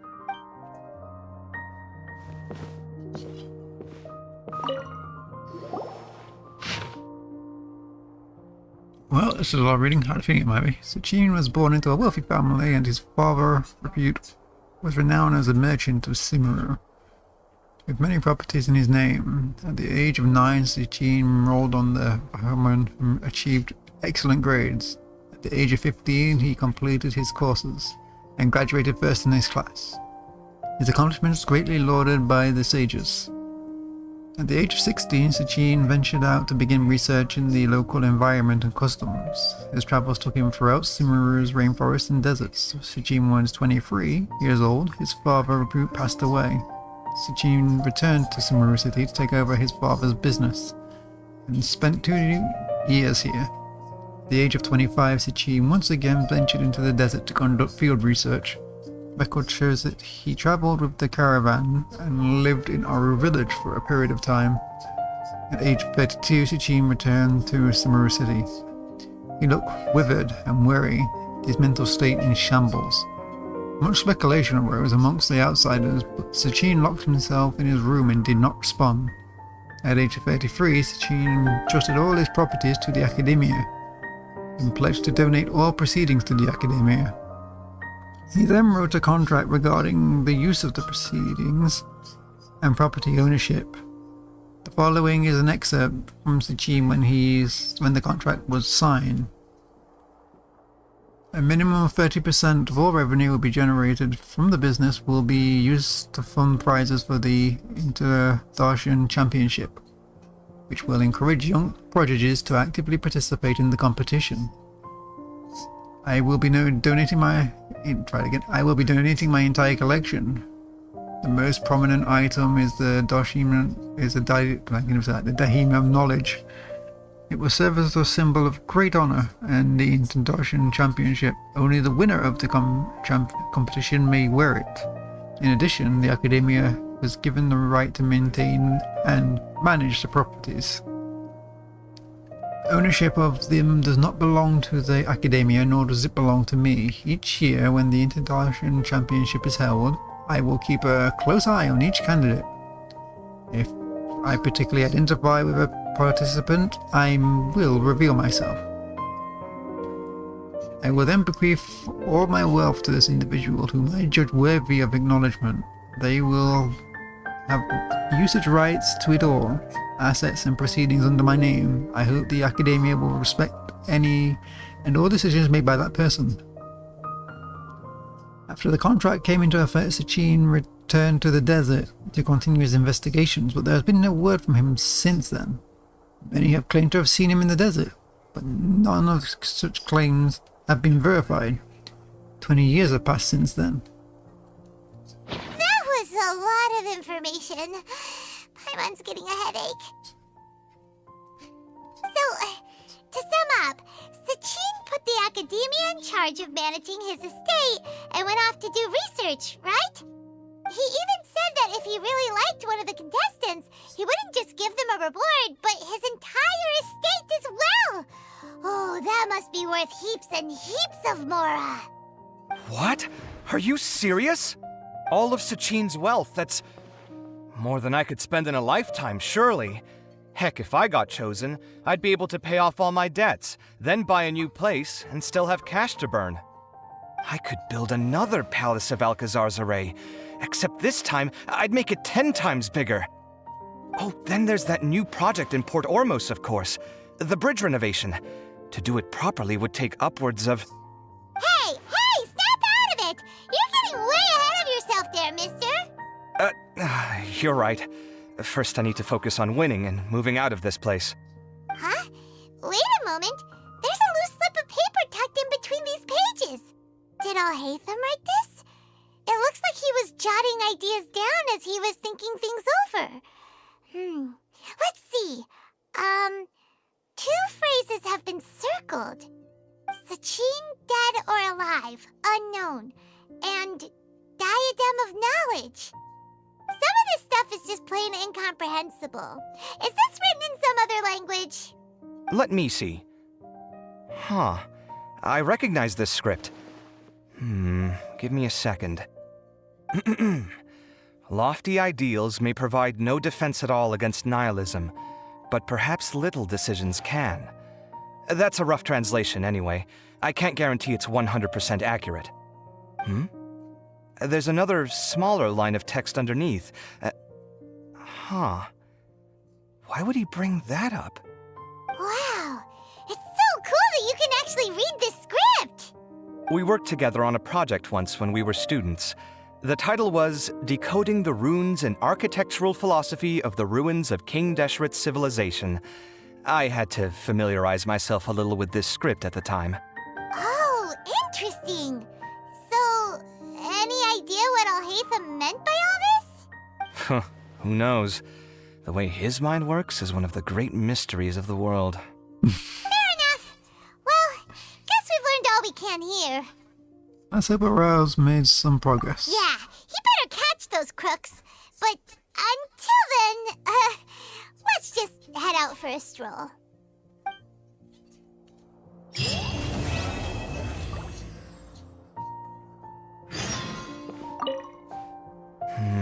Little decisions. What could have been going through his mind when he wrote that?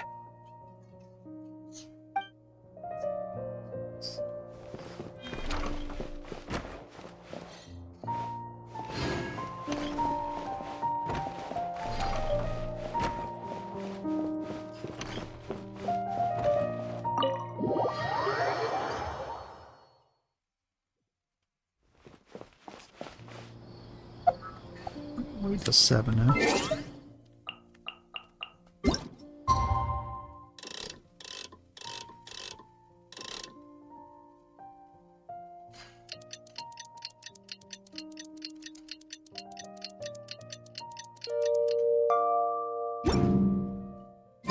Paimon just heard that the Matra have arrested some Eremites who snuck into the city. Maybe they were the ones plotting to kidnap Sachin. Let's go to the Academia and check with Arav. Arav, coming back. He's not too far away.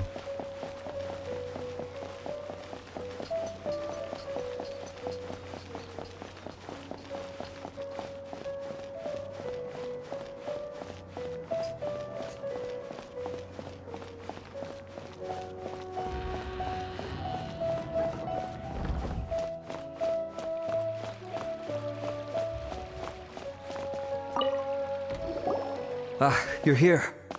Sorry, I was just about to send someone to inform you. I only just finished interrogating the suspects. What did you find out? Well, lots of unexpected details, let's put it that way. The mercs themselves were surprisingly easy to catch. We just had someone dress up as Sachin and they took the bait. But then it starts to get messy. During the interrogation, we learned that they were hired by Sachin's own child. What? Why would someone want to kidnap their own father? What's up with that? It's anybody's guess at this point. In any event, apparently the guys we caught are just the tip of the iceberg. Most of them are still snooping around outside the city. We're diverting manpower as we speak to try and round them all up. Would you like to come along? Sure! Let's go get to the bottom of all this!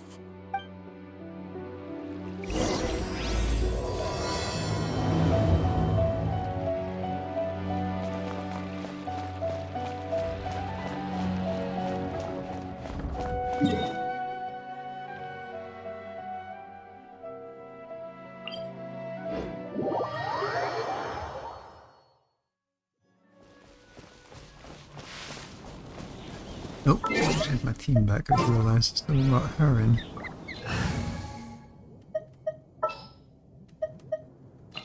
Sure.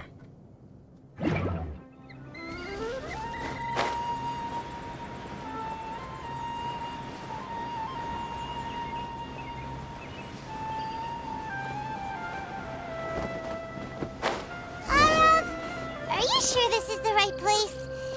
Something feels off. All the people knocked out? Positive. But I don't understand why they're all unconscious on the ground.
Oh, that's not working.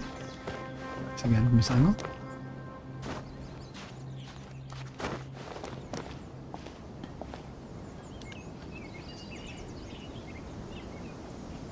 Okay, why are they knocked out?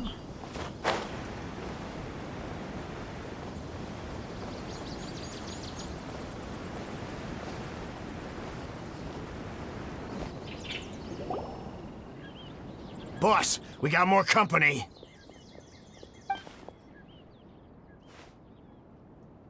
Look, we were just doing what we were paid to do.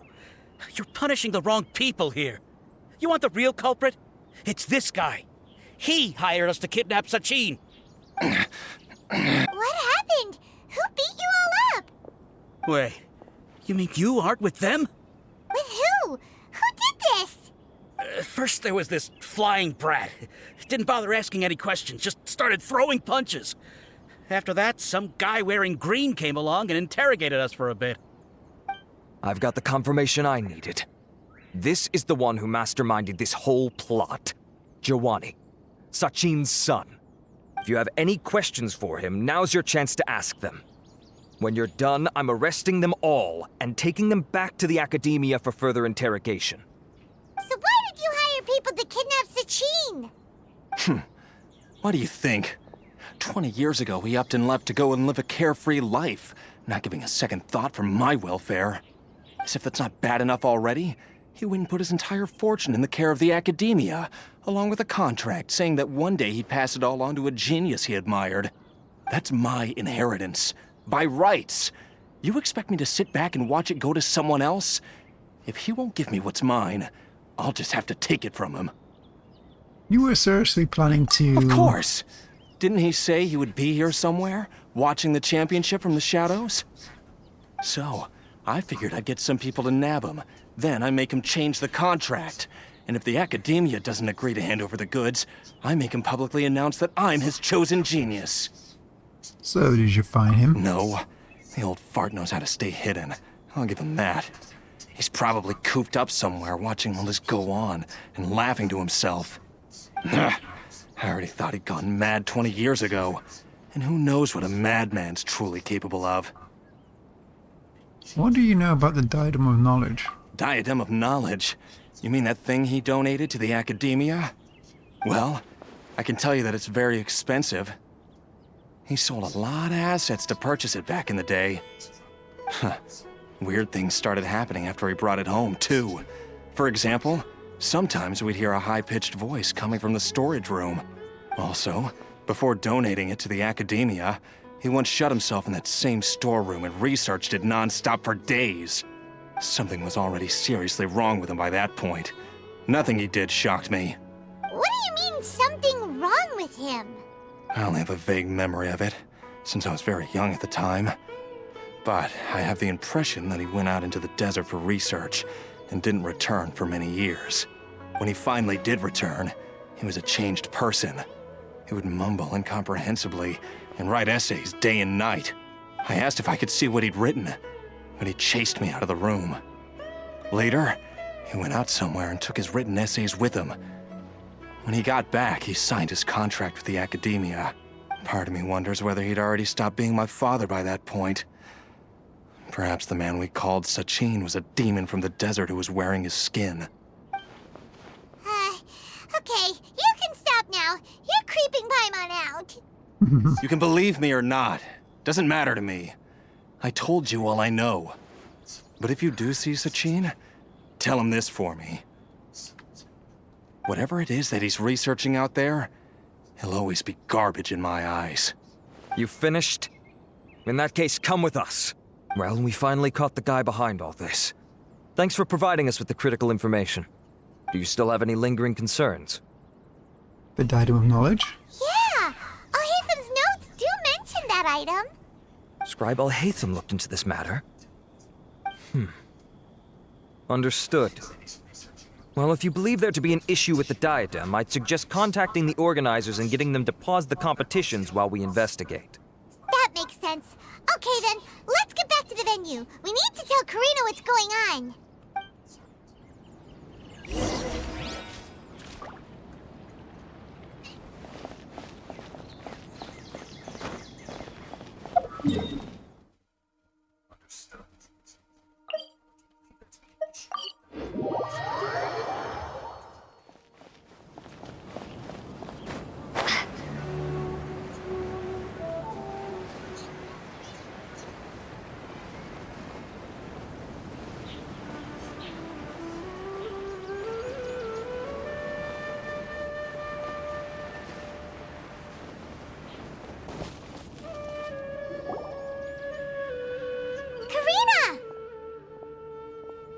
You're finally back. Where have you been? I looked everywhere for you. The third round's already started. We were out capturing some bad guys who wanted to kidnap Sachin. But that's not important right now. We think there might be something wrong with the Diadem of Knowledge, and we'd like to investigate it. The diadem? That seems unlikely. The Diadem of Knowledge has been used in every extravaganza over the last 2 decades, always without incident. Why has this come up now? Some new information has come to light. This is pretty serious. Let me think. Okay, here's the situation. The diadem is currently in Mount Ima Forest. We moved it there before the third round began. In the third round, contestants have to go into Mount Ima Forest, find the diadem, bring it back, and place it on the stand. The first person to do this gets 4 points. Considering how close the scores are between our contestants, whoever wins this round is very likely to be the winner of the whole competition. As such, I suspect competition to be very fierce. You might not make it in time. You have to give it a shot. I'll mark the diadem's location for you.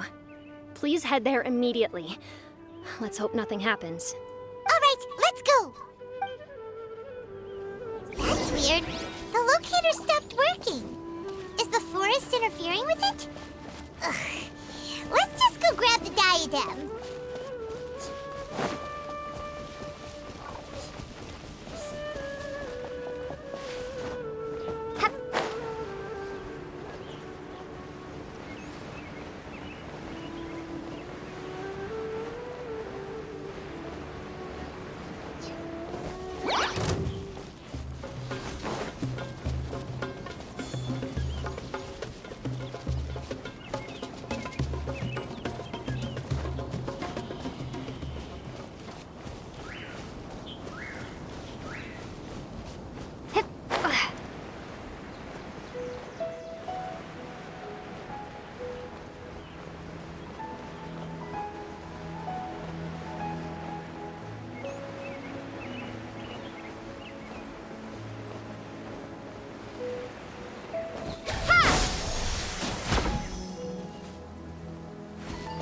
Oh, she went that way.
Oh. Alhaitham, Nilu, have you seen any of the other contestants? No. No one's completed the task yet. Why? Has something happened? There might be a problem with the diadem. Oh, but Alhaitham, you must know something about it, right? Whatever do you mean? You! Forget it! We'll go find it first. We'll ask you again later. What do you mean?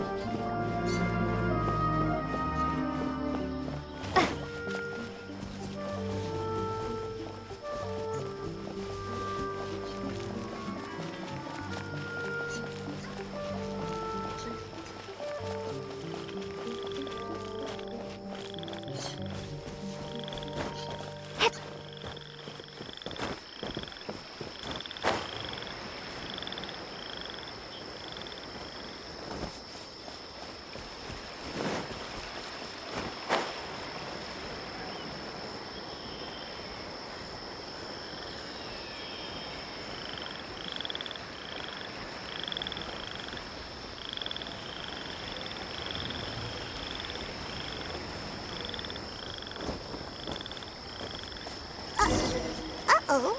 This place looks empty. Did someone already take it? Well, we might as well head back and see if anyone's turned it in.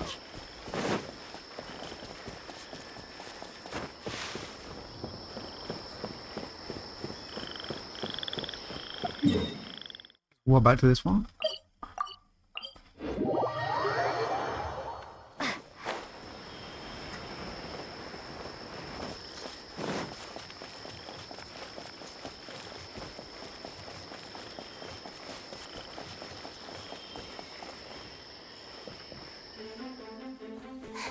Oh, looks like Layla has seized the diadem. But getting to the goal won't be easy.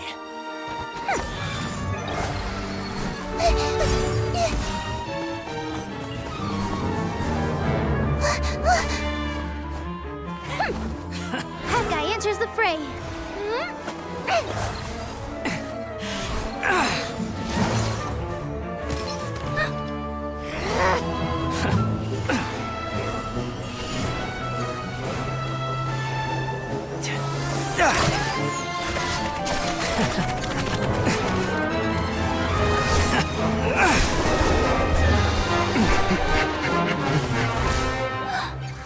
Horizon's device has gone haywire. The competition is heating up. Oh. And here's Kaveh bringing up the rear.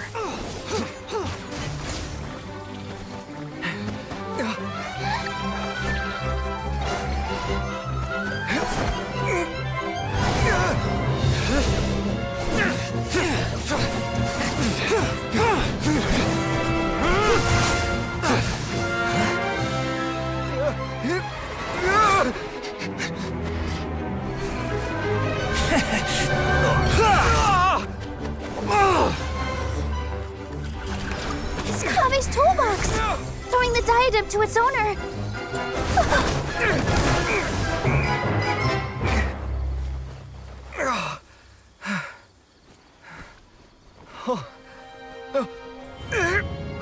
Yes, that's right. Put the diadem in place, and you shall gain all you desire. Who are you? I need you to get out of my head! I am confident that you will not disappoint me. What just happened to me?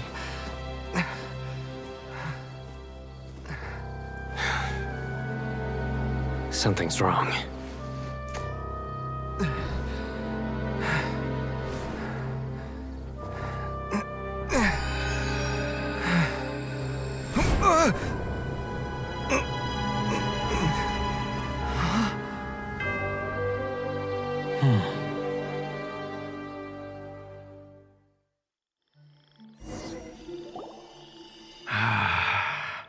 At long last, someone to inherit my estate, and with it, my research.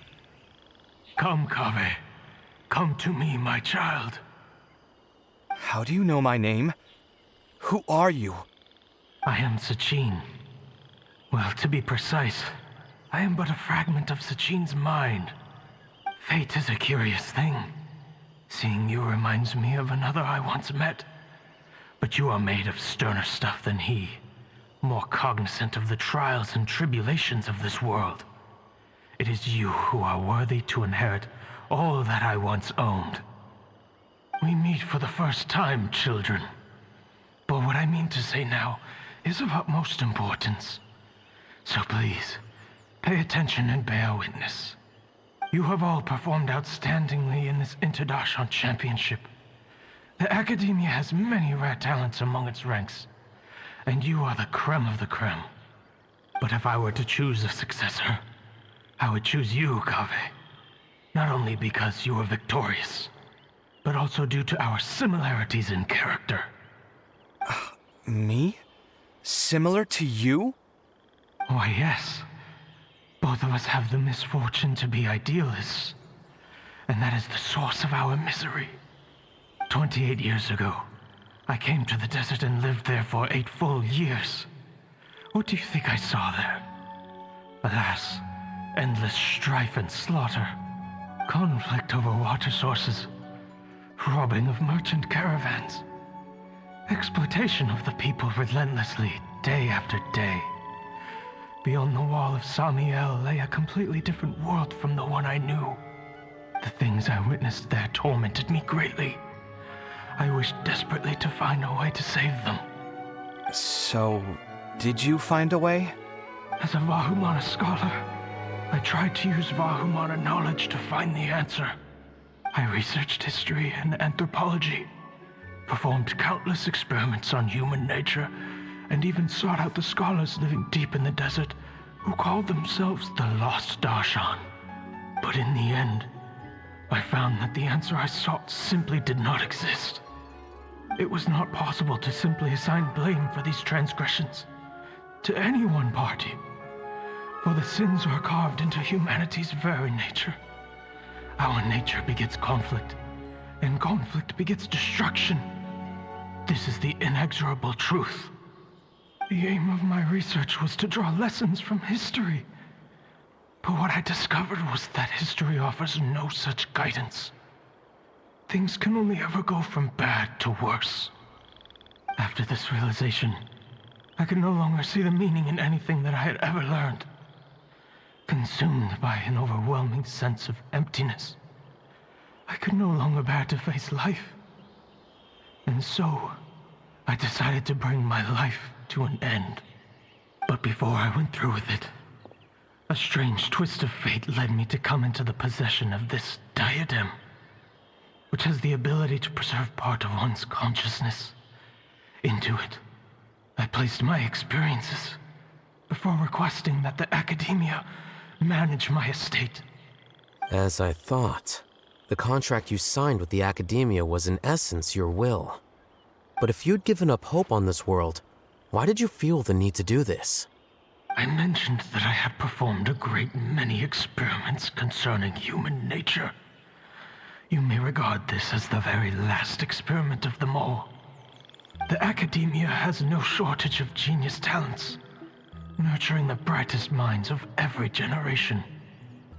And so, with a handsome reward to draw out the worthiest of individuals, my hope was that one day, I would find one who could untangle the mystery of human nature once and for all, and help to move the world onto a better path. I see. So you desired a successor who was not only a genius, but who also understood the suffering of ordinary people. Such a person would have a clearer understanding of humanity, society, and the world. Huh? But did you ever consider that wealth numbs the human heart to the pain in the world? Even an idealist may be incapable of following through on your wishes after inheriting your wealth. You are highly intelligent, yet you are not the sort of person who would understand my line of thinking. To me, this is also part of the experiment, part of my investigation into human nature. Whether my successor suffers as a consequence of my research, or succumbs to an indulgence in pleasure-seeking, my research will have progressed. I grieve the fundamental sickness of the world. I regret the unbearable weight of its history. And I lament the research that I failed to complete. And this, Kaveh, my dear child, is why you will be of great utility to me. You're absolutely certain that you want to give me everything you owned? For me to do with as I please? I have faith in what I see in you.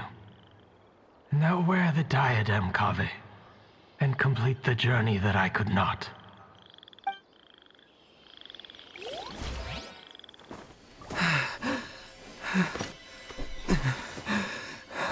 Will the verdict I reached cause you suffering? Or will this newfound wealth numb your heart? I look forward to your answer. All of my research materials are being stored at our... Huh? I've heard enough! My life's enough of a mess already. The last thing I need is more suffering. Keep your Mora. I don't need it. Didn't you say that you saw a lot of people in pain? Well, if that's the case, then your wealth can go to them.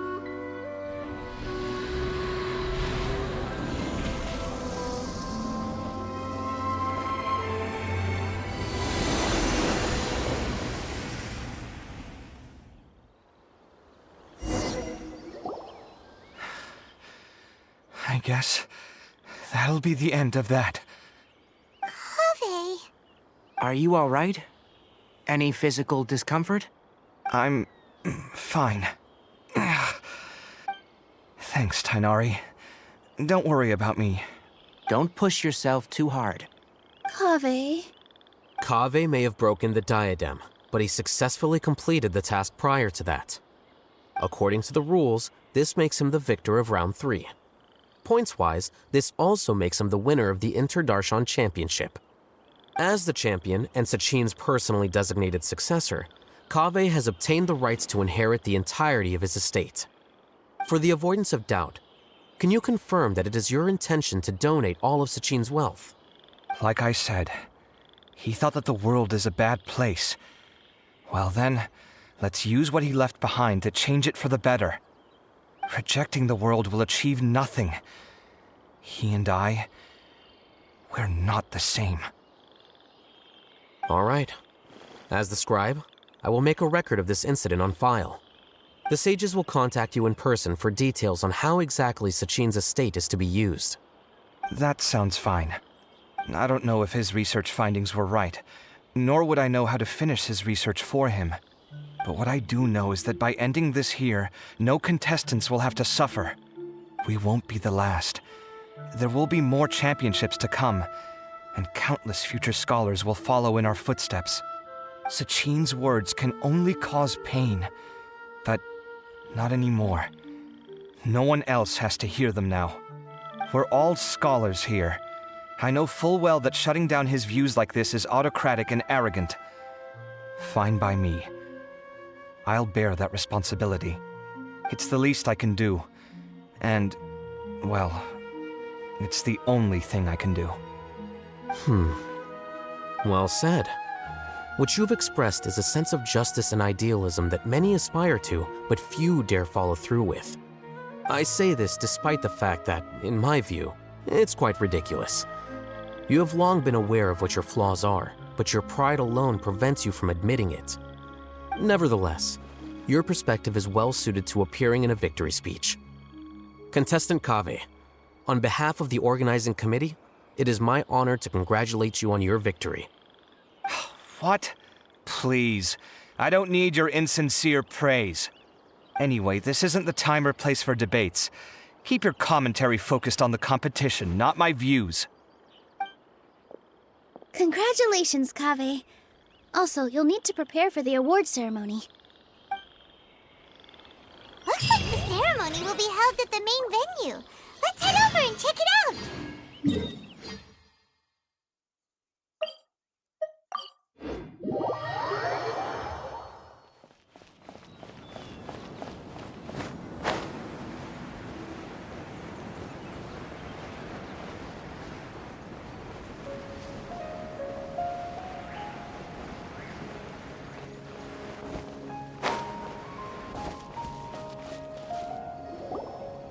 thank you all for your excellent performance. And that brings this year's Interdarshan Championship to a close.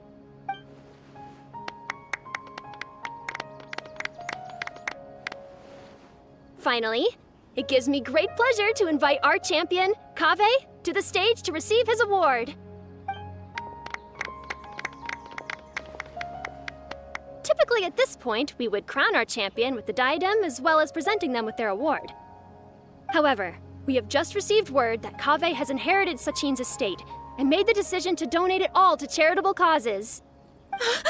Sachin's estate is getting donated? So much, Mora. And he gave it all up?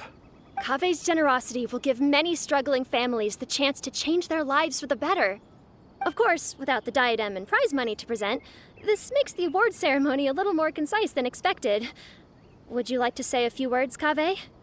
I'm sure many of our audience, like myself, are curious to learn why you decided to give all this wealth away. I'm not entirely sure what I should say under these circumstances. I'm glad to have won, even though I'd say luck played a big part in that. As for why I want to give the Mora away, I don't support Sachin's views, and I don't want to take his Mora. With a lot of things in life, people need to experience them for themselves. It shouldn't be up to one person to make a judgment on. Not him, and not me either. Anyway, this isn't really the time and place for such weighty and complicated topics. So, I guess that's all. I'll leave it there. Thanks very much. Oh, Kaveh, just one moment. While this is a short and sweet award ceremony, we do still have a prize to present you with. Please take this limited edition Genius Invocation TCG card. Additionally, your champion status will be logged in your record. This means that the Sages will give priority consideration to any future project proposals you submit. All right, I'll take the card. But as for project proposals, forget it. In that case, I declare the award ceremony over. Let's give our champion Kaveh one last big round of applause.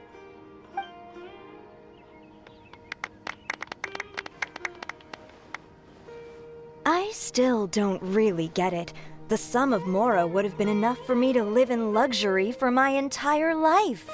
That just means you're not strange enough to understand the way that geniuses think. Come on, we've still got the whole Wisdom Gala to explore.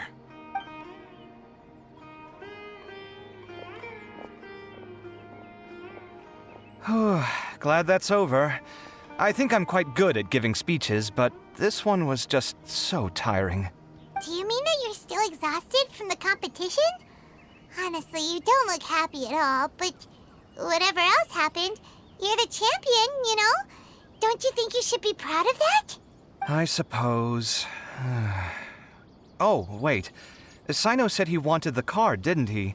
And now I have it, right here. So you're gonna give it to him? But if it's a rare one, you should be able to make a tidy sum of more off it. Why would I do that? It's of no use to me whatsoever. I may as well just give it to him. Could you pass it on to him for me when you next see him? Whoa, whoa! This is a super big deal! You should do it yourself! Come on, let's go find Sino. Huh? But I was gonna rest for a while longer. Hey, stop pulling my hair!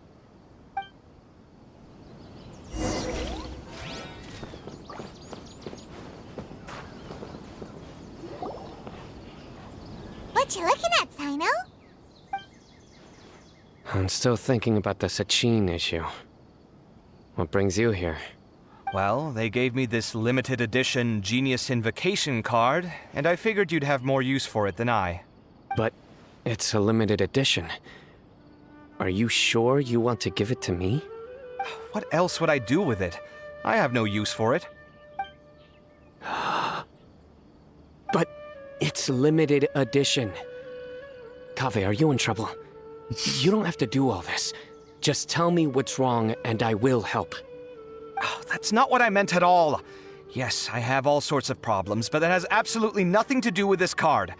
I'll figure my own issues out by myself. All right. In that case, I accept your generosity. But now that I realize that you have no concept of its value, I cannot simply take it from you. How about this? I shall buy it from you at a fair price.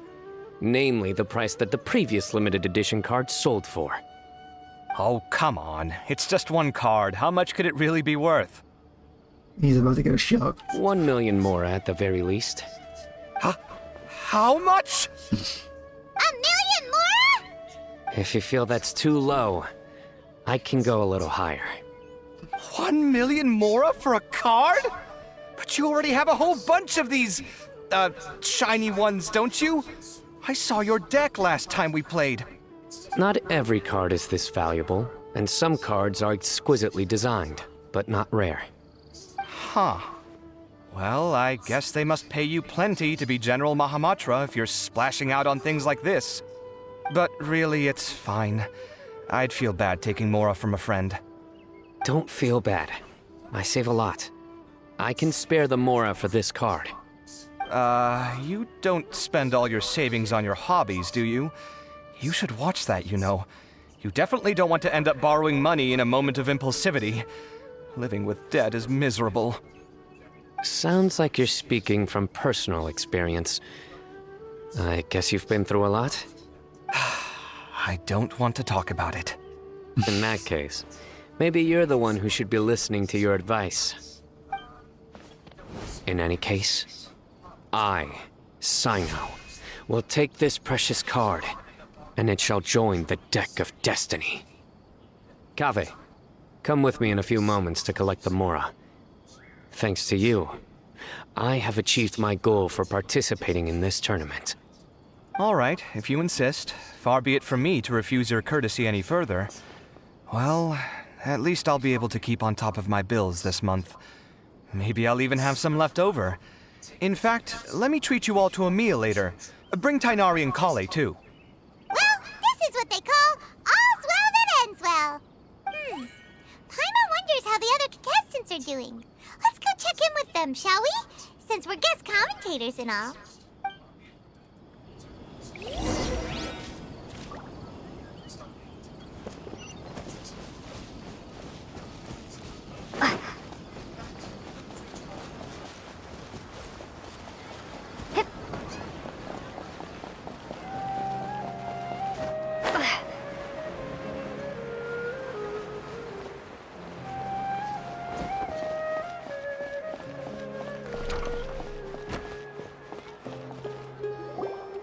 I'm telling you, you can't go wrong taking advice from me on what to wear.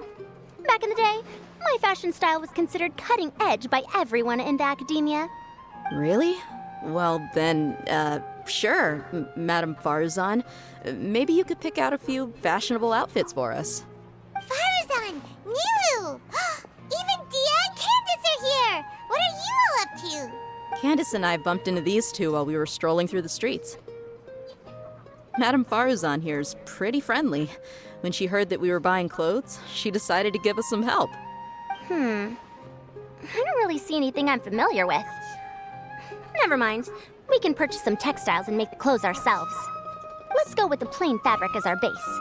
And embroider red and pink flowers on. Oh, and some green leaves. Oh, wait a sec.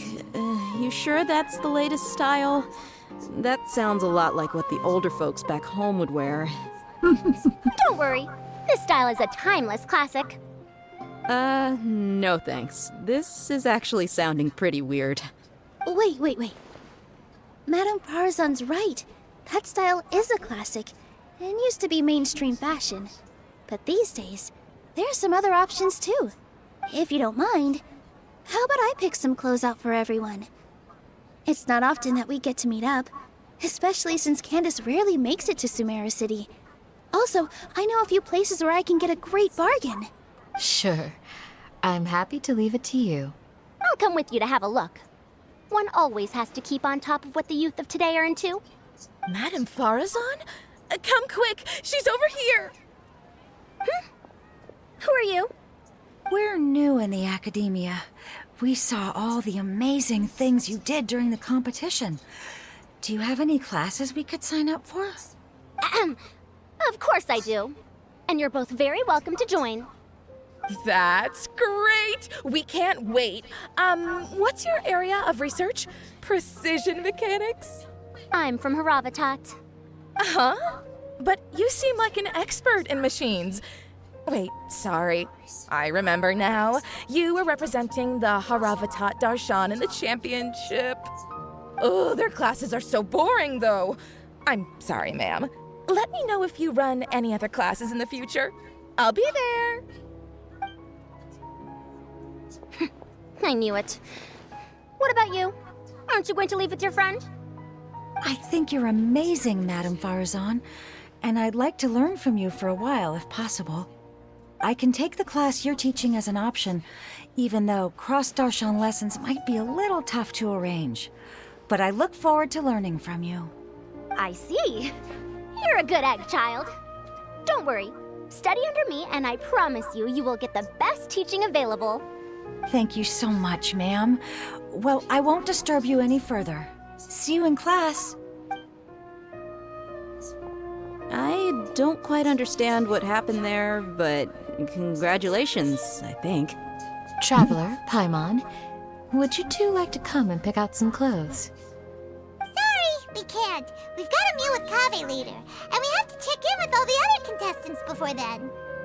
Oh, by the way, have any of you seen Hat Guy or Layla? I don't know where Hat Guy went. We just saw Layla not too long ago, though. But she was hanging out with some other Ratahoa students, so we didn't get a chance to speak with her. Are you gonna go and see what she's up to? Ratahoa students? They must be the ones who voted for her to enter the competition, right? Oh, she didn't end up winning, so Paimon wonders how they feel about that. Let's go take a peek.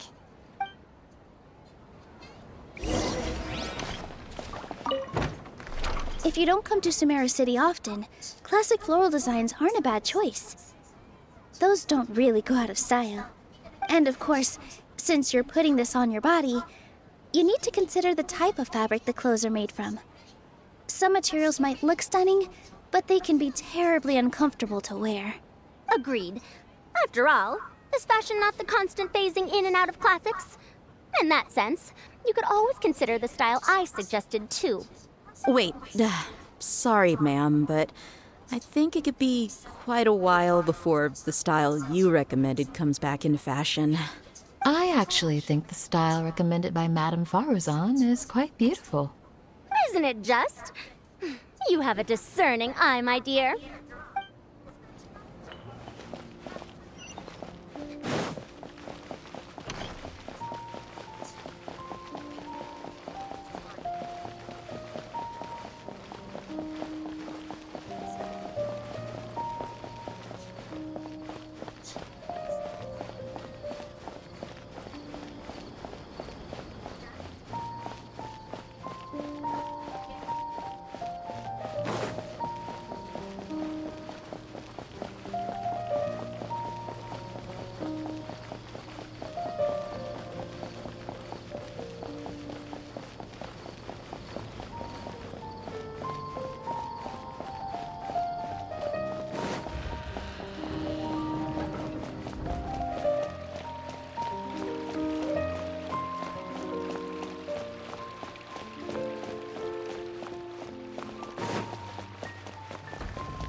I'm sorry, everyone. I could have done better in the third round. Oh, stop it. If you're going to beat yourself up after doing as well as you did, how bad does that make us look, huh? Heck, it's not like any of us had the guts to enter the championship. I didn't see the whole thing, but you were the only contestant who scored points in both the first 2 rounds, right? And I heard that you actually found the diadem first in round 3. You came so close to winning the competition. Aw, I just got lucky, I think. That can't be true. You had some really stiff competition out there. The renowned Tainari from Amorta, even Sino the General Mahamatra was there. You're amazing, all of you. Getting points off them is a huge achievement. The way I see it, people aren't exaggerating one bit with the nicknames they give you. You are a genuine genius. Aw, thanks a lot. But I really don't think I qualify as a genius. In the second round, for instance, I dozed off and somehow found myself beside the device when I came to. Ah, come on, don't be so hard on yourself. We've decided we're taking you out to celebrate, and that's final. Let's go. Cheer up, Layla. The rest of today's all about you. Looks like things are going well for Layla. This is great. We haven't seen Hat Guy since the end of the competition. Oh well, it's almost mealtime. We'd better go meet up with Kaveh and Sino now.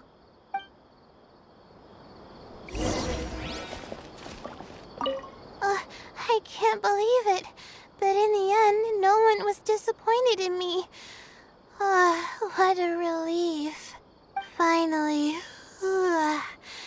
I can get some good sleep.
Are you sure you have enough to cover this?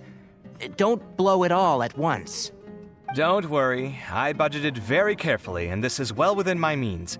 Anyway, I've lost count of how many times you've treated me. It's high time I return the favor. Oh, Traveler, Paimon, over here! Ooh, look at all this! Good food, here we come! I heard that you went to see the other contestants.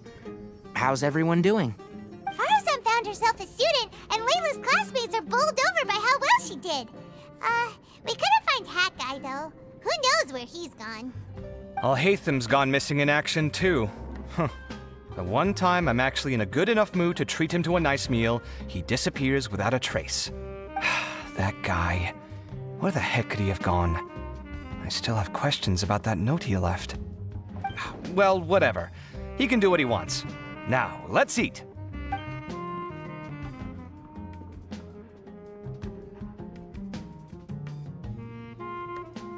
You shocked me a little when you hurled the diadem to the ground.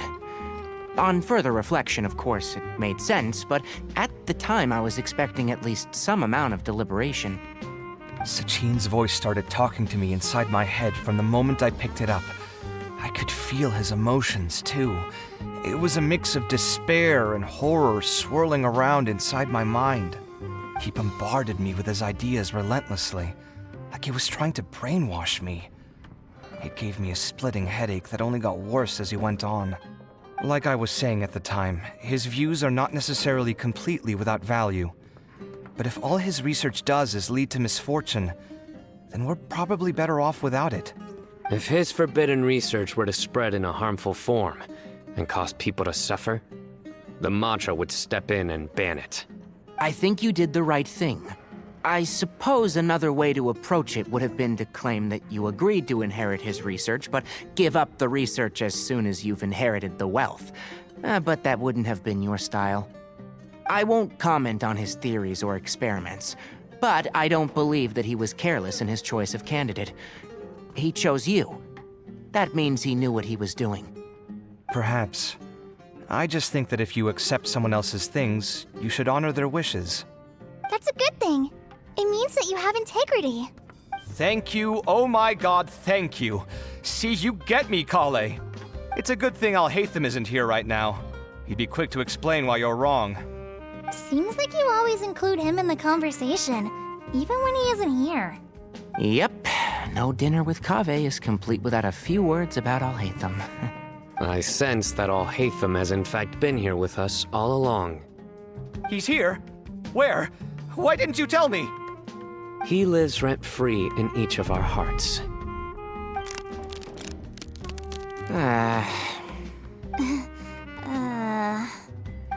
That was horrifying. It literally sent chills down my spine. Good thing you didn't say that before we started eating. That would have killed the mood in a heartbeat. All right, enough about Alhaitham. Tainari, did you achieve what you wanted out of the championship? I did, in the first round, in fact. Word of mouth proved very effective. I spoke to a handful of people, they told their friends, and so on. Now, a record number of people have signed up to attend the next lecture. Oh, are you free next month? You should come along, maybe even say a few words. About what? I don't know the first thing about anything Amorta-related. Just play to your strengths. For instance, you could talk about the distinguishing features of rainforest architecture, or ask everyone not to chop down too many trees the next time they're building a house. Oh, well, that's no problem. Sure, I'll make time. Has everyone had enough to eat? I can order more if anyone's still hungry. I'm full. Thanks. Paimon's super full, too. If only we could eat like this every day. Yeah, we should do this more often. Work will always be there, but seeing friends is important too. This is a good restaurant. Let's definitely come here again. Sounds good. We should pick a few other places as backup options, though. There are other good places around here, too? Oh, and don't forget to invite us if you go. There's nothing we love more than good food. Kaveh, do you have plans after this? I was thinking of maybe going to the academia for some alone time. Nothing set in stone, though. Why do you ask? Since everyone is free, why don't we play a few matches of Genius Invocation TCG? Eager to show off your new limited edition card, are you? Not to show off. This is my way of thanking you for your help. Only my best friend will have the honor of seeing this card's debut play. All right, sure. I didn't bring my deck with me, though, so I'll need to borrow one. Actually, Master, I made a new one a few days back. Don't tell me you've been spending all your study hours playing cards. Come on, no need to be so stern. They do say that your innate interests are your best teacher, don't they?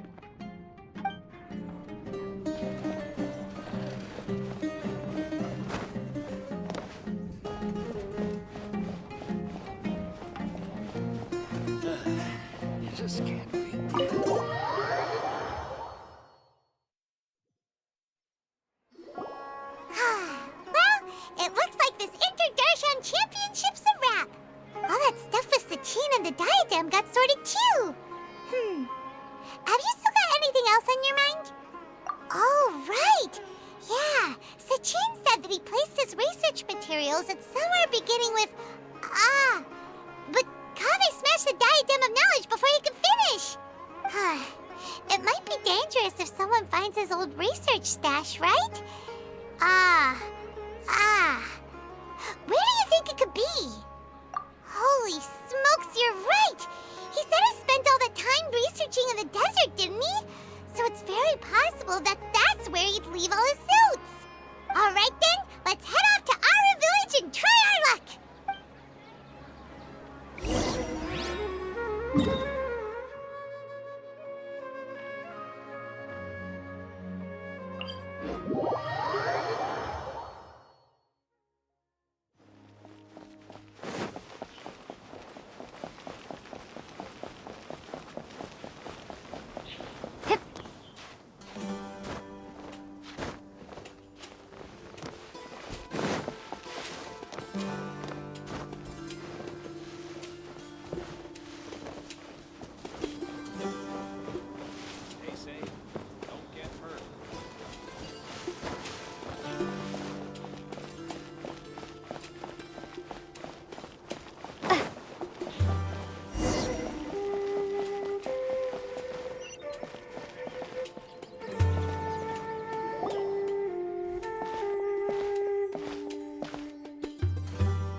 Didn't expect to run into you here. Oh, hey, Thumb. What are you doing here? And what are you reading? Are those? Sachin's notes? Yes. I came across his profile while I was organizing some documents and became interested in his research. If it wasn't for that, I never would have agreed to being a commentator. I had a hunch after seeing the fragment of his mind, and sure enough, I came here and found his research. Wait! So, you've read it already? Are you alright? How do you feel? I think you may have misunderstood something. The reason Sachin chose that architect to inherit his research was that only he could really empathize with both the calamity and the humanity that these notes seek to convey. Only one who resonates with these sentiments would suffer and begin to think of history as bleak, the present as perplexing, and the future as pessimistic. Empathy is a double-edged sword. Clearly, I am not the same sort of person as Sachin was. Empaths have many friends, and their wide social circle comes with certain societal advantages. But this also makes it hard for them to achieve their goals. Why's that? All important things in life involve other people. As such, it's extremely difficult to live a life that causes no harm whatsoever to others. If you really want to achieve your goals, you have to be prepared to make enemies along the way. Not everyone can deal with that reality. And that reality is like the material here. Objective, heavy, negative. But, at the end of the day, for all these experiment results and conclusions, it's just one person's perspective, Sachin's. So, what are your thoughts now that you've read it? As a scholar, Sachin was without a doubt a genius. He laid the blame for the darkness in the world squarely on humanity, experimented extensively with reliable results, and drew logical conclusions. In that sense, one might say his views were correct. So, people are bad? And things can only ever get worse? All of that's true? That is not a question for me to answer. Someone else will arrive shortly. You can ask them instead. All I will say is that the world is not built on correctness alone. Sometimes, being correct means nothing at all. Lofty ideals may provide no defense at all against nihilism, but perhaps little decisions can. By their own choice, the idealist seeks to bring happiness to all while denying themselves the same. Thus, they shall never reach even the borders of truth until they wipe away the ignorance that blinds them. I've never been able to agree with certain philosophies. Even Sachin himself struggled to comprehend the notion of sacrificing oneself for the greater good. But sadly, all viewpoints will find their supporters, and the way we see the world largely decides our fates. All right then, I got what I came for. These research materials are yours to look after. I'll be off. Wait, so you came here just to read this stuff? You missed out on a big get-together, you know. Get-together? Ah, yes, that makes sense. This is a good opportunity for that sort of thing. Guess what? Kaveh treated everyone this time. Then I'm sure he packed up the leftovers for me. See ya.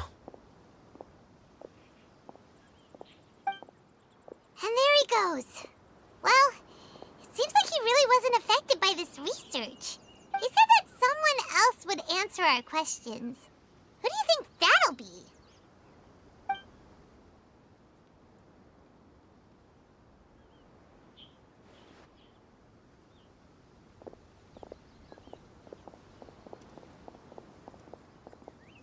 Traveler, Paimon, you're already here. Nahida! Oh, and Hat Guy. Wait, so you asked him to take part in the championship? Yes, it was me. Are you surprised? Did you know that there was something wrong with the diadem from the start? And if so, why didn't you switch it out for another one? Because Sachin's research is not mistaken. He spent his entire life researching this topic, and these materials are a result of that. These are the crystallization of his wisdom. Yes, I was worried that the material might cause some disruption, but I didn't want to wipe away all his hard work searching for the truth. So instead, I had Hat Guy here help me keep an eye on things. Seriously? I think you can stop calling me that now. Why? Don't you like it? Well, anyway, if Sachin's chosen successor hadn't been able to handle his research, or if it had brought pain to more people, he would have intervened at a suitable moment. And after all that, the person Sachin chose turned his nose up at his life's work. Pretty hilarious. I was also hoping that this could be an opportunity for you to learn how to interact with people normally. But it looks like that didn't work out. That wasn't necessary. I'm still paying you back for your help. And the last thing I need is more reasons to be indebted to you. Nahida, what did you mean by Sachin's research is not mistaken? Does that mean that you approve of his research? Put it this way instead. Truth to me is like a shroom borer. Some people only see the mushroom on the shroom borer's back, and they conclude that the shroom borer is a mushroom. Others see only the shroom borer's body, and they declare that the shroom borer is a boar. Still others look deeper inside, and determine that the shroom borer is meat. These conclusions are all correct in their own way, but none of them objectively describe the shroom borer. Paimon kinda gets it, but also not really. The world is the same way. No one, not even I included, can understand it in its entirety. All of us are somewhere on the path toward truth.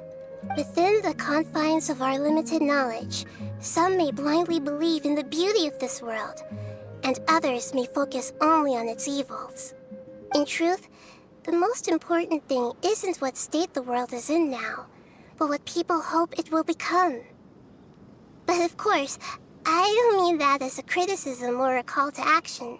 Ultimately, my duty as the God of Wisdom is to guide every form of wisdom to a place where it can find its purpose. That was a long speech. So what are you actually going to do with these research materials? Because Kaveh, as the successor of this research, does not wish to see these ideas disseminated, I will seal it up. But even though Sachin's research could be considered negative wisdom, it is still a building block of the truth. If someone wishes to follow in his footsteps in the future, I will not stop them. I also look forward to the day that a member of the Vahumana Darshan can not only comprehend his theories, but also find a way out from the despair as well. Vahumana doesn't have that kind of talent. Wait, you're not intending to keep me in Vahumana long term, are you? I don't remember signing up to become a scholar. Don't you think I'm useful enough to you as a prisoner? Oh boy, here we go again. You think so? Well, to that, I would say that in Sumeru, even prisoners have a right to an education. I hope that your studies in Vahumana will help you deal with your own fate and learn how best to settle old debts from your past. I will review your final thesis myself. I'm expecting great things from you, Mr. Hat Guy.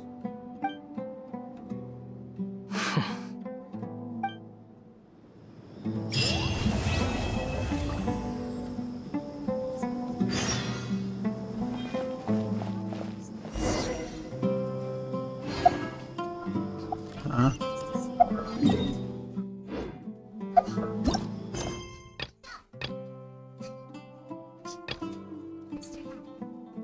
Oh, let's have a couple more missions apparently.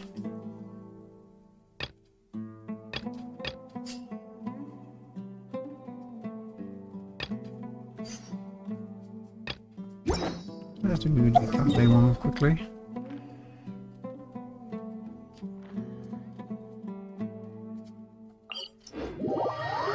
This is at home. Well, he's actually inside though, look at it. Oh, no. Oh, of course.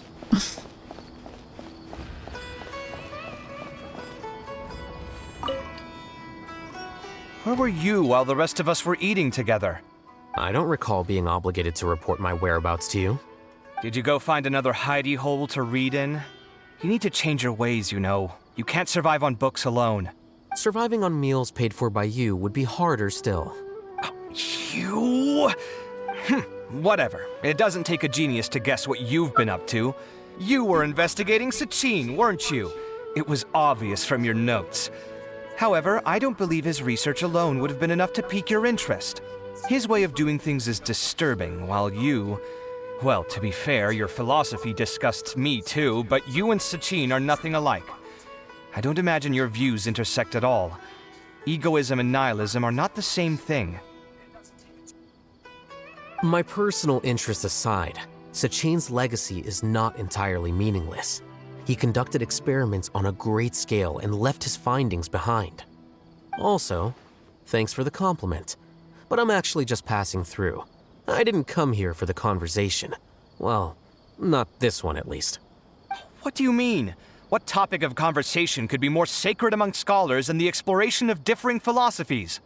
Well, based on what I've learned, Sachin and his disturbing way of doing things, as you put it, is very likely to have met your father 20 years ago. What did you say? Wait, so... No. Surely that doesn't mean...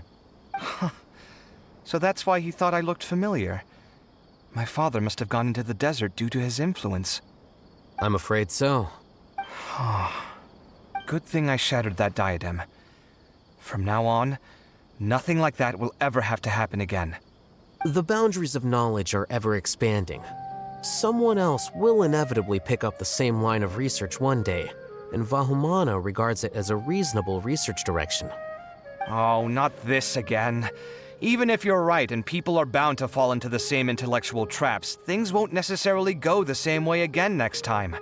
You have to admit that the actions of one individual don't always predict the behavior of the group, and vice versa. Take Sachin, for instance. He's quite an anomaly. And so is the one who stopped him. You. Conflicts of this nature are indeed exceptional, but it will occur again in the future. You said it yourself. The actions of one individual cannot predict the behavior of a whole group. You know that not everyone would have chosen as you did. Even so, I stand by my views. You can forget about trying to convince me. That's fine. We've been arguing over this for years, and I don't hold any hope of you understanding. The issue we're debating has long since moved on from who's right and who's wrong.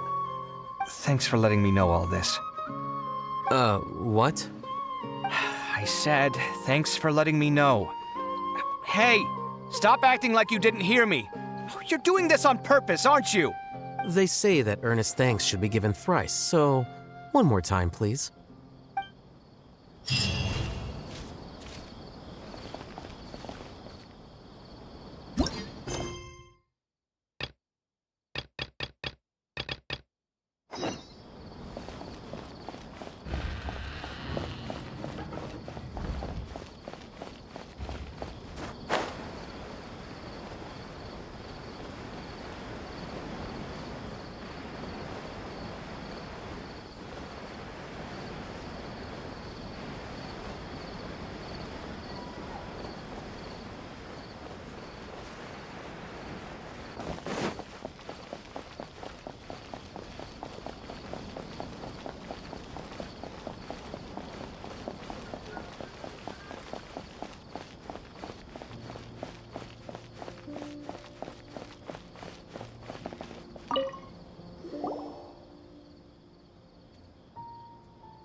Well, well, I'm a student traveler in Paimon yet again.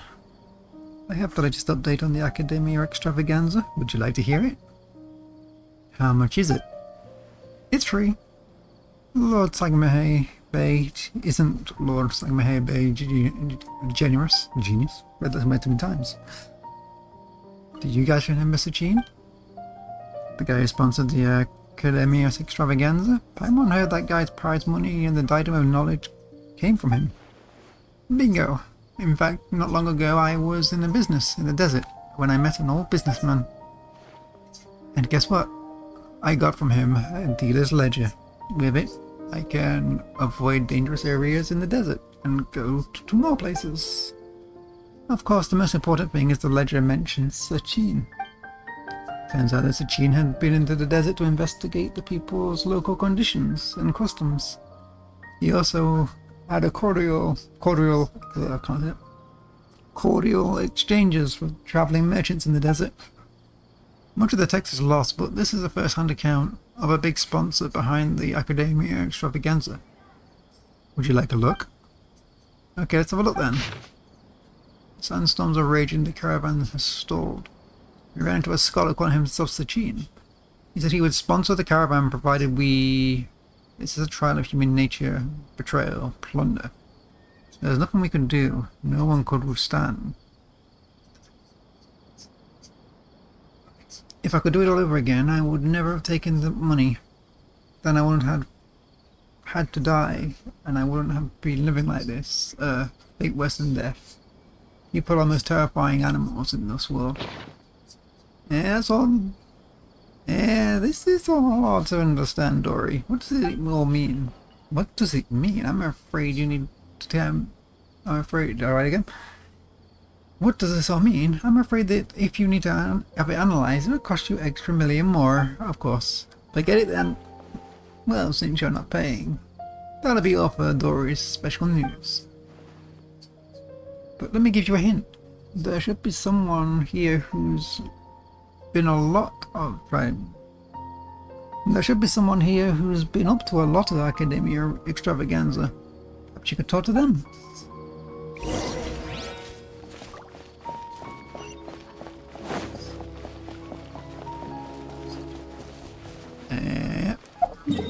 Just a long way away.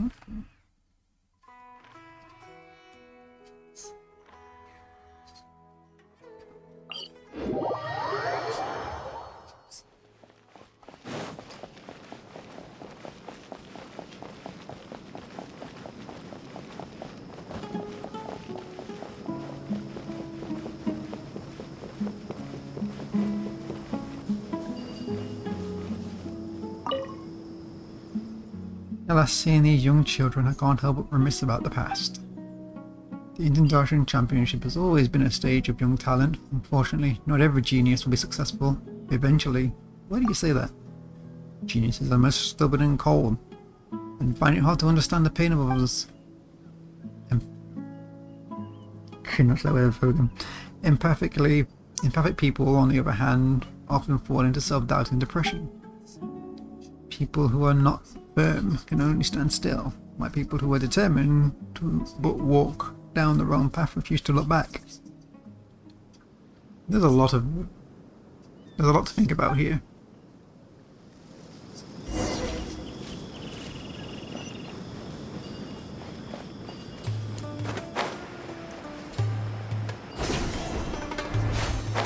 Let's go this way.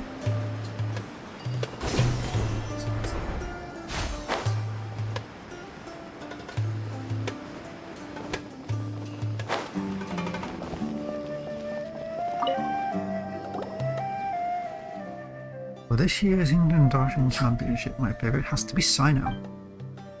Aside from his skills, General Mahamatra, looking back at the tournament history, the Spandam and Darshan have the highest percent of champions. Many people say the Spandam and Darshan produces many talented people, such as Cyrus, Ruxizika, I can know that, Lisa, Sino, recognize those names. Brighter and talent. The brighter the talent, the sooner the game will lose its suspense. The most exciting competition was still 20 years ago. At that time, my friend participated in the game, and I went to cheer for him. The last round was played in the Avidia Forest. In the end, no one dared approach them, and no one knew what was going on in the depths of that forest. I heard then the Academia shut down the competition. Later, the Interdarshan Championship removed many of the events which people fought to the death, discouraging people to be desperate enough to do so. What is your friend like? Let me think. He's honest and kind, but he's also vulnerable and sensitive. Most of all, he cares about us. When we drink together, our time is filled with laughter and cheer. It's just too bad that it's all in the past now. Among my friends, we drank, some died, and some disappeared. Some now live in seclusion. They say fate is fickle. Perhaps it's true. Looks like something did happen 20 years ago. Right. Didn't Wickers tell us to seek him out if we had any questions? Now that we have time, why don't we ask him?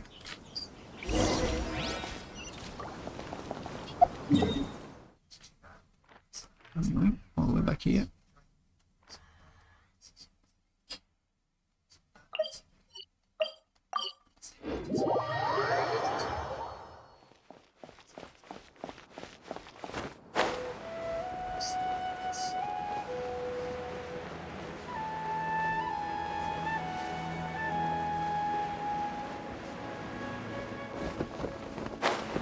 Twice for mine says, hey, it's underneath this thing. So yeah, how far down? Not much lower. So, let's not go that way then. Stick on the path. Oh, I've already fell down now though.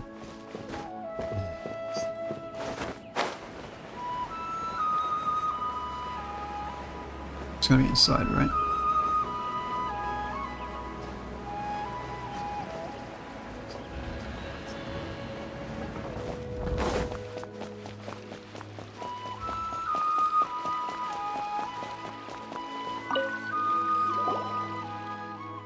The incident of 20 years ago. Why the sudden interest?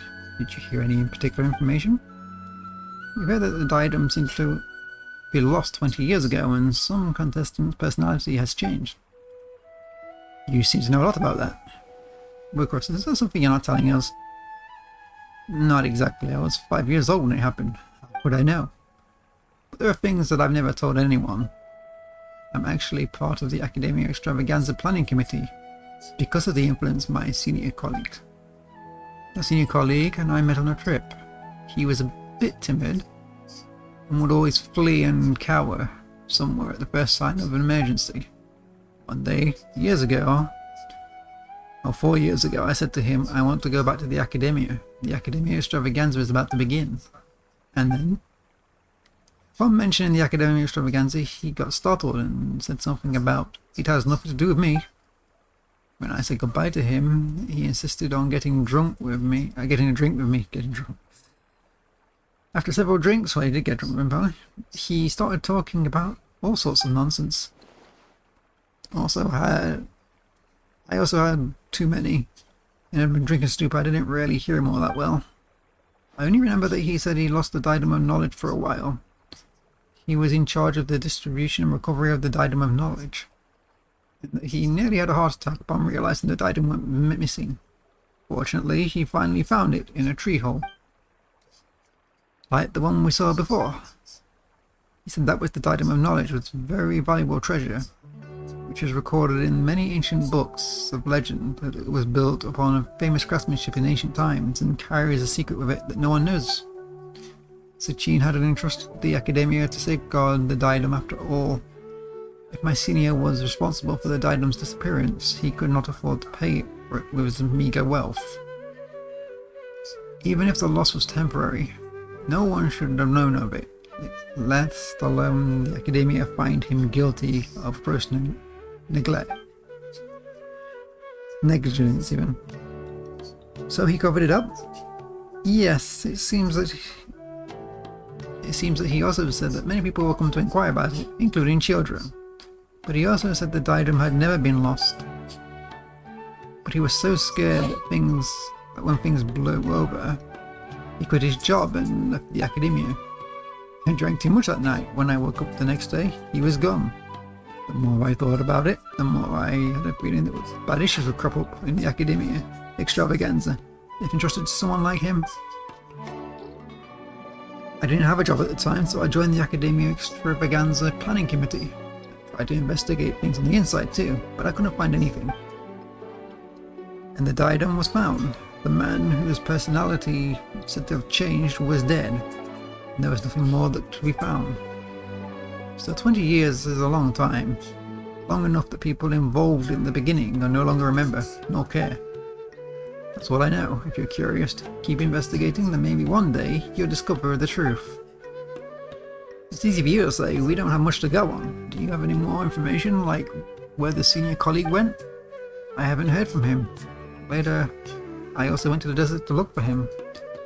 But in the vast desert, it was almost impossible to run into him. To make up for it, I do have some information on Sachin. Would you like to hear it? Sure, tell us. When I was traveling, I did so with a Emirate commander. While we were chatting, he said that he came into possession of an article written by the Academia researcher. He seemed to think it was something precious and refused to show it to anyone, only to let me have a peek at it at my request. I only got a glimpse of it, but what I saw was signed by Sachin. I didn't know who Sachin was, nor did I care. After joining the Academia Planning Committee, I found out that it was an important member of the Vahumurun Darshan, who sponsored the event. If you're interested, you can find the Emirate commander in the desert. It's usually in the Valley of Dari. Information related to Sachin. Alright, let's go have a look.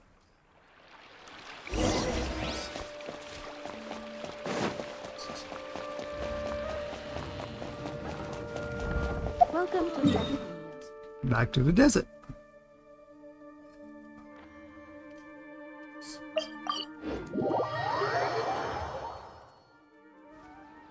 Trying to lock this up so I can go eat. What do you want? Whoa, this guy looks real fierce. You better say your piece or leave. I have no time for you.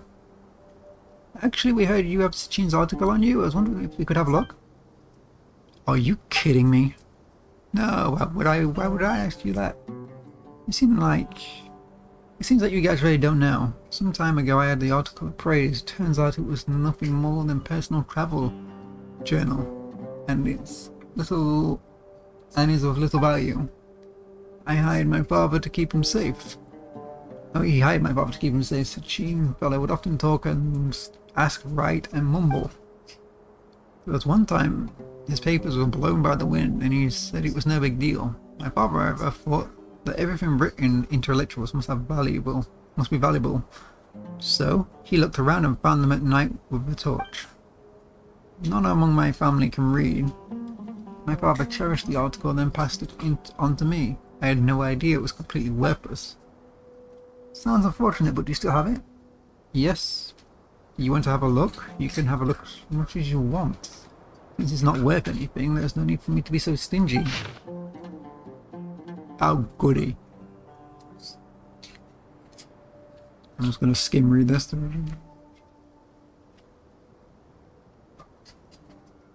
Mm-hmm.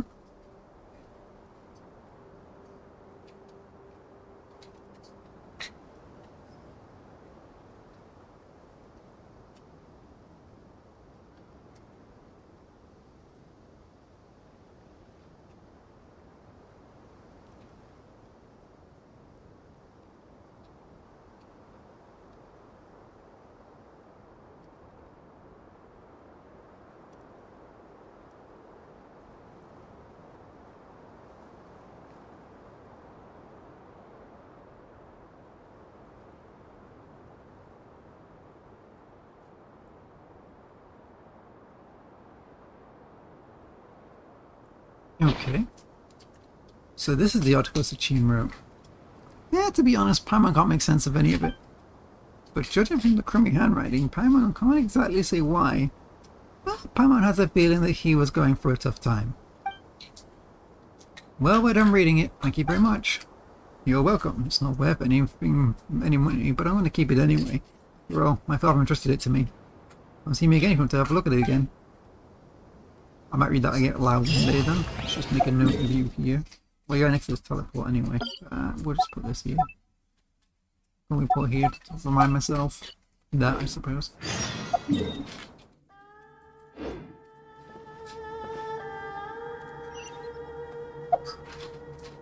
This is still part of this quest line. You gotta be kidding me, right? Nope, it is. So I've got 2 hours left on it. So I've got to do it now. That's what happens when you don't play the event till the final day. Hi Dory, we're back. It's time for yet again the information sale of Lord Sagame Bay. Never said that. Would you like to purchase the latest reports? Let me see, this information isn't that important, so I'll let it go for only 500,000 more. It's half the usual price, what a bargain. Mind giving it me for free? Well, you want me to bring down to 0 more? Just as I expected. But I am the great Lord Sagame Bay. Well, since you're interested, I'll tell you for free, but you must keep it to yourselves. I heard that 20 years ago there was a contestant whose personality suddenly changed after taking part in the competition. Well, it looks like someone saw him in our village. I wonder where he ended up. So the information you're getting for free. If you want to hear more, you gotta pay 2 million more. I appreciate the patronage. What a rip-off. We can just go to our village ourselves and ask around.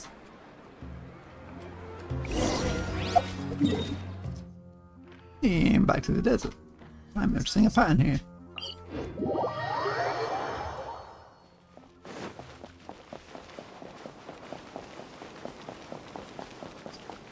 Please be the last one. I want to go eat.